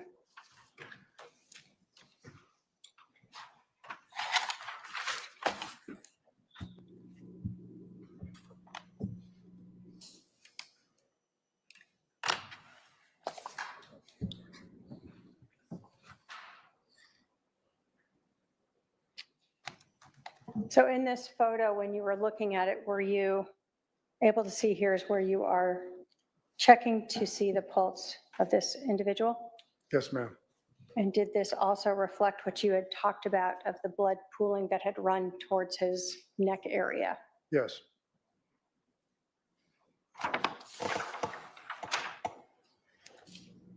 Exhibit 4. Is this sort of when we first see you walk back in and we see fire working on the individual? Yes.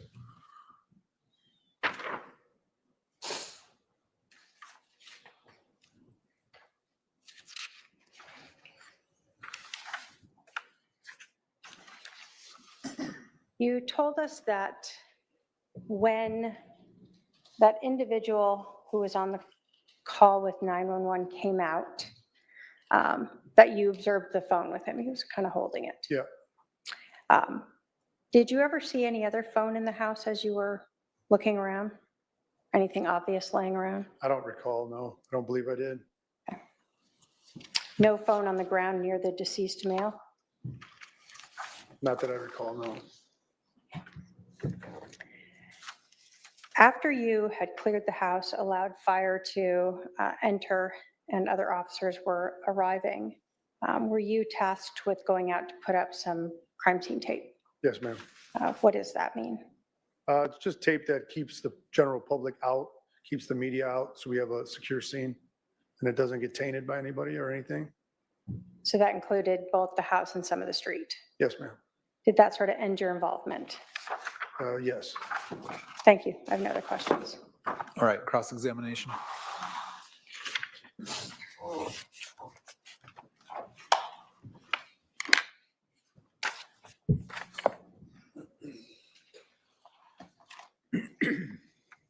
It's Sergeant.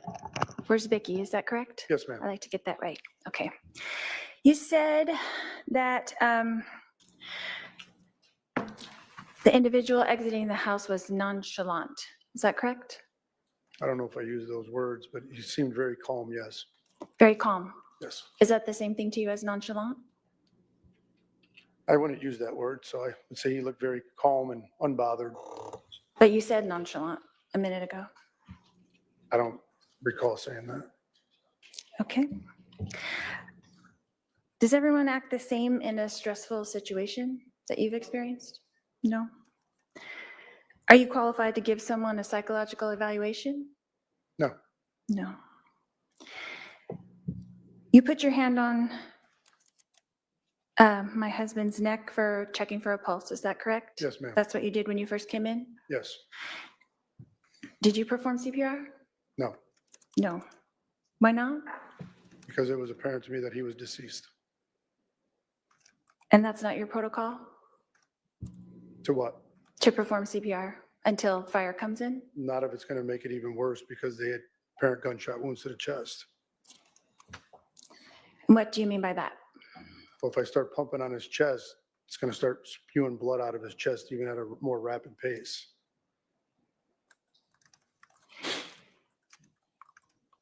So when the 911 operator was telling my brother to do that, that same thing would happen? All depends on when the call came into dispatch. But I'm saying if you're doing CPR on someone with a gunshot wound in the chest, on the chest. Could, yes. Yeah, okay.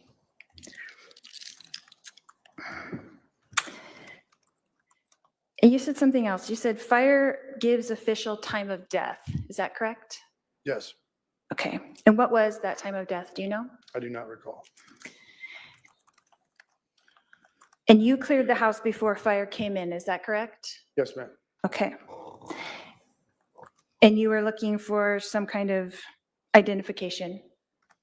When I Yes. cleared the house, Yes. I was looking for other potential victims and or suspects. Okay. But you were told on the phone that no one else was in the house but Alex. Is that correct? I don't recall if I was told that or not. Okay.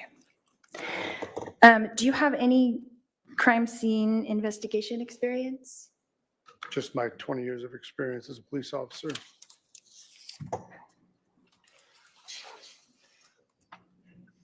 And you said something about, and this is just for me to understand, you said something about the casings being to the left of him or to the right of him? I didn't say they were to the left or to the right. Oh, did you say west or east? No. Oh, sorry, that was my interpretation. Can you tell me what the weapon was that you found? It was a handgun. Was it a 45? Don't recall. Okay. Could you tell what direction the bullet came from? Based off the way the body was laying, I could assume it came from where his feet were at. Near the feet? Mhm. Did you see the projectile that was in the baseboard? I don't recall if I saw that or not.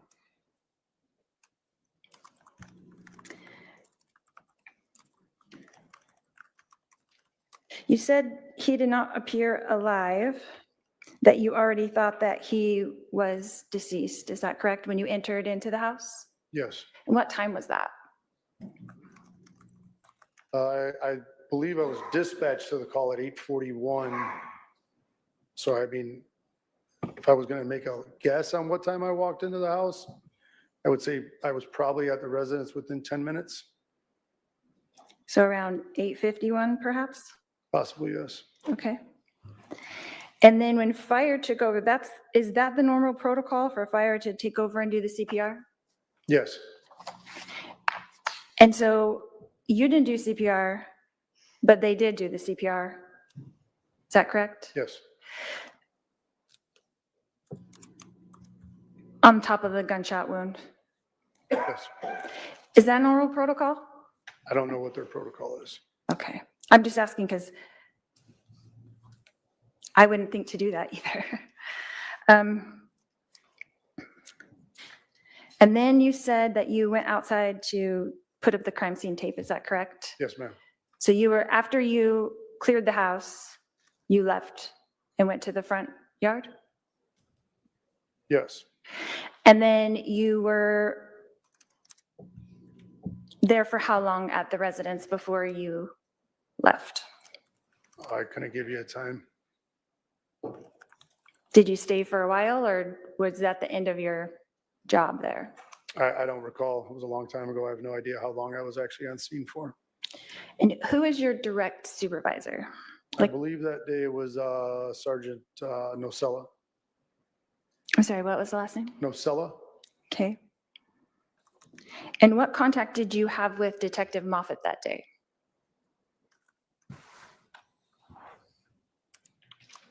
I don't know if I had any with him on scene. Okay, what about Detective England, perhaps? I may have briefly spoke to her while I was on scene. Okay, 1 time, 2 times, 3 times? I couldn't tell you a number. Okay. And then when you have to report to your superior before you left the scene? He was on scene, I would imagine. Nocella? Is that Yes. what you said? Okay. And then you don't know what time you left, but you arrived at approximately 8:51? Give or take, yes. And then did you see me arrive at the scene? I think as I was leaving, yes. So approximately around the time that I arrived, you were leaving? I don't know if I left when you arrived, but I was on my way out of the crime scene as far as I know. Okay. And then you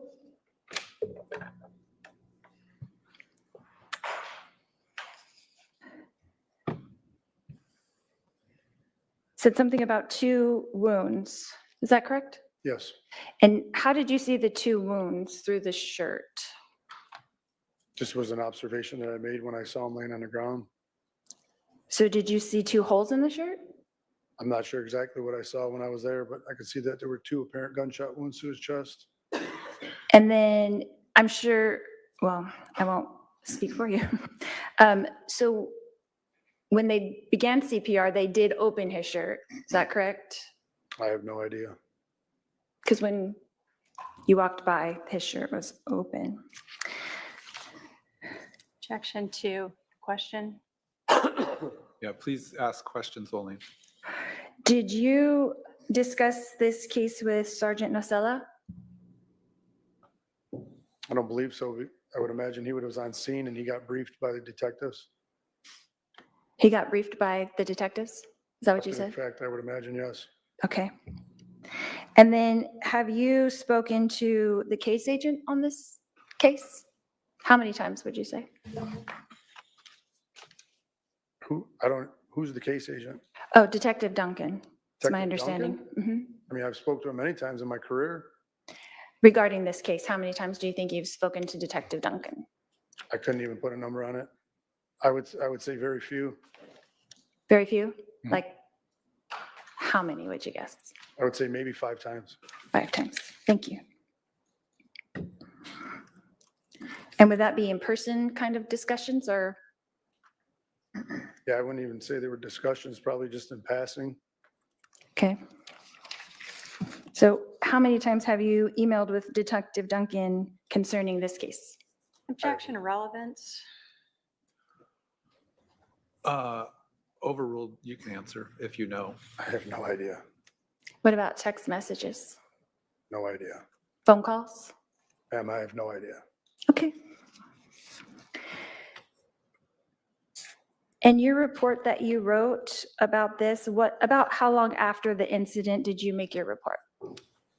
I was done by the end of my work shift at 4 o'clock. And then did you ever make any revisions to that report? I don't believe so.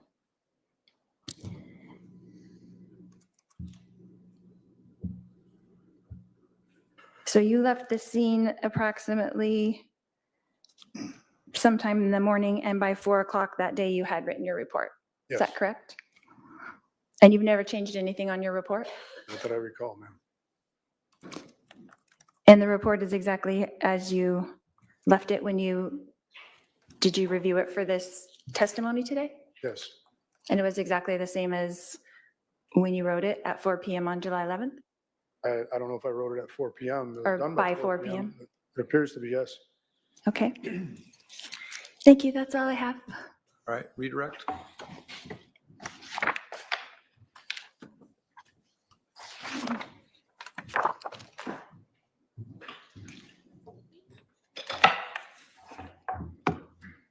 Sergeant, you were asked about the shooter's demeanor. Were you just telling us what you observed? Yes. What did you observe? I just observed him very calm and collected after just shooting somebody. And that's both seeing him come out as well as having some interaction with him on the curb? Yes, ma'am. When a person is been shot and you check for a pulse and you believe they are deceased, as a police officer, are you supposed to touch the body? No, Is the body basically a crime scene? yes, Based upon your training and experience, did you believe that the victim was deceased? yes, ma'am. Do fire have EKG, heart monitors, and things that they use to determine if maybe you missed a pulse? Yes, ma'am. When you talked about giving CPR, if an individual is now a crime scene, would giving CPR to that deceased person change the crime scene? Yes, And so as someone who believed the person was deceased, you did not want to modify or change the crime scene? correct. You were asked about the gun. Is the gun part of the crime scene? Yes, Were you responsible for processing the crime scene?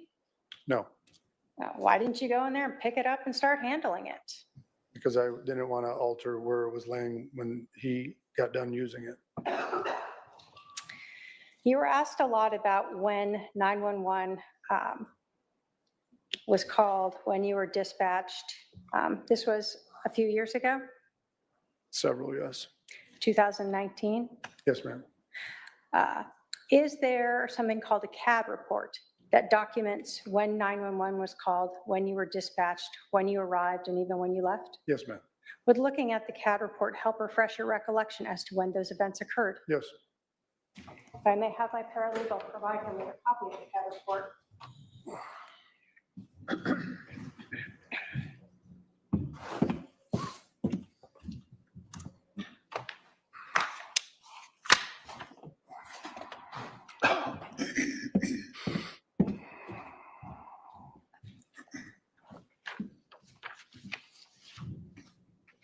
you want me to? Starting, does looking at the CAD report help refresh your recollection as to when the 911 call was received? Yes, ma'am. When was that? It was received at 8:36. Does looking at the CAD report help refresh your recollection as to when you were dispatched? It appears it was dispatched at 8:37. So your memory of saying 8:50 or so was perhaps incorrect. Yes, Was looking at the CAD report indicate when you arrived? 8:43. So again, that was a little earlier than your memory was. Yes, ma'am. And does looking at the CAD report help determine or refresh your recollection as to when you left the scene? Yes, ma'am. When was that? It's 5:31 PM.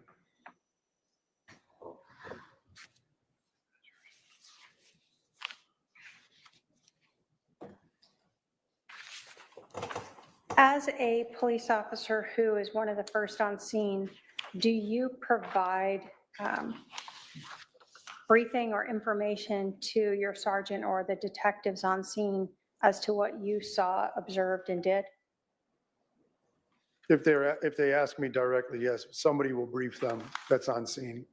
But you have to provide somebody that information to then provide to the detectives? Yes. Why is it done that way? Because usually a supervisor is going to want to know what's going on and what we did, just so the detectives know exactly what they're walking into.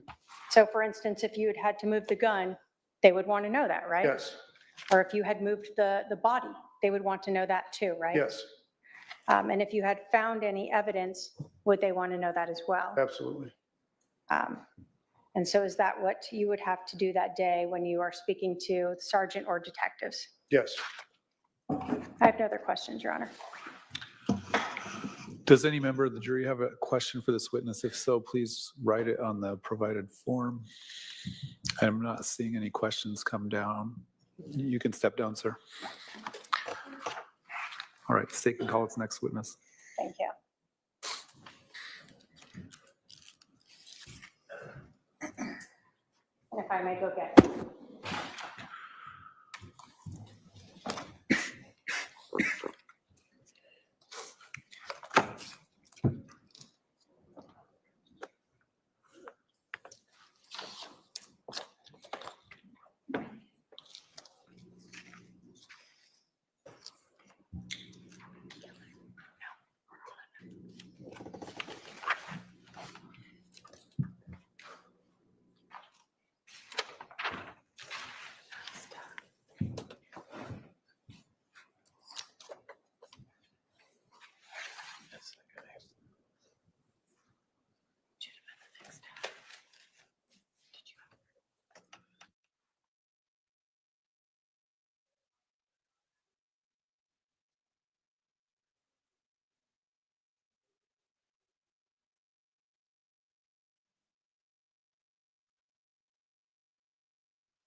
whole truth, and nothing but the truth, so help you God. All right, go ahead and have a seat over here to my left.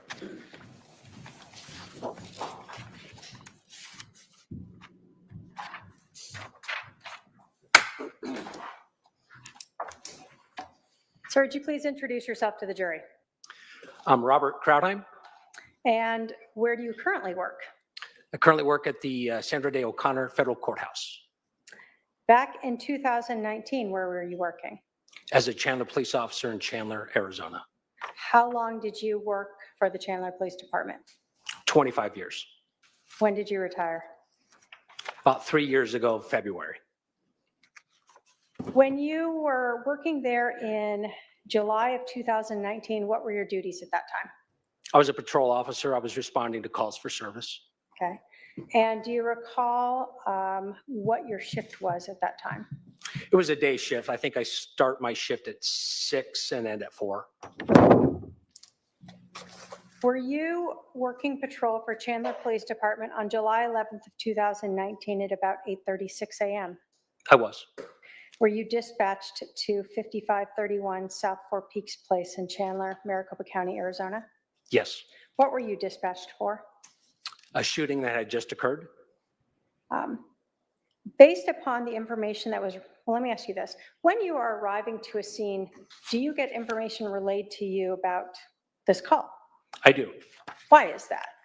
The call taker is asking the person on the phone what's going on, where it is, who's there, just basic information. And then dispatch relays that information to me as I'm driving to the call for service. Is that so you have a better idea about what you're walking into? Yes, it's on a computer, but verbally, the stuff that's really pertinent before I arrive is just verbally done over the air. So when you were arriving on the scene, did you think this shooting had just occurred? I did. When you got to this 5531 South Four Peaks, were there any other officers on scene yet?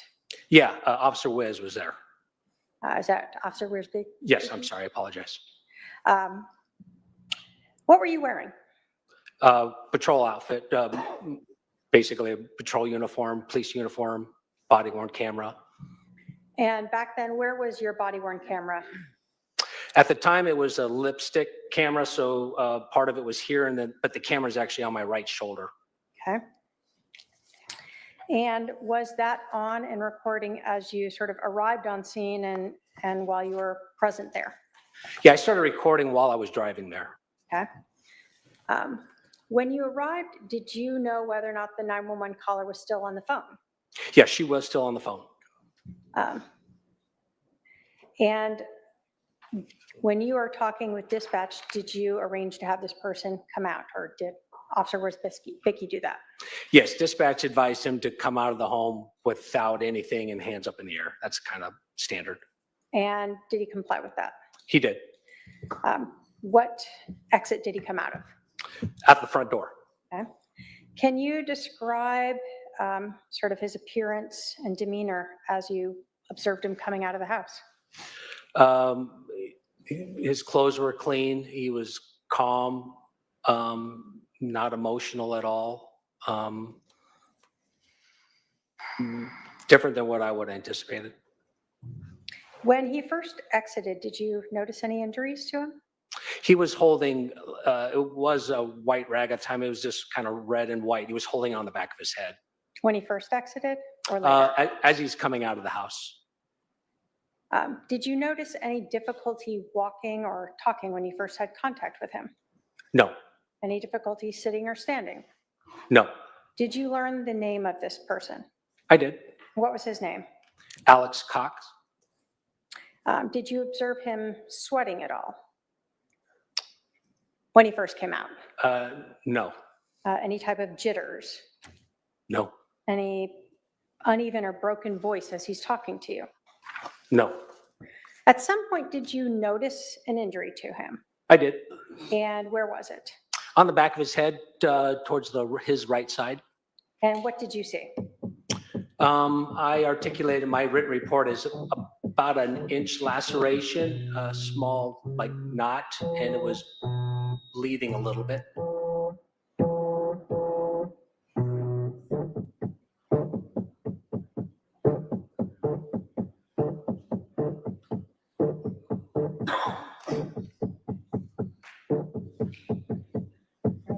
fix that.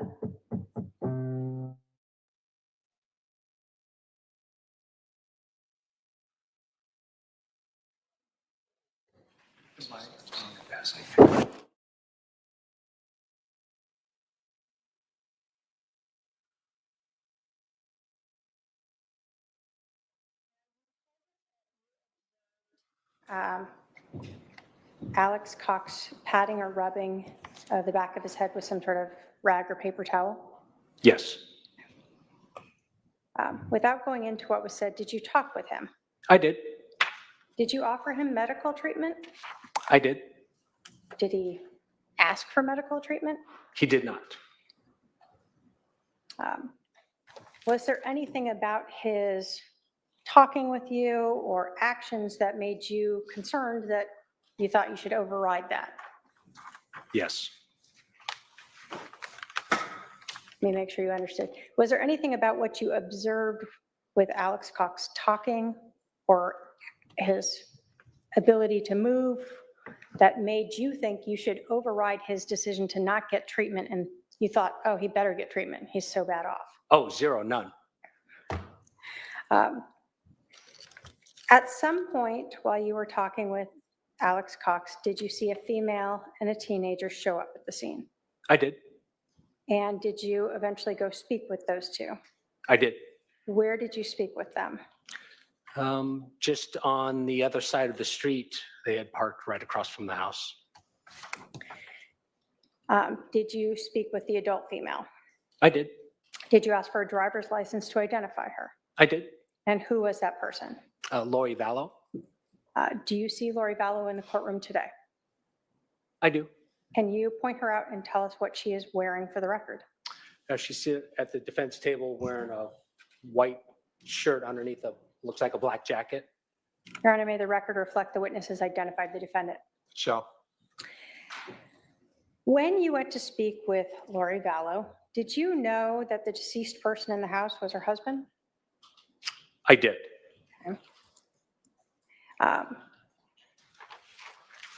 When you went to speak with Lori Vallow, did you ask her whether or not the individual inside her husband lived there? I did not ask her that. Can you describe for us Lori Vallow's demeanor as you were interacting with her? Calm, nonchalant, just kind of a matter of fact, just talking to me as I'm talking to you now. When you went to speak with Lori Vallow, can you tell us approximately how many police cars were parked around there? Well, I don't know either myself. I know there was at least mine and Officer Wiz's. There's a fire truck there. I think there was an ambulance there, and I think there may have been another police car. I can't remember, but there was a lot of emergency vehicles just near the home itself. And was her brother Alex Cox sitting sort of in view of her? Literally across the street, like the desk of the prosecutor would be her car. This is the street, and I had Alex seated right on the sidewalk. When she first arrived, did she actually walk up to where you were with Alex Cox? Yes, she did. And you asked her to go back to the other side of the street? I did. Did she ever ask you how her brother was doing? No. Did she ever ask you if her brother needed medical attention from being hit by a bat? No. Did she ever ask you why there were so many police cars around the neighborhood? No. Did she ask you why there was a fire truck parked in front of her house? No. So other than gathering basic information, did you really talk to her about anything else? No. And were you wearing that body-worn camera footage or camera when you had contact with her? I did. After you talked with Lori Vallow, did you go back and stand near Alex Cox again? Yes.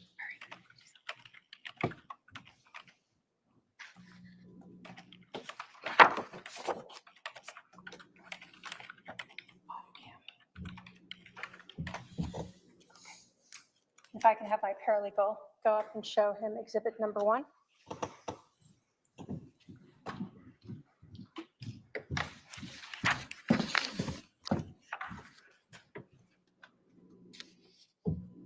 Do you recognize exhibit number 1? I do. Is that a copy of your body cam footage from July 11th of 2019? It is. Is it missing the audio other than during your interaction with Lori Vallow? Correct, yes. And did you initially identify that previously as your body cam? I did. State will move to admit exhibit number 1. Any objection to exhibit number 1? Any No objection to No objection. exhibit 1's admitted? And if we could publish it. Go ahead.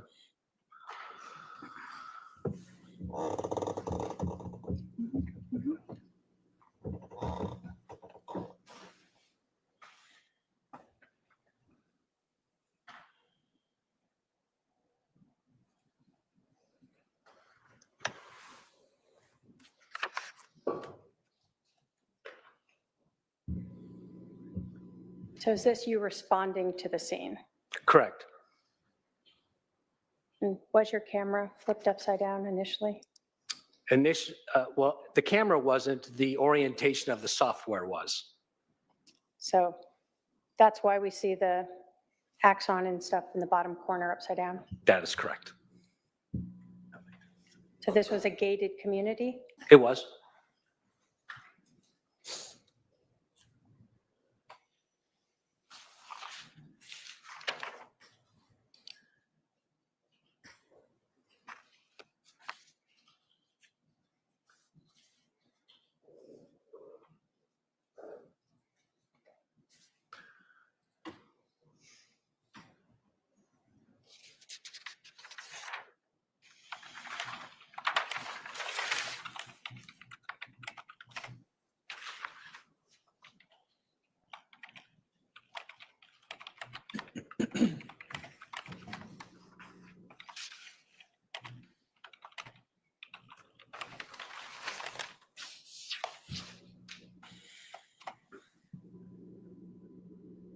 As you're driving, did you go by the fire truck here? I did. And is it standard for fire to stage a little ways away from the scene when it's a shooting? Yes. Why is that? So they could respond quickly. Do they want you to clear the residence first before they show up? Yeah, it needs to be safe for the firemen. We had to make sure there's no one else in the house that was armed or in the area. And as you're arriving, is the person, the shooter, still inside the house? I can't recollect. I think he was at the door right now or just coming out to the door. Why did you pull your weapon?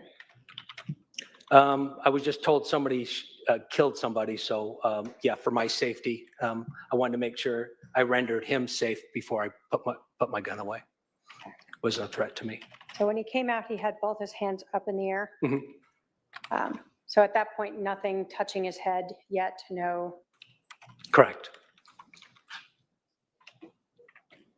Now, did you stay out with him while Officer Wierzbicki went inside? I did.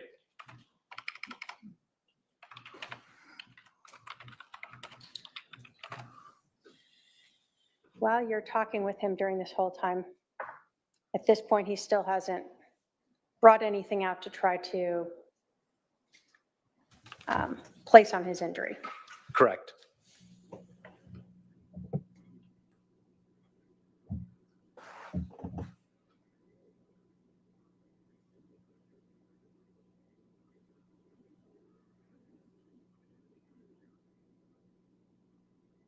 When he came out, did he already have those sunglasses on the top of his head? He did.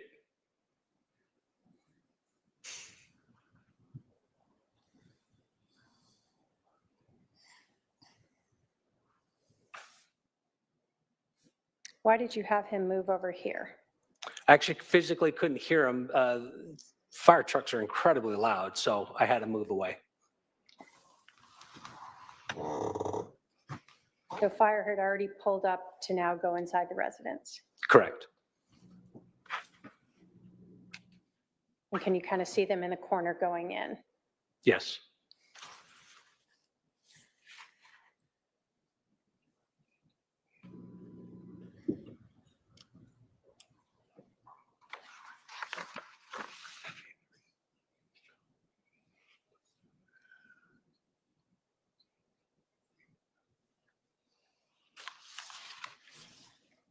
Did you learn whose truck that was in the driveway? I don't recollect right now whose truck it is. I think it's his, but I'm not sure.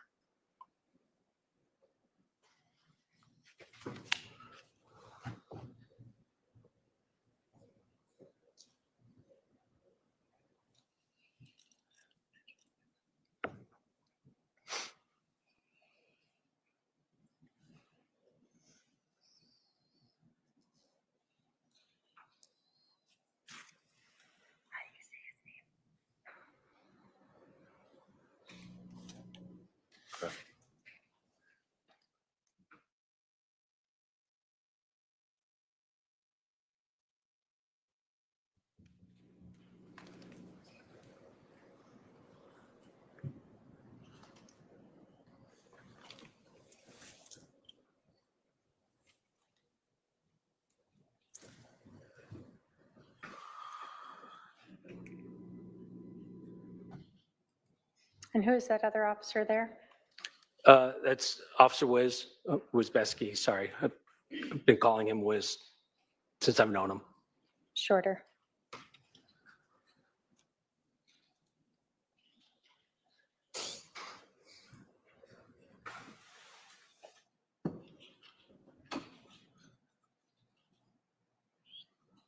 Were you initially trying to control the scene yourself, sort of helping to tell people where to go and what to do? Oh, absolutely. My head's on kind of a swivel. I'm always kind of looking around like people just walk up to you and ask you what's going on. And you got to make sure no one's going to walk up to the house. So you just try to keep it as pristine as you can. So we see him putting his head now, or his hand on the back of his head, correct? Yes.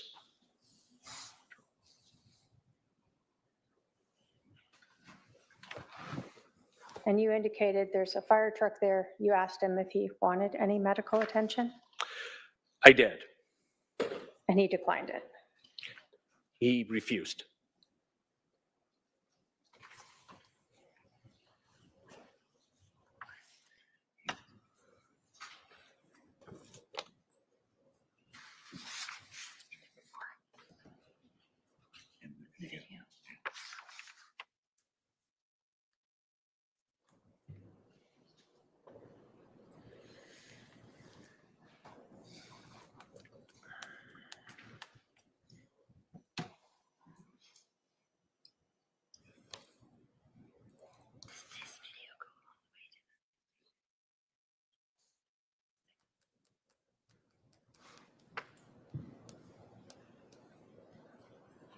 Who are those?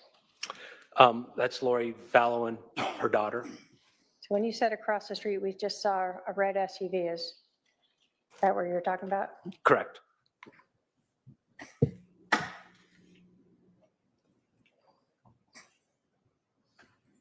So at this point, did you know the name of the individual inside the residence? Yes. And who was that? Charles Vallow. And did you at this point understand who that woman was that walked up? Yes. And who did you believe she was? His wife.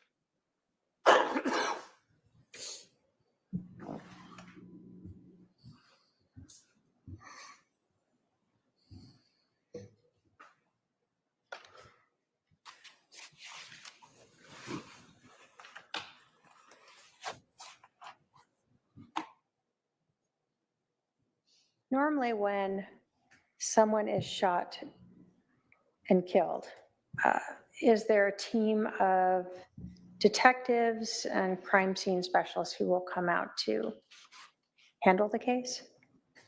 Yes. And are you, as patrol officer, sort of stuck with taking care of it until they arrive? Yeah, we deal with the burning, bleeding, and blowing up stuff. Anything that takes time and a lot more in-depth stuff, that's what the detectives do. And then what do we see here that just came up? It looks like an ambulance.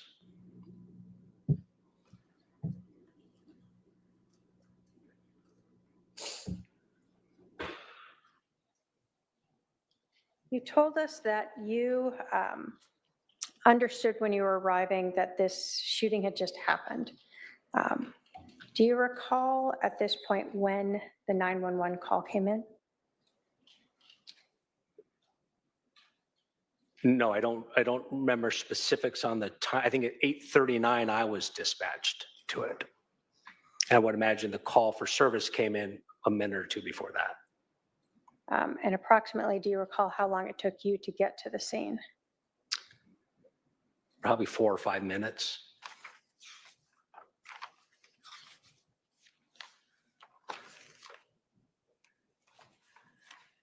We see more people walking up. Are you trying to stop the contamination of the scene by having more people walk in there?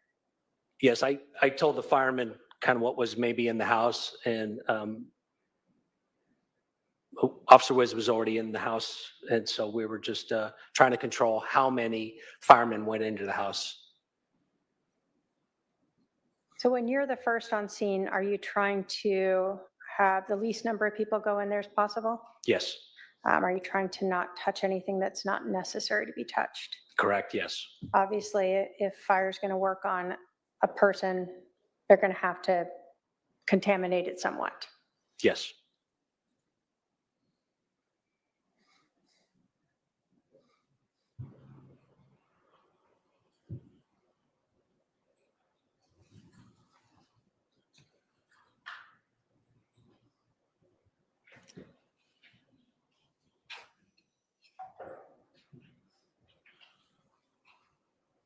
Is that when we sort of see fire now leaving?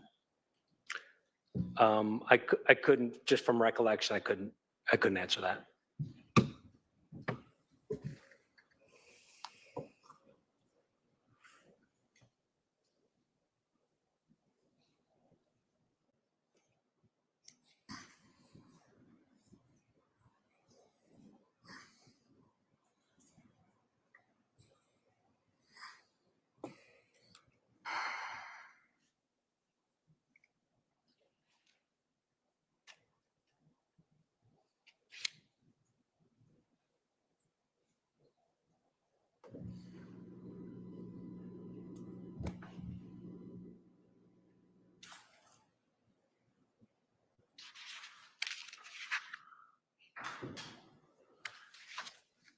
We see something in Officer Becky's hand. Is that the crime scene tape?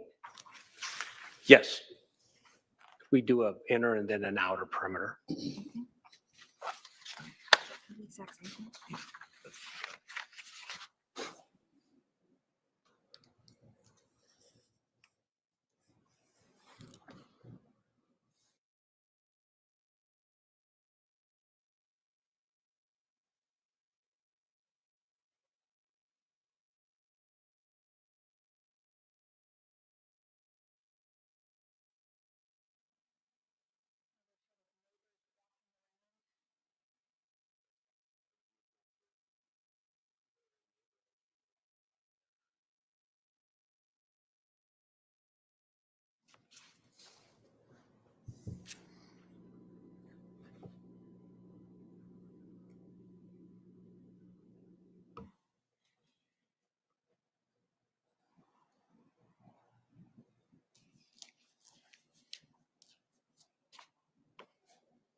Is it normal for a patrol officer to have to stay with the individual who is the shooter, ensure that no one else is contacting them?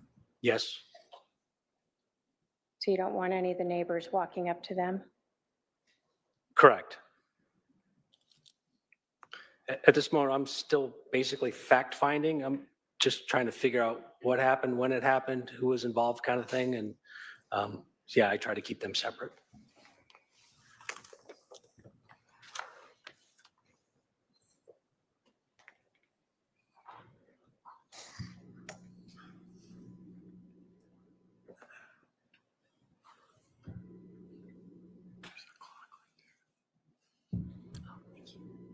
At some point, do sergeants and others start arriving on scene?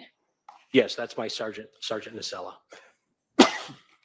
When you have a scene like this where detectives are going to be called out,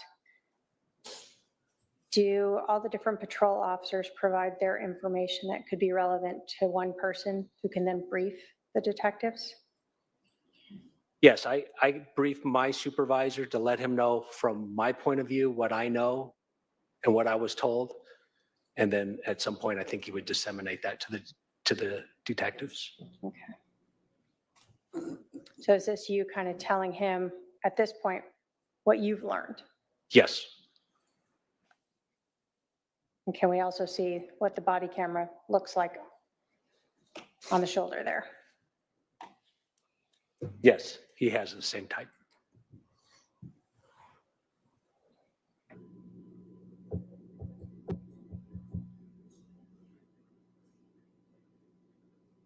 What made you decide that you needed to go over and talk to Lori Vallow? Again, it's fact finding, really. It's who are you? And when I say who, I always like to identify them by their Arizona driver's license, because although my name is Robert, I go by Rob. So I don't want to assume her name is just Lori. It could be something specifically or longer. So I usually ask people for identification. And that's so you can put that into your report appropriately. Correct. So we saw the ambulance leave. That means they didn't transport him. Correct. Did you learn that you actually couldn't cordon off this area the way you had initially thought because there was only one way out? That is correct. We initially, as you can see, cordoned off part of the road so anybody couldn't just drive up to us. We later learned that's the only way that part of the neighborhood could actually exit the neighborhood. So we had to change the tape a little bit. And then we see fire leave here as well. So now it's just police basically at the scene. Police and I think a crime scene technician.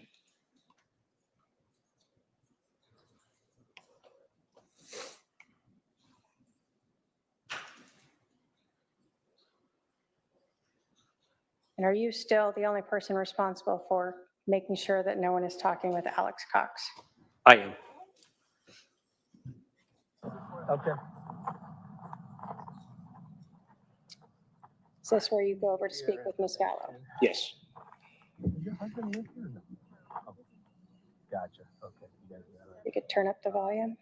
Okay. Let me just get do you have a driver's license? Quick, Jack? We'll just grab it.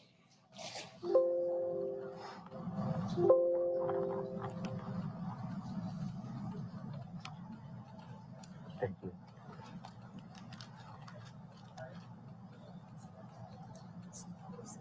L-O-R-I. What does your middle initial stand for?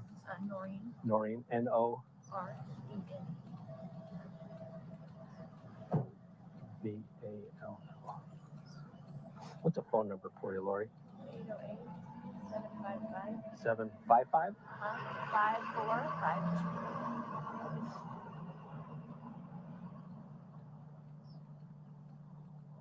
You live here, though, not in Santan. This is your home? Right, Gotcha. right. Okay. We just moved in here. Gotcha. How long have you guys lived here? I'm sorry, How long have you lived here? like 3 weeks. Oh, geez. Yeah. Okay. That's why the neighbors don't know us. Gotcha. Like, hi neighbor, sorry. Are you working at all? No. Okay. And you're still about 5'6", 20?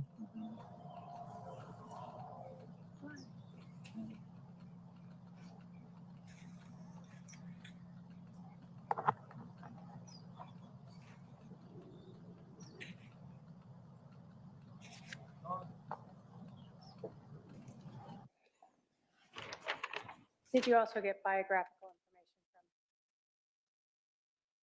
from teenager? I did. Was that Tylee Ryan? It was. Let's stop it now.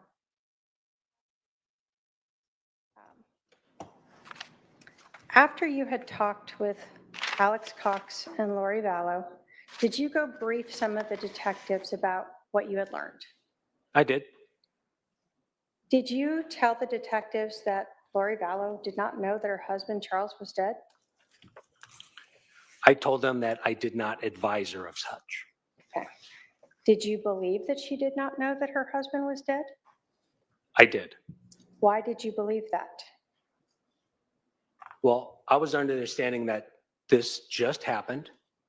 She just arrived back on scene, and I did not advise her of what happened in the house. When you spoke with Alex Cox, did he provide additional information that made you believe that she was not present when the shooting happened? Yes.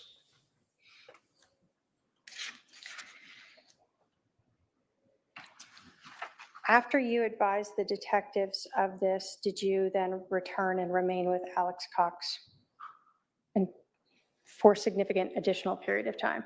Yes. Were you eventually asked to transport him to the police station? I was. Can you describe his demeanor during the transport? Calm. Didn't ask, we just talked about things not related to this at all, just a conversation between like me and you, just normal, average tone, calm. And did you stay with him at the police station until a detective arrived? Yes, Did that end your involvement in this case? it did. I have no further questions. All right, cross-examination.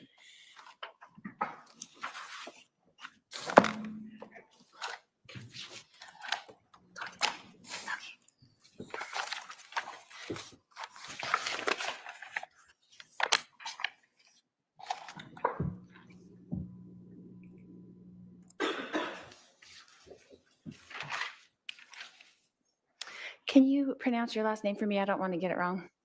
Krautheim. Krautheim. Yes. Yes? Okay, Officer Krautheim. At the correct? time, yes. At the time. Okay. Thank you. Thank you. Appreciate it.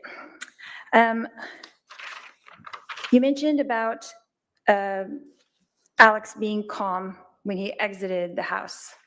Is that correct? Yes, And then he's also, you were advised that he had told the 911 operator that he composed himself and then called 911. Is that correct?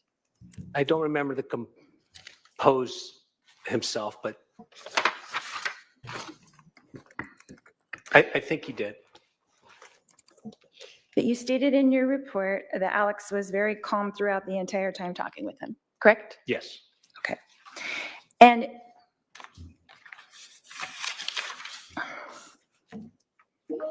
the scene itself, was it chaotic?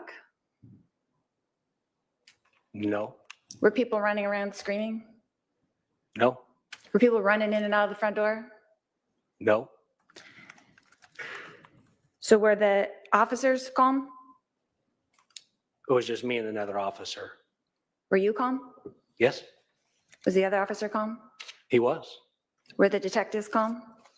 They were. Was the fire department calm? I didn't interact with them very much. I couldn't answer that. Your friend the Wiz was calm? Yes, the other officer, yes. So when I arrived at the scene, things were pretty calm. Is that a question? Yes. Oh, yes, you were calm. No, I'm saying when I arrived at the scene itself was calm environment. It was. Okay. So if I would have been hysterical, that would have been more out of character than if I was calm when everybody else was being calm. Isn't that Objection, correct? speculation. Sustain.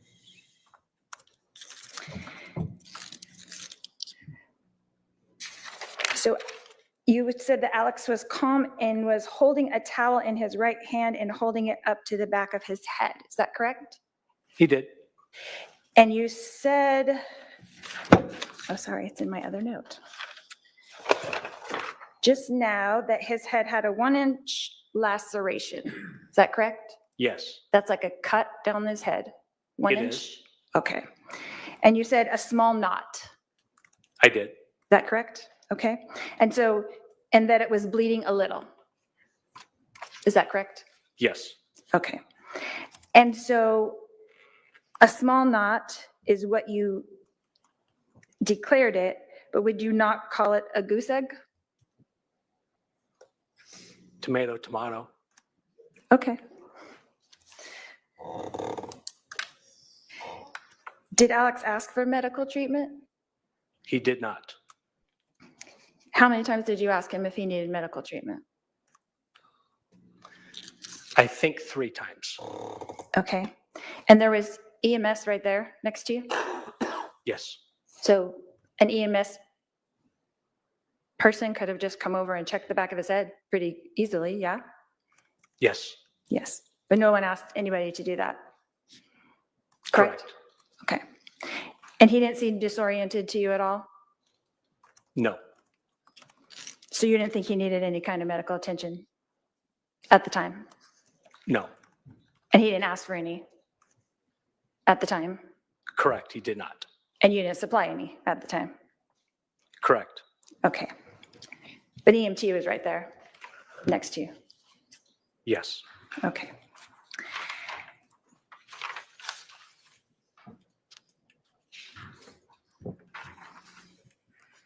That's another thing that you said, calm and nonchalant. Is that correct?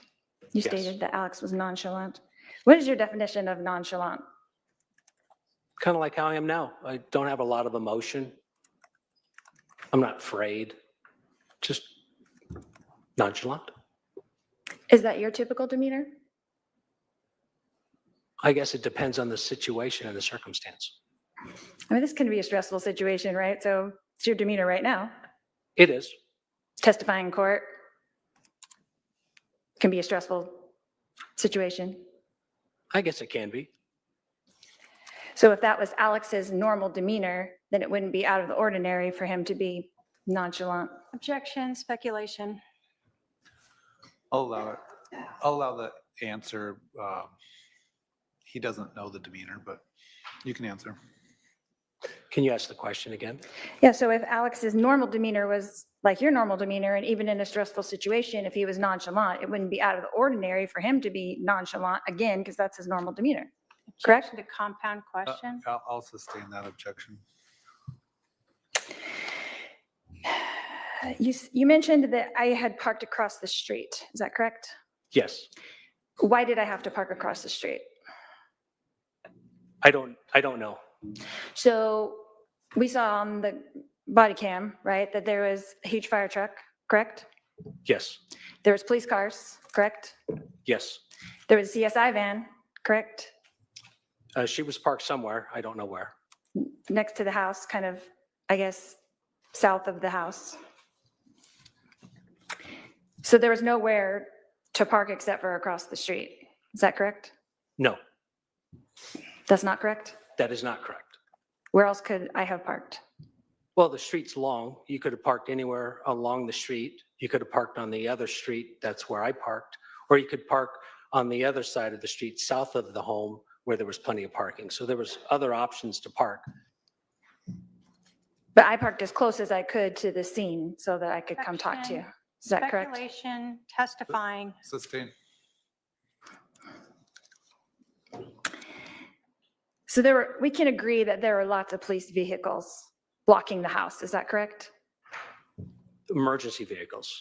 Correct. Yes. Yes, emergency, police, fire, CSI, all were there, correct? Yes. Okay. But even though all of those things were there, the scene was not chaotic. Is that correct? Correct. It was a very calm scene that day. Objection asked and answered. Sustain. Do you know how hot it was that day? No, but it was hot. It was hot.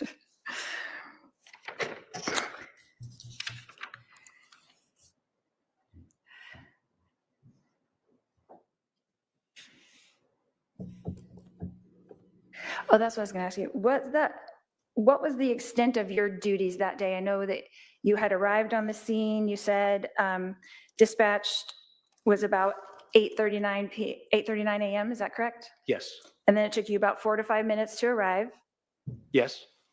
And then you were the first on the scene. No. No. Who was the first on the scene? Do you know? Wiz was. Oh, that's correct. And then who arrived, how long after he arrived did you arrive? Do you know? Oh, I was like seconds, Okay. maybe 10, 15 seconds. And then you were right there when Alex came out of the house? I was. And you were with him basically that whole time? Till he Yes. got into the police car? Yes, And then did you drive him to the station? I did. So you were in the car with him the whole time? Yes, So you really never didn't have eyes on Alex from the time he came out of the house till the time he got to the police station? correct. Okay. And did you have a conversation on the way to the police station? I did. You did. And that's the second body cam we didn't watch, is that correct? That has your name on it? Yeah, there's another body worn camera we haven't seen. Right, from the police car, I'm saying. Yes, me driving. You driving, but it comes from the car, not from the shoulder body cam, is that correct? No, it comes from still my body. Oh, it was worn still camera. on your shoulder? Yes, Okay. And in that,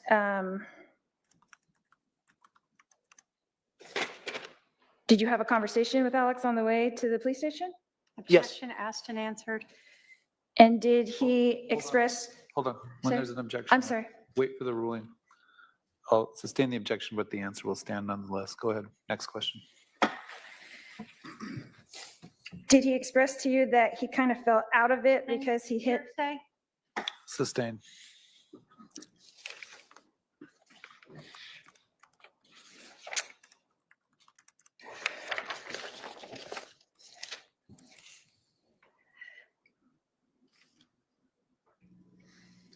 When did you make your report about the incident on July 11th, 2019?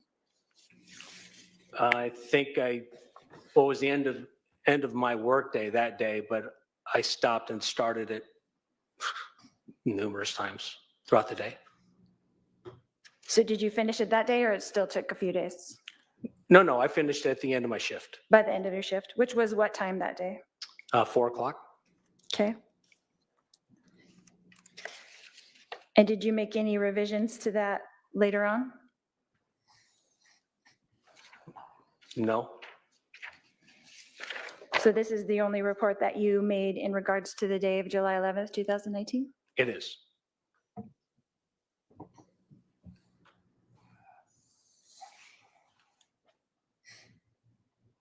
You stated that there was red liquid on the rag towel that appeared to be blood.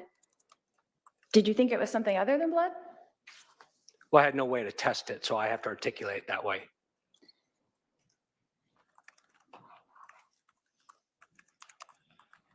So he was bleeding from the back of the head He was. on the right-hand side. Yes, Is that correct? Okay. And then was it you on the body cam who briefed the detectives, Detective Moffett and Detective Inklin in the front yard? yes, I made contact with him, yes. And then you had told them basically what Alex had conveyed to you, what happened? Yes. And then what do they do with that information? Do they just put it into a report? I don't know. You'll have to ask them. Okay. So your report goes to who after you're finished with it? I sent it to my supervisor. And who was that at the time? Do you remember? That was Bill Nacella. Oh, the same one? Sergeant, Okay. yes. Okay. And then did you speak to the case agent on this case regarding this incident on July 11th? I did at the time. That's when I walked up to them at the front door area. Okay. And was Detective Moffett the case agent at that time? Yes. Okay. And now it's Detective Duncan, as far as you know?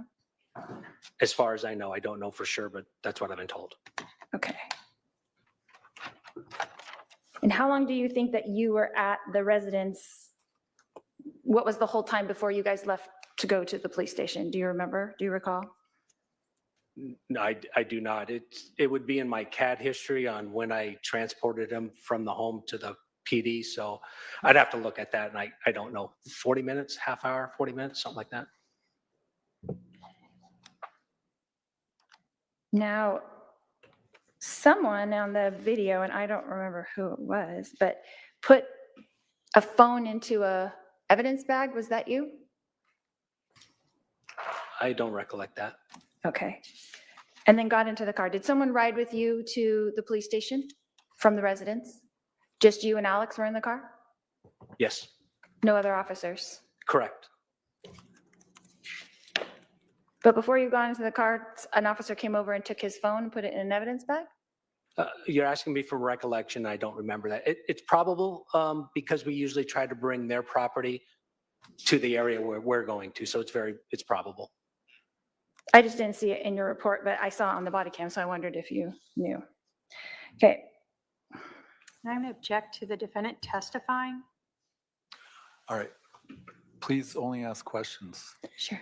When you make statements about what you saw or heard, that's testimony. I apologize, Your Honor. Go ahead.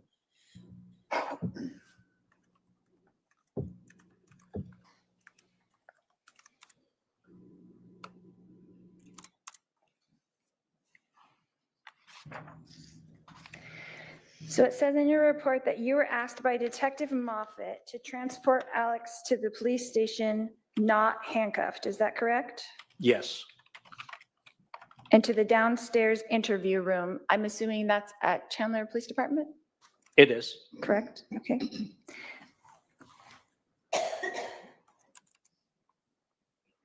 And it was just the two of you in the car on the ride there? Yes. Okay, thank you. Then when you arrived at the police station, what happened next? Walked him up to the room, had him sit down, or I think brought him some water, I think. And the detective was literally behind me. It wasn't very long before he walked into the room. So then Detective Moffett took over and you were excused? Yes, Okay. And then was that the extent of your duty it was. at that time? And did you leave the police station after that? Yes, Did you stay and observe the interview? no,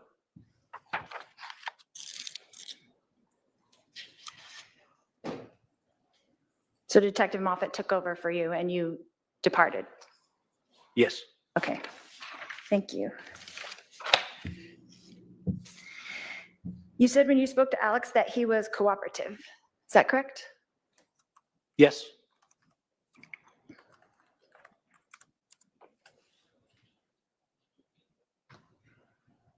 Is it possible he could have been in shock? Objection, speculation. Sustain.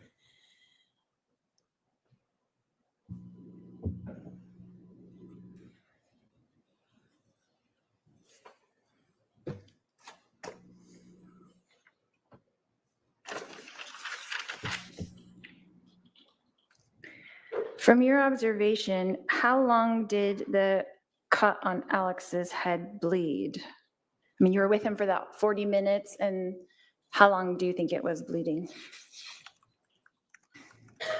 Well, I couldn't answer that because I wasn't standing in the back of his head when I first made contact with him. So to be honest with you, I don't know when it started. So I don't have the minutes. Did it appear to be bleeding when he exited the house, or no? I didn't look at the back of his head right away when he exited the house. When was the first time that you looked at it? About how long after he exited?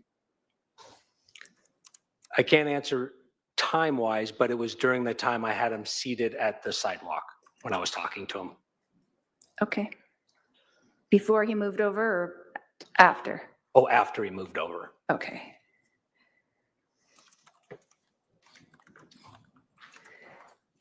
Did you ever enter into the house?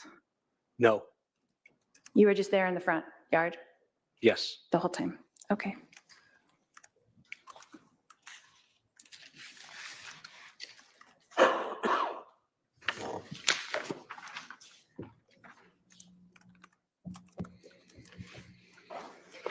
When you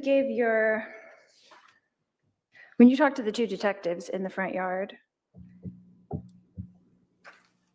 and gave them your synopsis of what had happened, You said they got into a domestic fight consisted, Objection. I'm sorry, I'm going to sustain the objection. what was the legal objection? Hearsay. Hearsay. Oh, I was just reading his report. Okay. Then objection, no question. Please ask your next question.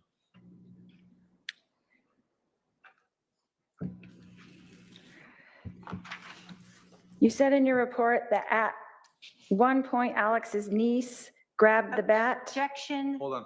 hearsay, That's improper hearsay. question. Okay, you can't ask hearsay. Please ask your next question.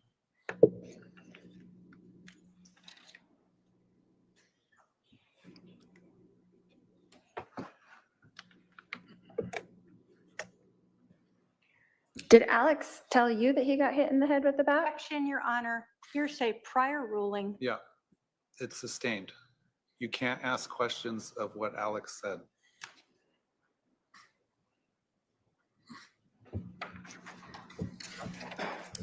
So you observed that he had this bump on his head, but you didn't know how he got it. Is that correct? No. That's not correct. You did know how he got it. Is that correct? I was told how he got it, which is different than me knowing how he got it, if that makes any sense. Correct. You did not witness it, is what you're saying. Correct. But you knew that he had an injury to the back of his head on the right side. I did. Correct. Okay.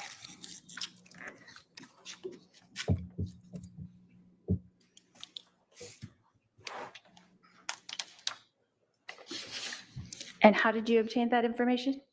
Your Honor, You can't answer if it calls for hearsay.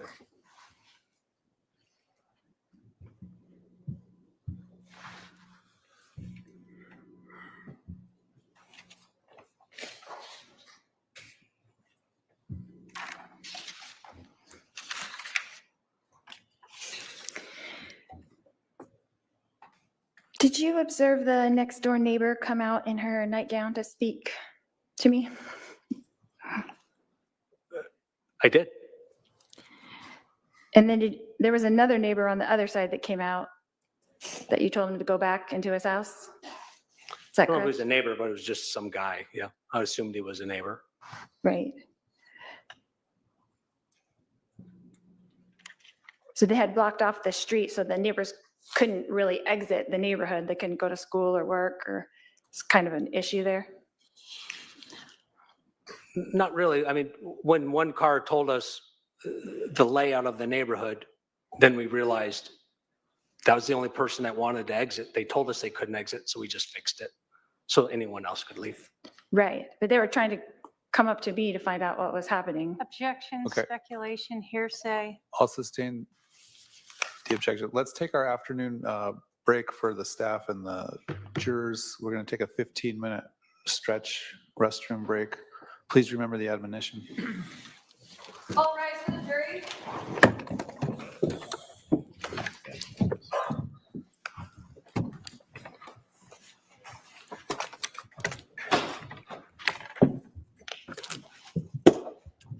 Juror 15. Juror 15. Is that your phone on the?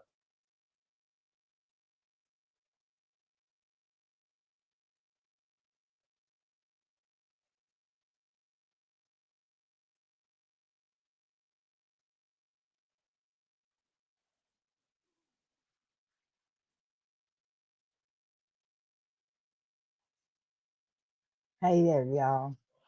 Can y'all hear me? Can you hear me? That's weird.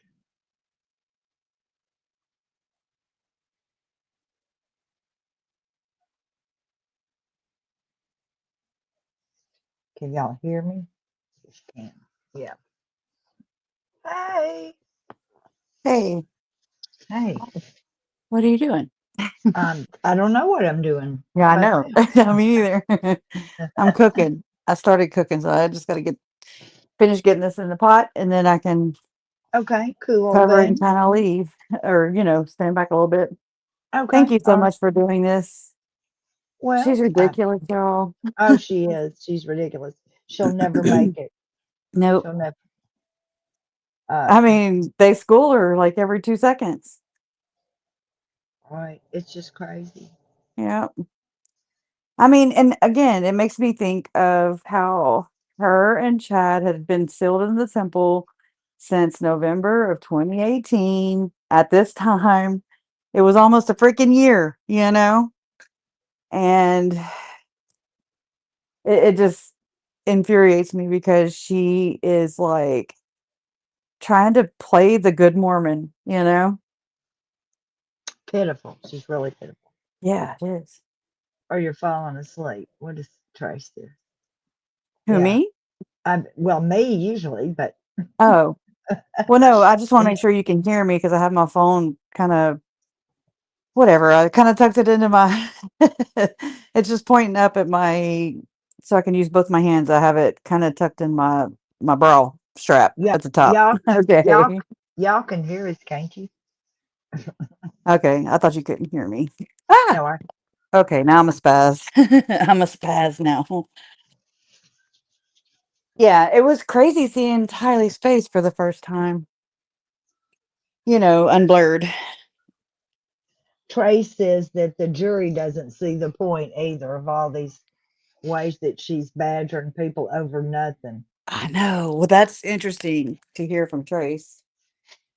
Oh, that's stuff we want to hear for sure. Okay, I'm about to Yeah. get out of this loud place. Okay, go cook. So Okay. let me see what if Nada's saying anything about this. Okay. All right. Now I'm not in there where it's loud. So thank y'all so much for being here, by the way, and thank you, Trace, um, for being boots on the ground, and Beach Bum for being a kick-ass mod. I know that's right. She welcomes everybody in, and I just appreciate her for that. I know she loves trials, so it's so crazy to think about this one finally being here. Even Oh, right now, it's playing out, and I'm still like, oh my God, we're here. I know to Trace, it's probably the same. It's so weird to Trace to see all these people that she doesn't know, but she's been looking at them. But she does know. It's like But you she, know, but you don't. Yeah. right, right. Hmm. Yeah, it's got to be. It was gonna be like I remember going to Idaho, and just like you just said, Donna, it's like you know people, but you never met them before, in person. So it's very overwhelming, and I guess that kind of flashed through my head around March 30th, March 31st, those days. And I was just like, I didn't even know that I was considering or reconsidering or whatever, because I mean, I had all intentions to go. But I don't know, just my gut was just like, nah, you don't want to fight all that shit. And I mean, because that's a whole process in itself. For me, it is. Yeah, I'm an empath, so it's very, I absorb, you know, and it's Yeah. very difficult to process all those things. Plus, it sounds like it's a real rat race in Arizona just to Yeah. get someplace, be Yeah. there, get something to eat, and be back where you're supposed to be at Yeah. whatever. She says, I didn't approach Kay yet. Um, Whoa, this is different. I'm doing this from my phone and it's giving me different options. She said, I didn't approach Kay yet. So many people are fangirling, right? And it seems a little overwhelming. And I figure I'll just introduce myself one day when this dies down. I'm glad you see that though. That's what that thing I was trying to tell y'all the other night, how it's so odd because people start to think that, and I mean, maybe it's just from my perspective, but I guess it's not if other people see it, that people will, I mean, I've lived it, so I can say it, but people have even crossed over me or befriended me just to get to my mom and my dad, which is weird, it's very like, what? What are you doing? And that's just so trashy. Like it is. It's so trashy because it's like, what are you doing? Are you really supporting the family?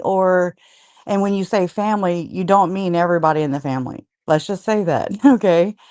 It's like, and I know I sound really weird to a lot of people right now Well, because it's like and you what gotta experience it. Go ahead. do you have to offer? You know what I'm saying? Like Yeah, I know. I chasing know. around after. I mean, it's not like you're going to walk up and say, "Hey, I've got a picture here." I mean, if you did, it would be good. If you said, "I have a picture of Charles you've never seen," or Yeah. JJ you've never seen, that would be different. But I mean, just to go up and say, "Hey, I know you," I guess you and end up on Netflix and you end up on documentaries and I don't know. I have felt Dateline that way and even about actual famous people. Like you'll go somewhere and there's a yes. famous people and so everybody's wanting to go meet them and shake their hand. And I was like, well, why would they want to shake my hand? I don't even know Right. them. It's like I'm void. Like I'm not there, and I'm like, hello. Like and like Janelle, I posted her comment. It says it's like they see themselves as fans instead of being a support. Right. Yeah, I think that's very, very relevant, but I'm just glad that Trace is there and I understand totally what you're saying, Trace. Is what I'm saying. And Janelle put it into words for me, so Oh, and she said, she says it seems like Kay is uncomfortable with so much. She would be. I mean, that's why I'm not there. I think that's what talked me down. Yeah. Because I mean, it's like you're, like I said, it's like you're being like everybody in the courtroom's looking at you. and to be fair, some of these people are not going to be there for a No. month to look for a good opportunity to go to meet Kay. Maybe they're only going to be there 2 days, and so it's Yeah, and like so this, yeah, they're gonna do it and die. I'm not talking about those people. It's weird. There's a whole another group of people or breed of people. I don't know what to say, but that it's like they seek it out for a reason. Like I don't know. I still don't have a good understanding. I have a good understanding. I don't have a good way to express that yet. It's Well, you're really probably odd. wise to have done that because otherwise, maybe you would be having all those drama channels talking about us if we, Yeah. and if we were, Yeah. bad mouthing everybody and oh, look how they look. Yeah. I mean, it's Hey, like you have to, it whatever. reminds me of whenever I said how, I've actually reached out to a grief group, a local grief group. And then they were like, yeah, we heard about it, but it's like, you have to be a brother, sister, mother, father, grandmother, grandfather to basically qualify for our help. And then they didn't point me into any direction that could. And I didn't realize it at the time, but this is kind of the same thing that Heidi's mine said, I couldn't imagine the fandom aspect. Like, sorry. Oh. I'm sorry. I'm sorry. I changed it. Now I don't know how to go uh, back. Can it's I go okay. I back? got it. She says, like, sorry, your family is dead. Can I get a selfie and sign my chest? Oh yeah, that's Yeah. pretty sad. Yeah.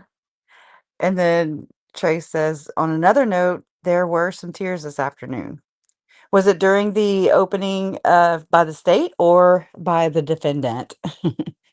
Well, wasn't when the defendant was talking. That was such a tale. Yeah, it really was. Mm. Yeah, Little Horses says it's a strange community that is attracted to being a fangirl. Yeah, it's like hi, look, I'm close to I guess and I mean this is just me trying to put words to it, so don't hold it against me. But like it's a pyramid. And so because of, I guess, the exposure that mom and Larry, because that's how we looked at them, I did for sure. As a family member, I was just like, hey, they're the face of us. They are the face of the Vallow family, like because if we all were to come out like they did, because we were working behind the scene. I was working behind the scenes, like doing whatever to just, and then I relied on them and they were the face. If we all were the face, then that would be very confusing and it would be like a Sebastian type Summer Yeah. Wells type kerfuffle, you know, and it wouldn't be about the finding the kids. Mm. So it's like people go more, you know, and they see Larry and Kay. They see their faces. They know their faces. Um, you know, they see Annie. They know her because of the face, you know, speaking out for. But that doesn't mean that that's the only person advocating for your same family, you know? So just, I don't know, some things to think about. Oh, she's her own damn bodyguard. Y'all, last night I actually was listening to my messages, and I had one from mom that she had sent me up December 6th, actually. And I was gonna play it, but I can't play it while I'm on my phone because it was her reacting to Lori, knowing that Lori was going pro per. So, and she was like, "Oh my God, I'm so excited." I mean, I just was gonna play it so y'all could hear how excited my mom was. You And need to because make I a didn't, short out of that. I know, I know, but I couldn't, like, I wasn't feeling the same thing. Oh, they're back on. Oh, are they? Okay, let me hush. I think. Hold They're on. not saying anything. The person doing the camera just moving around. Okay. Well, I saw the defense. I mean, I saw the prosecution, whatever. She Let's was on see the what. phone talking to Alex instead of calling 911. Exactly. Lamisa says, "This isn't a spectacle, it's devastating. Living in the clickbait era is history. It's gross. I hate it." So it won't be long. Clickbait, It clickbait. won't be long till they're, well, I say that because we're 30 minutes behind. I can't figure out what we're doing. I know. Anyway. Anyway. I get confused too by the future stuff. You know, like I mean, I appreciate it, but then it's like it really confuses me too, especially if I'm watching it. If I'm watching it and I hear future stuff or see future stuff from 30 minutes in advance, it confuses me and I can't pay attention to what's going on right now. It's so weird. But that's me and my ADHD. So Trey says they showed a picture of a cop taking Charles' pulse. I think because of Lori trying to dog the cop for not doing CPR because Alex didn't. Oh goodness. Then she says if they're real, it's because it was the moment of her downfall started. Huh. yeah. And oh, Well, okay, they let me may be hush. doing something now. I hear them moving around. Okay. Maybe not. Yeah. Okay, Trey says Annie has about Oh, four no, to no, no, ten. no, no, no. Okay, Let's don't just read leave it. that in the comments. You I know, it's start. there in the comments if anybody wants to read it. You I know, started before. I started before I. Okay, probably in about 10 more minutes. She says. I need a Uh, shock belt. I'm picking. yeah, I need the shock I'm belt. joking. I'm joking. I've got to stop saying the F word. Well, hey, no, I do it all the time. I know I need to do it too. I need to do it too to myself, you Oh know. my gosh.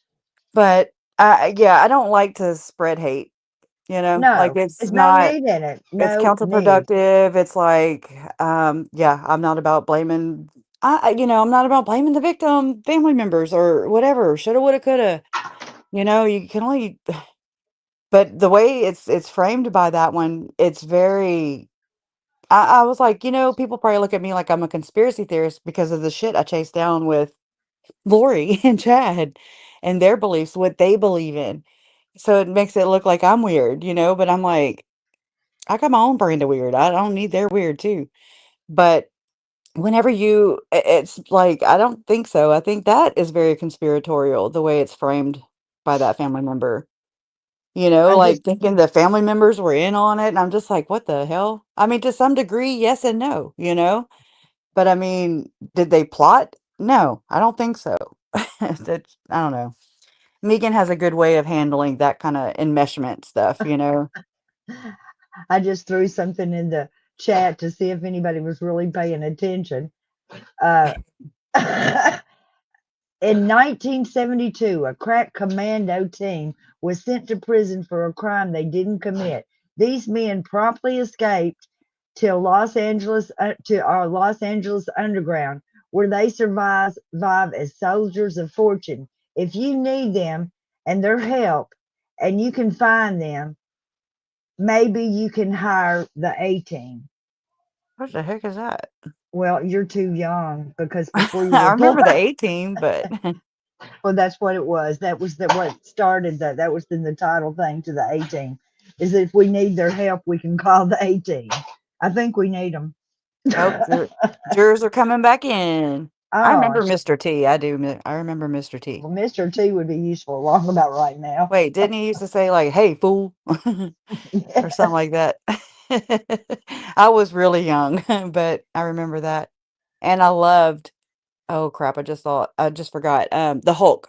I loved the Hulk. My mom said I would sit in my green blow up Hulk chair, and I would sit in front of the TV and watch Hulk. I don't know. I wasn't so much about him as that. I I don't pity the even know fool. why. I didn't even know about why I even know about the A team. I Okay, pity the fool, Lori. All right, here we go. get Just on a couple chat. more things. You mentioned that you briefed the detectives. Is that correct? Yes. And what did you tell them in that briefing? Objection, hearsay. Sustained. Are his statements hearsay as well, Your Honor? Any out of court statement is hearsay unless there's an exception under, or it's non-hearsay under the rules. So yes, his out of court statements are hearsay. Go ahead.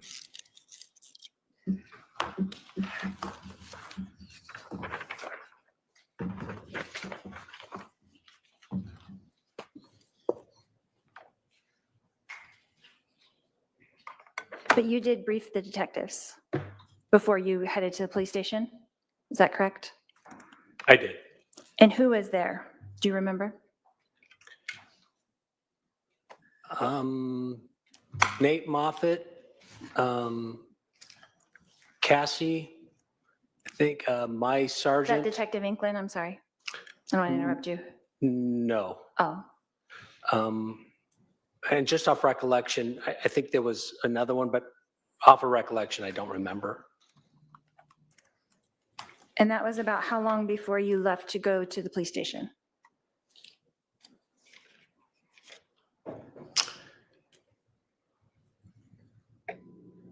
$10 minutes, maybe?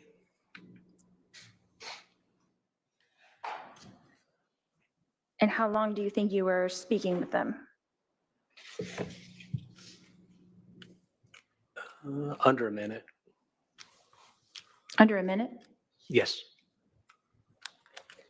for the briefing? Yes.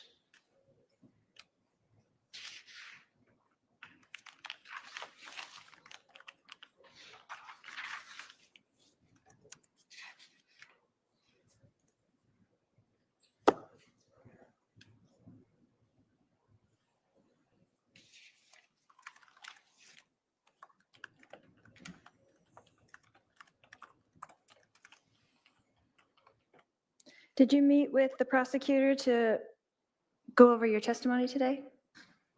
I did. When was that?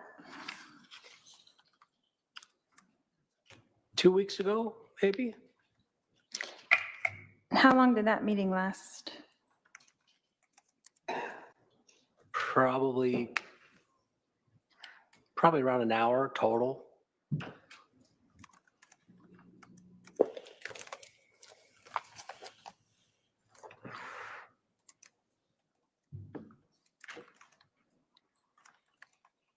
Did you review this report before you came to testify today as well? I did.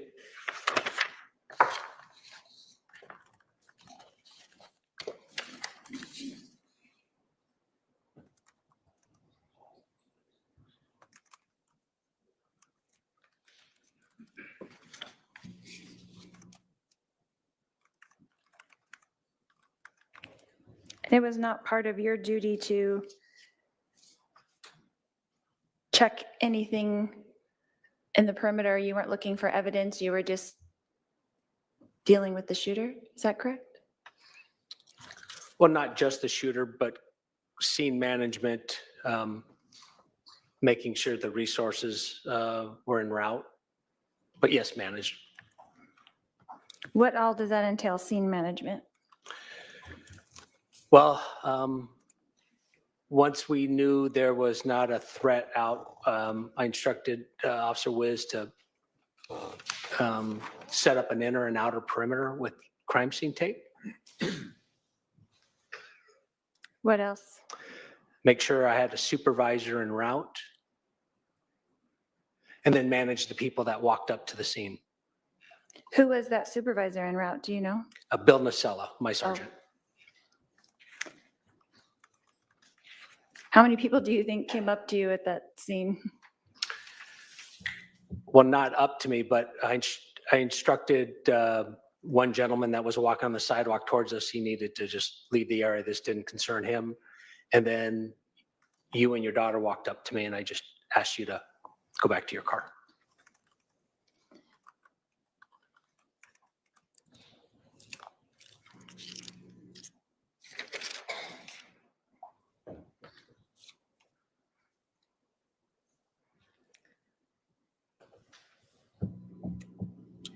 Did you have any conversations with your supervisor when he arrived? I did. When was that? At some point between me arriving on scene and me leaving the scene. Closer to arriving or closer to leaving? Maybe. Chocolate milkshake says about halftime. Okay. How long do you think that conversation was? Well, you saw it on the body worn camera, so a minute and a half maybe. And he was just checking in with you to make sure everything was going well, that you were scene managing. Is that correct? Objection, relevance, and hearsay. Well, overruled, he can answer. I was briefing him on what I knew thus far, what I was told. And that was less than a minute? Yeah. Objection, asked and answered. Sustained. So it took less than a minute to brief him on everything that had happened that day so far? Objection, asked and answered. Sustained. And it took less than a minute to brief the detectives as well of what happened that day? An objection, asked and answered. I'll allow that one. Go ahead. Not what happened, what my portion was and what I knew happened. So what you wrote in your report, basically, what you were told. Is that correct? Yes. So it took you 3 pages to write what you were told, but it took you less than a minute to discuss that with the detectives? Is that correct? Yes. Okay.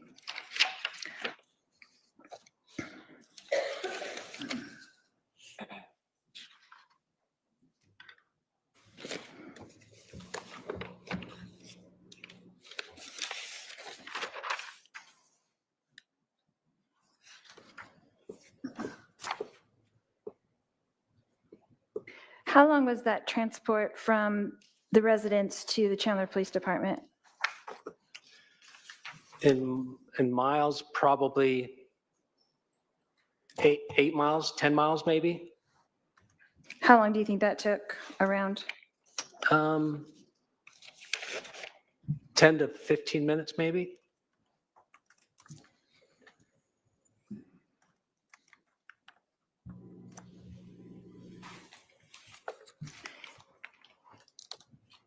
And then where did you enter into the police station? Is there a garage or something? I don't recollect where I parked. There's various areas you can park at the police department to access the area that I access. So I'm unable to answer. I don't know where I parked. Okay, and you were able to walk Alex into the police station, is that correct? Yes, And he was unhandcuffed, is that correct? correct. And then you took him into an interrogation room, is that correct? Yes, And then Detective Moffett took over? yes. Okay. Just wanted to be clear. Okay.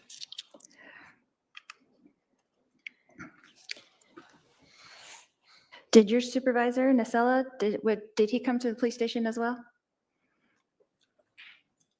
Not with me, nor did I talk to him. He might have, but I don't know. You didn't see him there? Correct. Okay. But did you saw Detective Moffett there? Yes. And you saw Detective Inklin there? I don't remember Inklin. I just remember Moffett relieved me. Okay.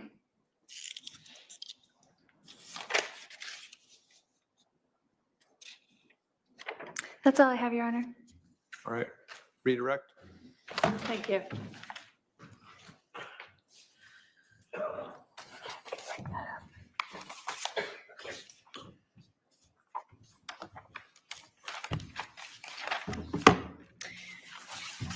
At the beginning of cross-examination, you were asked about Alex Cox's demeanor. Do you recall that? I do? And you had advised that he was nonchalant and calm, right? Yes. And you were asked whether or not you were nonchalant and calm too, correct? Yes. Had you just shot someone? No.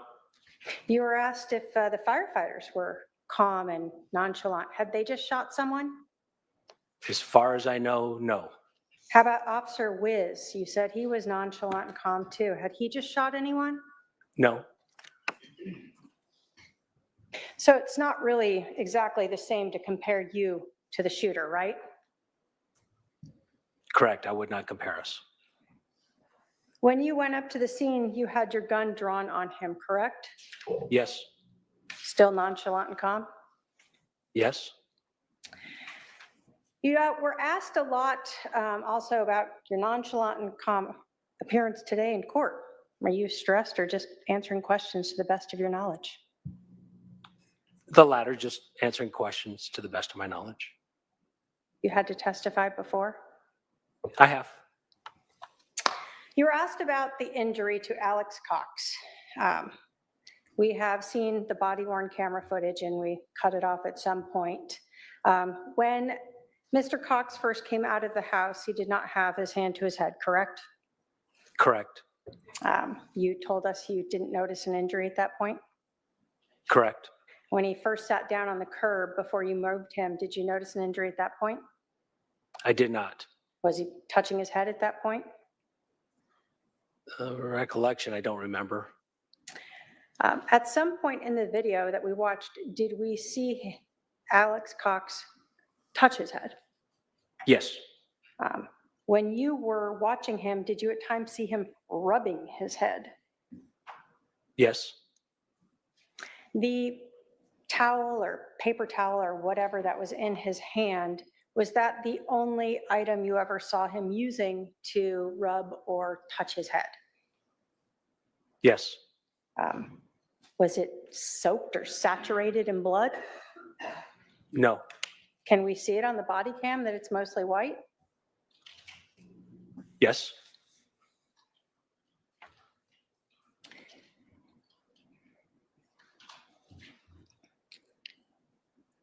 So if we want to really know how long it was that he was seated before he touched his head, we could watch the time on the body cam, right? Yes. You were asked if you met with the prosecutor previously. When we met, did you have to watch that entire body cam? Yes. And is that when you actually initialed it, exhibit number 1 there, so that you would recognize it in court? Yes. You were asked about when you arrived and when you later transported Alex Cox to the precinct. Would looking at the CAD report help refresh your recollection as to when you had at least taken him to the precinct? Yes.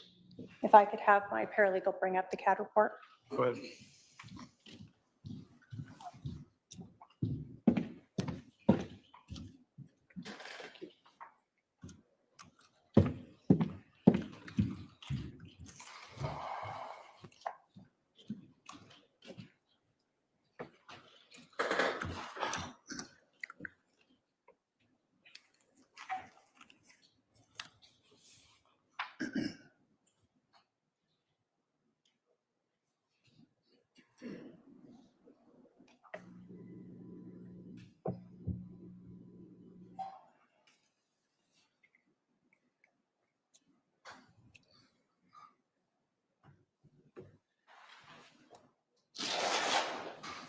Does that help refresh your recollection as to when you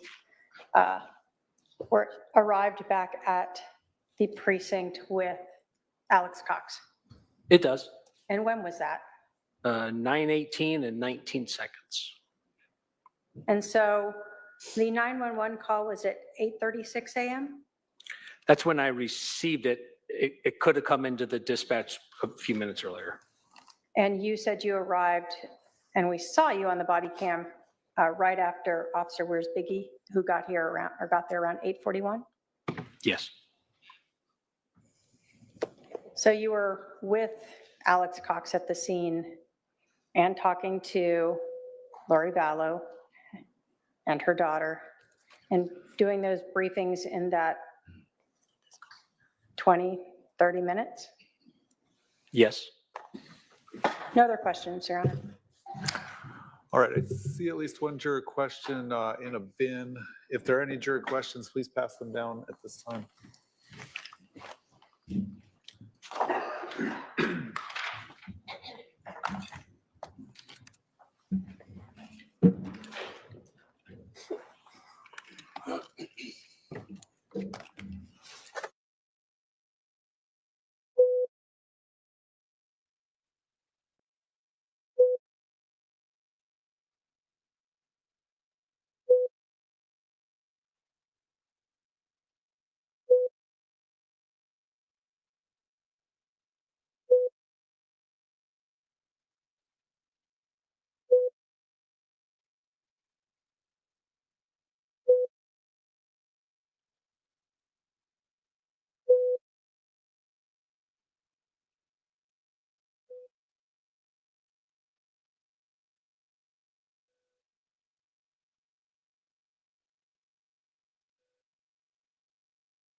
Go ahead, the state has a follow-up question.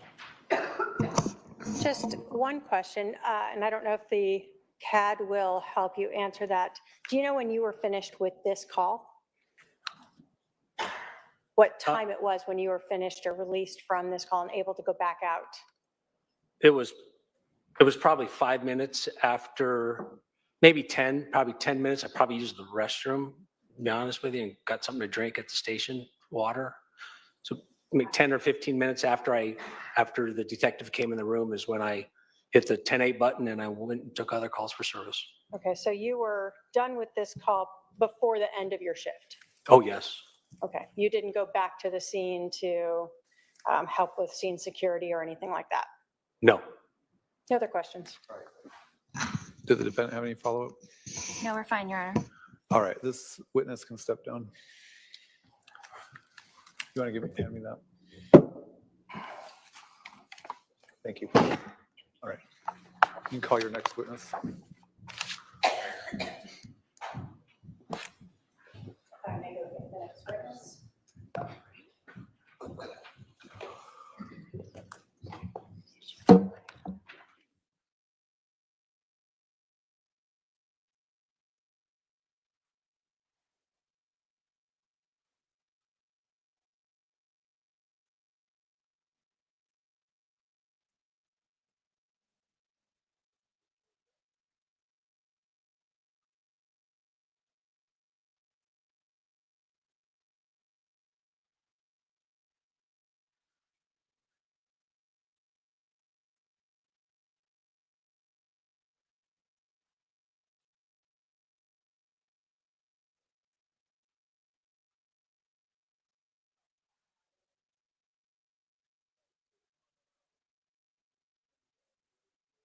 the podium here and be sworn in by my clerk.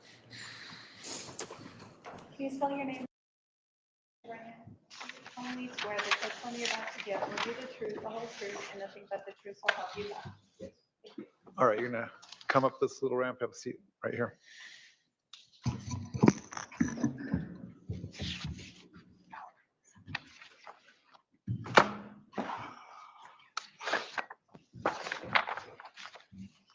Sir, would you please introduce yourself to the jury? My name is Scott Cowden, And where do you work? Chandler Fire Department, How long have you worked there? almost 26 years. And talk to you a little bit about what firefighters do. Do you just respond to fires, or are you also responsible for something else? No, the majority of our job is going to be EMS medical calls. What kind of training do you have to work as a firefighter and deal with medical calls? When you're hired, you're going to go through an academy that will certify you as a state firefighter. Typically, you're going to already be certified as an EMT. And then during the course of your career, I went to paramedic school and graduated from that in probably 2007. Can you tell us what the difference is between a paramedic and an EMT? EMT would just be kind of the more basic kind of entry level position. Paramedic is more advanced, so you have more advanced training. There's more advanced skills that you could perform. Some of our equipment would only be able to be used and utilized and performed by a paramedic. As both a EMT or a paramedic, are you trained to perform CPR? Yes. And can you tell us, have you ever been a CPR instructor yourself? Yes, I was a CPR instructor for probably over 12 years. Was that for other firefighters? I was certified through American Heart Association, a contract employee with Dignity Health. They have a variety of different classes that could be for just the lay rescuer, lay person that wants to know how to do CPR. They have classes that might be for certain businesses that want their employees. And then there's healthcare provider classes that it could be firefighters, nurses that are attending to be recertified. Every 2 years, you have to have that certification recertified. Can you tell us what CPR is? It stands for cardiopulmonary resuscitation. So you're kind of acting as the heart. The heart has stopped beating, so no blood is flowing through the body. You're doing chest compressions on the chest, and you're pumping and pushing that blood to the body. When would you give CPR to a person? If they don't have a pulse, you confirm that just by checking for a pulse, and you don't feel that the heart isn't beating, and you would need to start chest compressions. What is the point of that, of doing those chest compressions? You said moving the blood through the body. Why? You're trying to, give them a chance, increase their chance of survival. I don't know what maybe the latest numbers and statistics might say, but in the past, I've seen it say that if somebody's starts CPR within the first few minutes, it can double or triple their chances of surviving. When you are called to a scene, are you guys being given updates by the 911 operator to your dispatch so you know what to expect? Yeah, so you get dispatched and you already have an idea of the type of call, and then en route we call it PTI, and that will come across the computer screen. And so now you have more information of what you're kind of walking into, so you can kind of game plan it a little bit more. If somebody calls 911 and doesn't know how to do CPR, what happens? My understanding is that 911 would talk them through that and give them instructions of what to do. Okay. When you are giving CPR, you talked about chest compressions. Can you talk to us about, is there any physical identification that you might observe on a person who has had CPR chest compressions? That I might see. After a person has been given chest compressions? Yes. So you need to perform it in the right location. So it's the lower half of the sternum or breastbone. To kind of find that, it's more helpful if you can see the skin, maybe lift up the shirt. So that's typically something we're going to want to do. If CPR has been done and it's been done effectively enough, you can see almost like a depression or an impression that is left there on the skin, because you need to do it forceful enough and deep enough that you're actually compressing the heart to push the blood. So you said you might see a depression. Does that not just pop right back out when you stop? No, you'll still see it. You'll see it like if you stop CPR during the call for whatever reason that it might be appropriate, and then you go back to resuming CPR, you'll see where your hands were.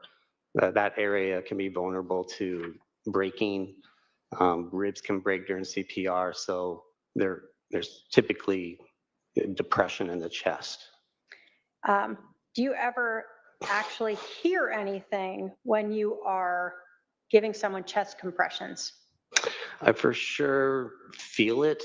I don't know if it's audible enough to hear it, especially with maybe the rest of the commotion that's going on, but you definitely feel that crunch or that crack. I kind of compare it to like if you're cracking your knuckles in your hands or something, your fingers. It kind of feels like something like that, but more extreme, I guess. And this is something that you have felt multiple times in doing CPR? Yes, and teaching CPR, you want to forewarn people of that too, that to kind of expect that and not necessarily kind of be alarmed. You don't want them to think they've caused more harm necessarily. Does that crack or crunch occur each time you restart CPR in the same patient? No, it's typically just the first couple of times. Have you previously performed CPR on a person who was shot? I'm sure I probably have.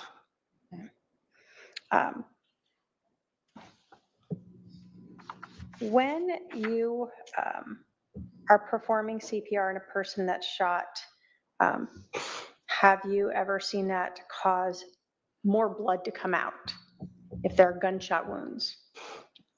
Yes, I've been on some scenes where, it's been a little more bloody, so to speak. You have to be cautious of where you're stepping, or if you're kneeling down by the patient's side to perform the CPR, you're trying to be careful of that.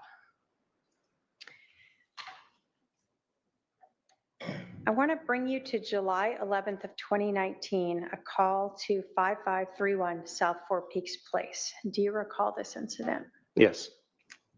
Do you still have some independent memory of this? Yes.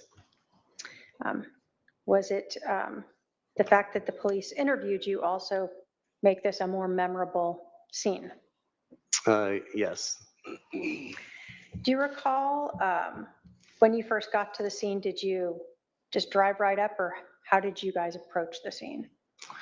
Call types like this, we're going to stage and wait for PD to clear the scene so it's safe to enter. So you're going to get into in this particular case, you're going to be in the neighborhood, but you're going to be around the corner, around the block, a street away, whatever kind of might make the most sense based on where we're coming from. Okay. How many people are on a fire engine?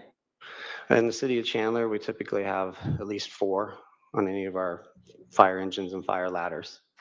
And what was your role? So you'll have a captain who's up front. That's the person that's in charge. I'm a fire engineer specifically, so I drive the fire apparatus. And then we'll have 2 firefighters in the back seat.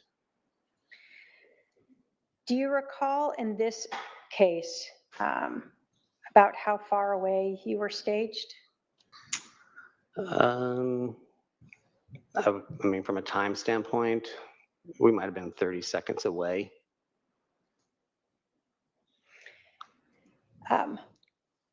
Who were the other people on your team that day? By names? If you recall. Okay, Captain Keller, firefighters Kaczynski, and firefighter Fife.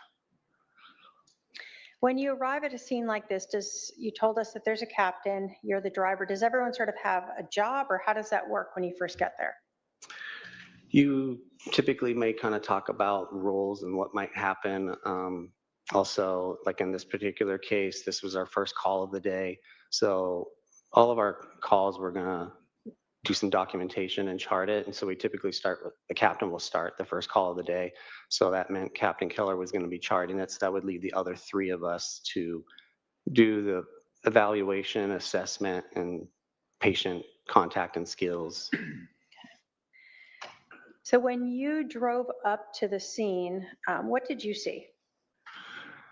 I remember us having to make a turn, and a couple of officers, I feel like, were already there, kind of navigate their cars, position right in front of the house. Saw at least one officer outside, saw a citizen, I feel like probably in the driveway somewhere with that officer.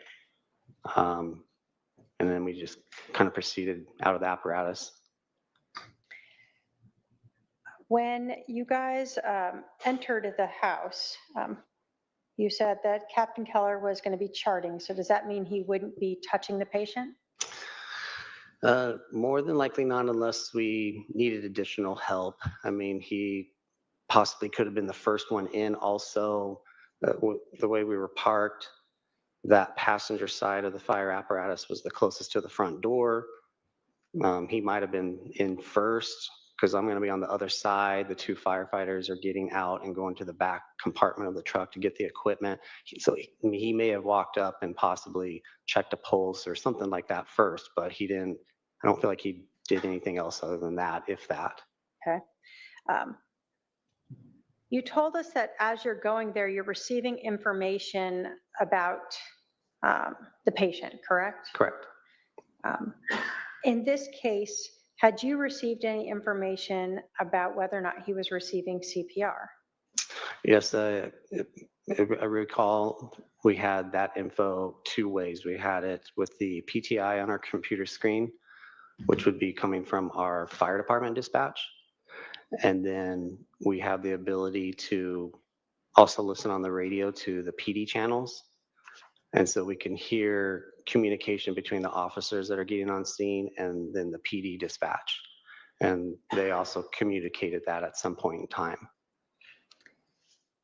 When you entered the house, was there an officer already inside? I believe there was an officer inside with Captain Keller. And did you observe anyone giving the patient CPR? No. Can you tell us what you saw when you first entered the house? You walked in the front door, just kind of a little entryway, and it kind of, I feel like it stepped down into maybe a formal kind of family room or something, but it was empty with no furniture anywhere in the room. That jumped out at first because it makes it easier. Like sometimes we're on scenes where a patient could be between a bed and a closet and you got to move them somewhere. So those thoughts are already kind of in your mind that you may have to move a patient just to have better access, and that was not a challenge here. Did you notice any blood on the scene? Not until I saw it on the patient's chest, but I didn't see it in the room. It wasn't something that I was going to need to avoid kneeling in to do CPR, avoid standing in, walking around. There's four of us. We probably had at least 4 boxes of equipment in there.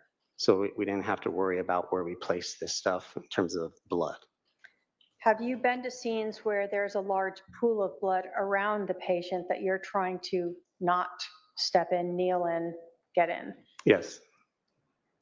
You told us that you saw blood on the patient. Do you recall seeing any blood pooling in his chest, neck area? I don't recall it pooling. He still had clothes on, a shirt on, and so it had been absorbing some blood.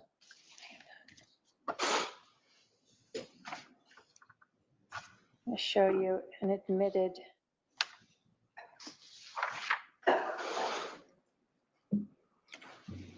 exhibit number 3.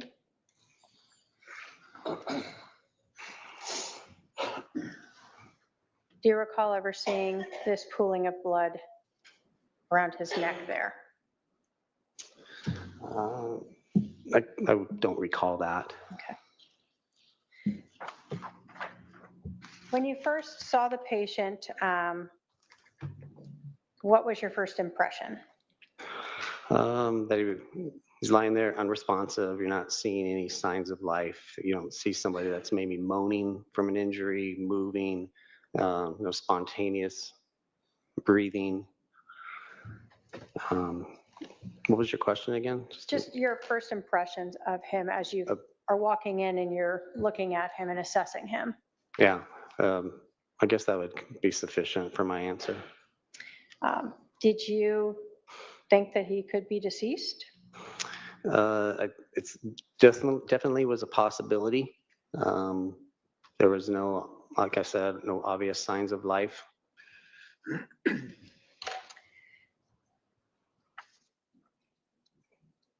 When you got into the room, did someone begin performing CPR on him? So when I got to Charles' side, I would have performed a more detailed assessment, so to speak, rather than what I was seeing visually. So you're checking this for responsiveness. You can move the patient. You're going to check for a pulse. Now you're closer to the chest. You're looking for breathing, seeing if you see the chest rise and fall. And we would call him unresponsive and pulseless and apneic. Apneic meaning not breathing. And then I would have started CPR. So he wasn't breathing, he had no pulse, he wasn't moving, there were no signs of life. Correct. You told us that you had received information that someone had been doing CPR prior to your arrival, correct? Correct. Did that impact your view of the patient and your decision-making on what you should do next when you see this patient that is lifeless? I mean, it makes you think that there's increased likelihood that of survival possibly, until we can, starting CPR is still appropriate to do, and then we can utilize some of our rest of our equipment. We can put an EKG machine on. We can actually see what the heart is doing. We can look at the rhythm. We wouldn't want to call a patient before taking some additional steps. Okay. Who performed CPR? I did. And I'm going to put up Exhibit 4 here. Do you recognize who these people are? Yes. And who are they? So standing to the left is Captain Keller. He's documenting. Standing to the right is Firefighter Kaczynski. And then kneeling down back towards us is myself. And then kneeling down where you're pointing is Firefighter Fife. When you first began performing CPR, can you tell us what you felt? So at first I didn't see a depression that would typically be left from somebody else previously doing compressions. So I thought that was odd considering the information we had en route. I started doing compressions. I felt that initial crack and crunch for probably the first couple of compressions that, again, you would typically feel when you're first starting compressions and if you're going hard enough and deep enough. How long did you do CPR before you evaluated and utilized any other means to see if he might still be alive, savable? If I had to estimate, I think I was probably doing CPR chest compressions for at least a minute. It probably took them at least 30 seconds to minutes to maybe get in to the house where I was after I entered.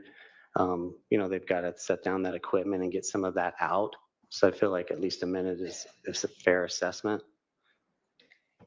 What happened next? Is there some way to check his heart to see if there's Right. activity, or what do you do?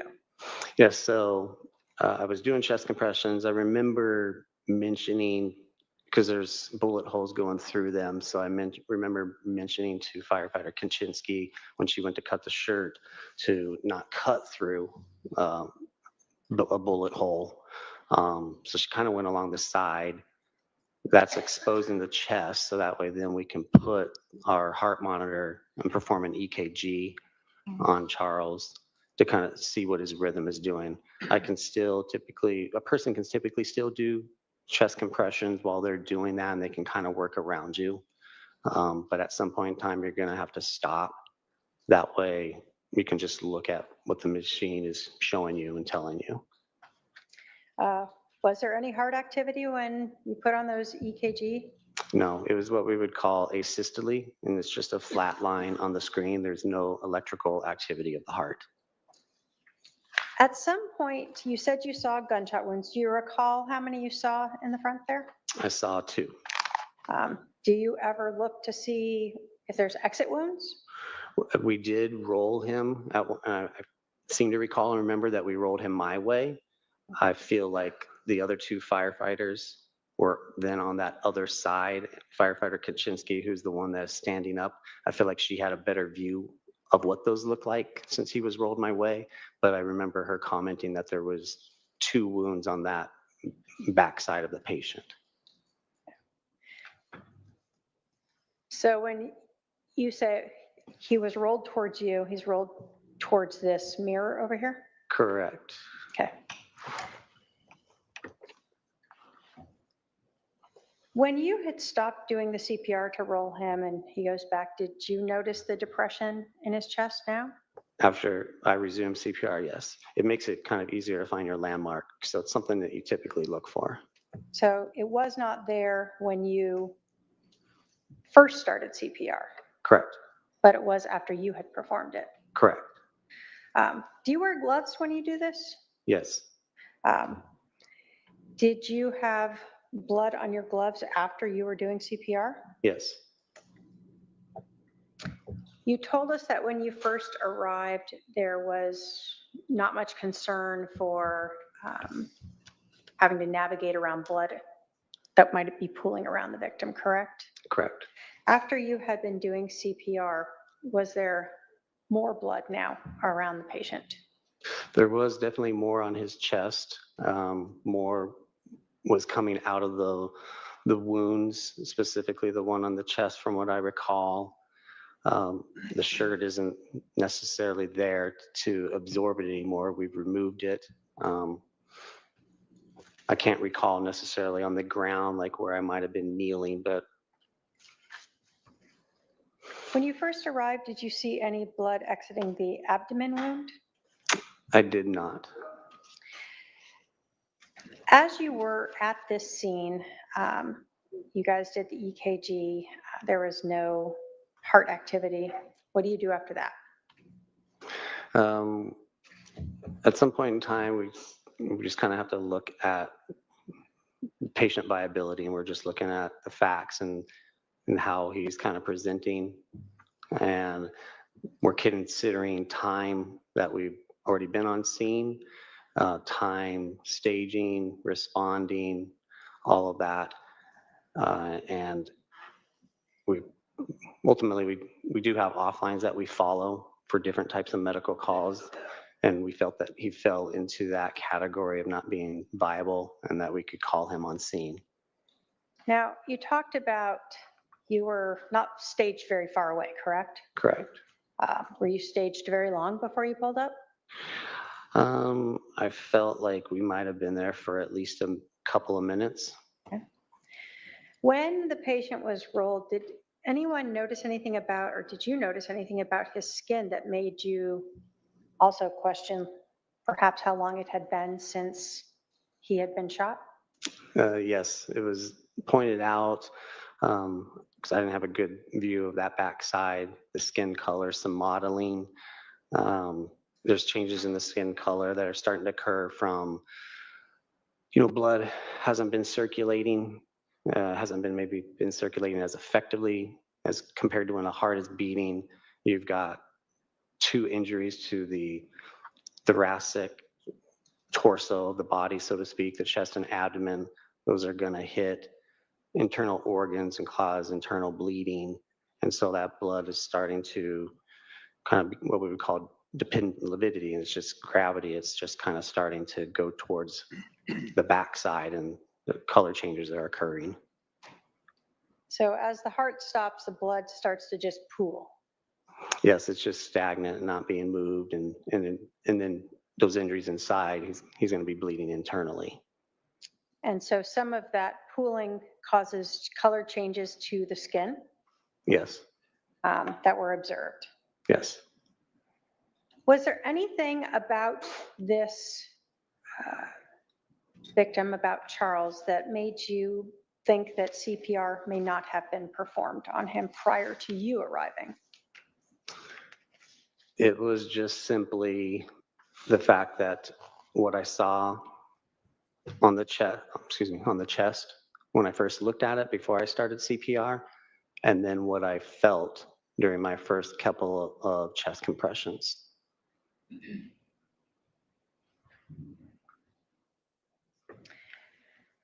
After you guys rolled him, saw the modeling and the lividity, was any further CPR performed? From what I recall, yes.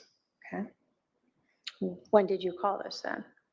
Say that again. When did you call it? When did you stop performing CPR?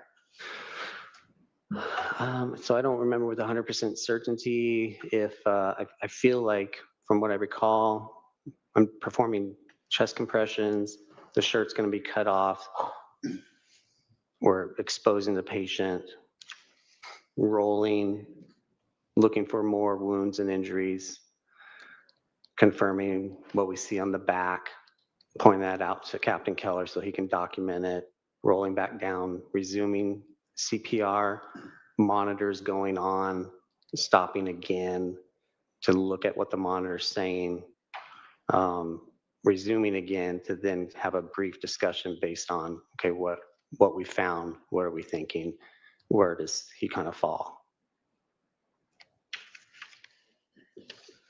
Ultimately, did you guys terminate any treatment at about 8:48 a.m.?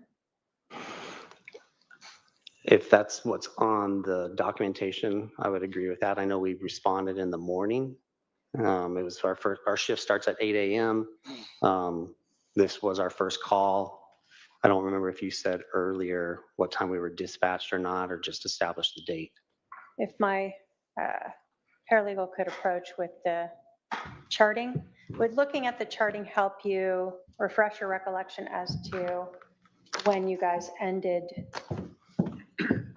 Sure. any life-saving means?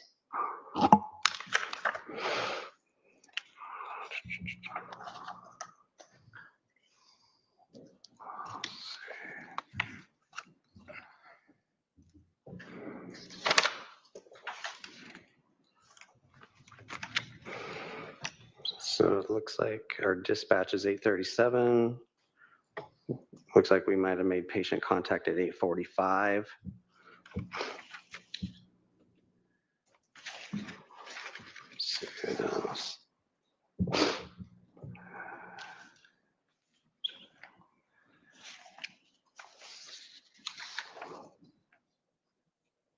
I know the dispatch screen that will have like times of responding and things like that might have an appropriate time on it also that I'm not seeing right here though, but I'm still looking.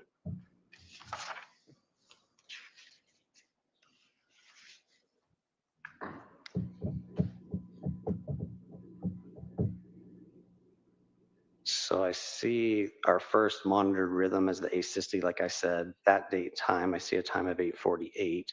So that might have been when we called him. I can see the obvious signs of death that Captain Keller used as the reason for discontinuing ROSC, return of spontaneous circulation, no. So that would probably be the appropriate time. After Well, let me say, so does it seem about right that you were with this patient for maybe 3 or so minutes? Actively working? Actively working, I think probably close to 5 minutes. And once he's called, what do you do at the scene? What do you do with all your equipment? So once he's called, it's kind of a PD scene now. So we're gonna, we're gonna leave the body. We're gonna gather up what we can, our equipment. Sometimes there's some stuff we might need to leave behind that's necessary to leave on the patient. But So like the EKG monitors that are stuck on him, you leave those on him? yeah, we can disconnect those exactly and bring the cables with us. When you told us when you arrived that you noticed a individual with a police officer near the driveway. Correct. Did you see that same person still outside when you exited? Yes. Did you notice any bleeding or obvious injuries to that person? No. Did you make an assumption as to who that was? Yes, our PTI en route said brother or brother-in-law shot brother, so performing CPR. So you're kind of assuming it's that person. Okay. In terms of his size, is he someone that, you talked about people may not be able to always be strong enough or able to perform CPR in a way to cause the depression or that crunching sound, for lack of a better term. In your experience, what type of people are we talking about for that, where you wouldn't be surprised that you may not have seen that depression or the crunching? It's typically going to be maybe an elderly population, somebody that's not as big, not as strong, that might not be able to perform chest compressions hard enough and deep enough. Sometimes if a patient is in a bed, so mattress has give to it, compressions won't be as effective. You want to get him to the floor. Obviously, he was already on the floor, so that aids chest compressions. Was there anything about this male that you saw when you observed him entering or exiting that made you believe that he had been injured? No.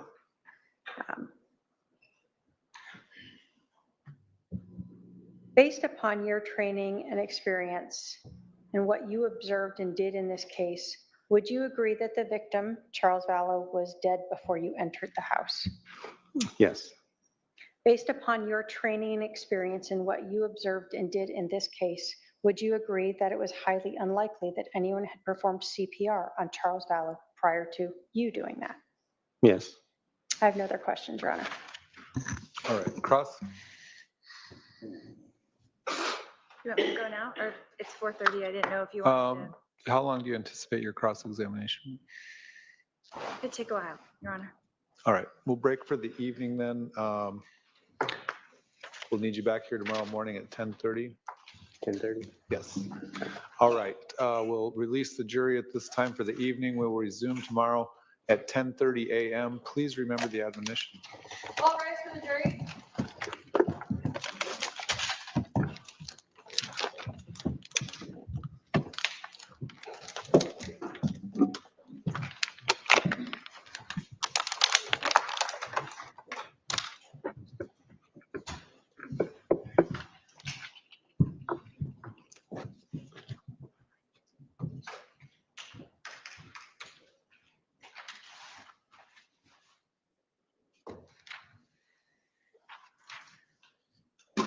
All right, you can be seated. You can step down if you want. Is there anything we need to discuss before recessing for the evening from the state, No, Your Honor. from the defense?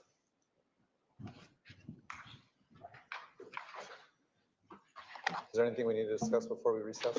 No, Your Honor. All right, we'll see you tomorrow at 10:30.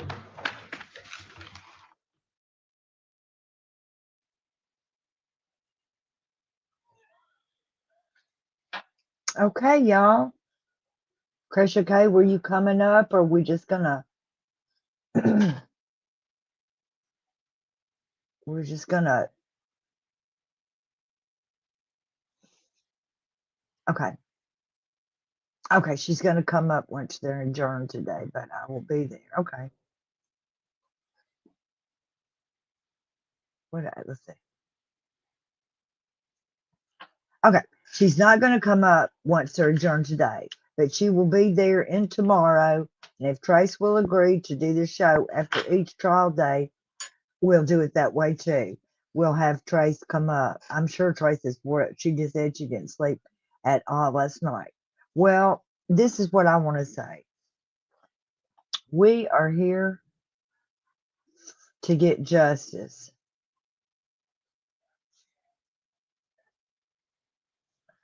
We're getting justice through understanding, and we're here for Charles Vallow. We're here for Tammy, for Charles, for Joseph Ryan, for JJ, for Tylee, and love always wins. And what we're going to do is I'm just going to close this out, and I'm going to say to y'all that I will see y'all all in the morning. We'll do this again, and we'll see y'all in the morning. And Trace, if you've got something you need me to do, or any of y'all, hit me up on my phone that I have now, and I'll see y'all in the morning.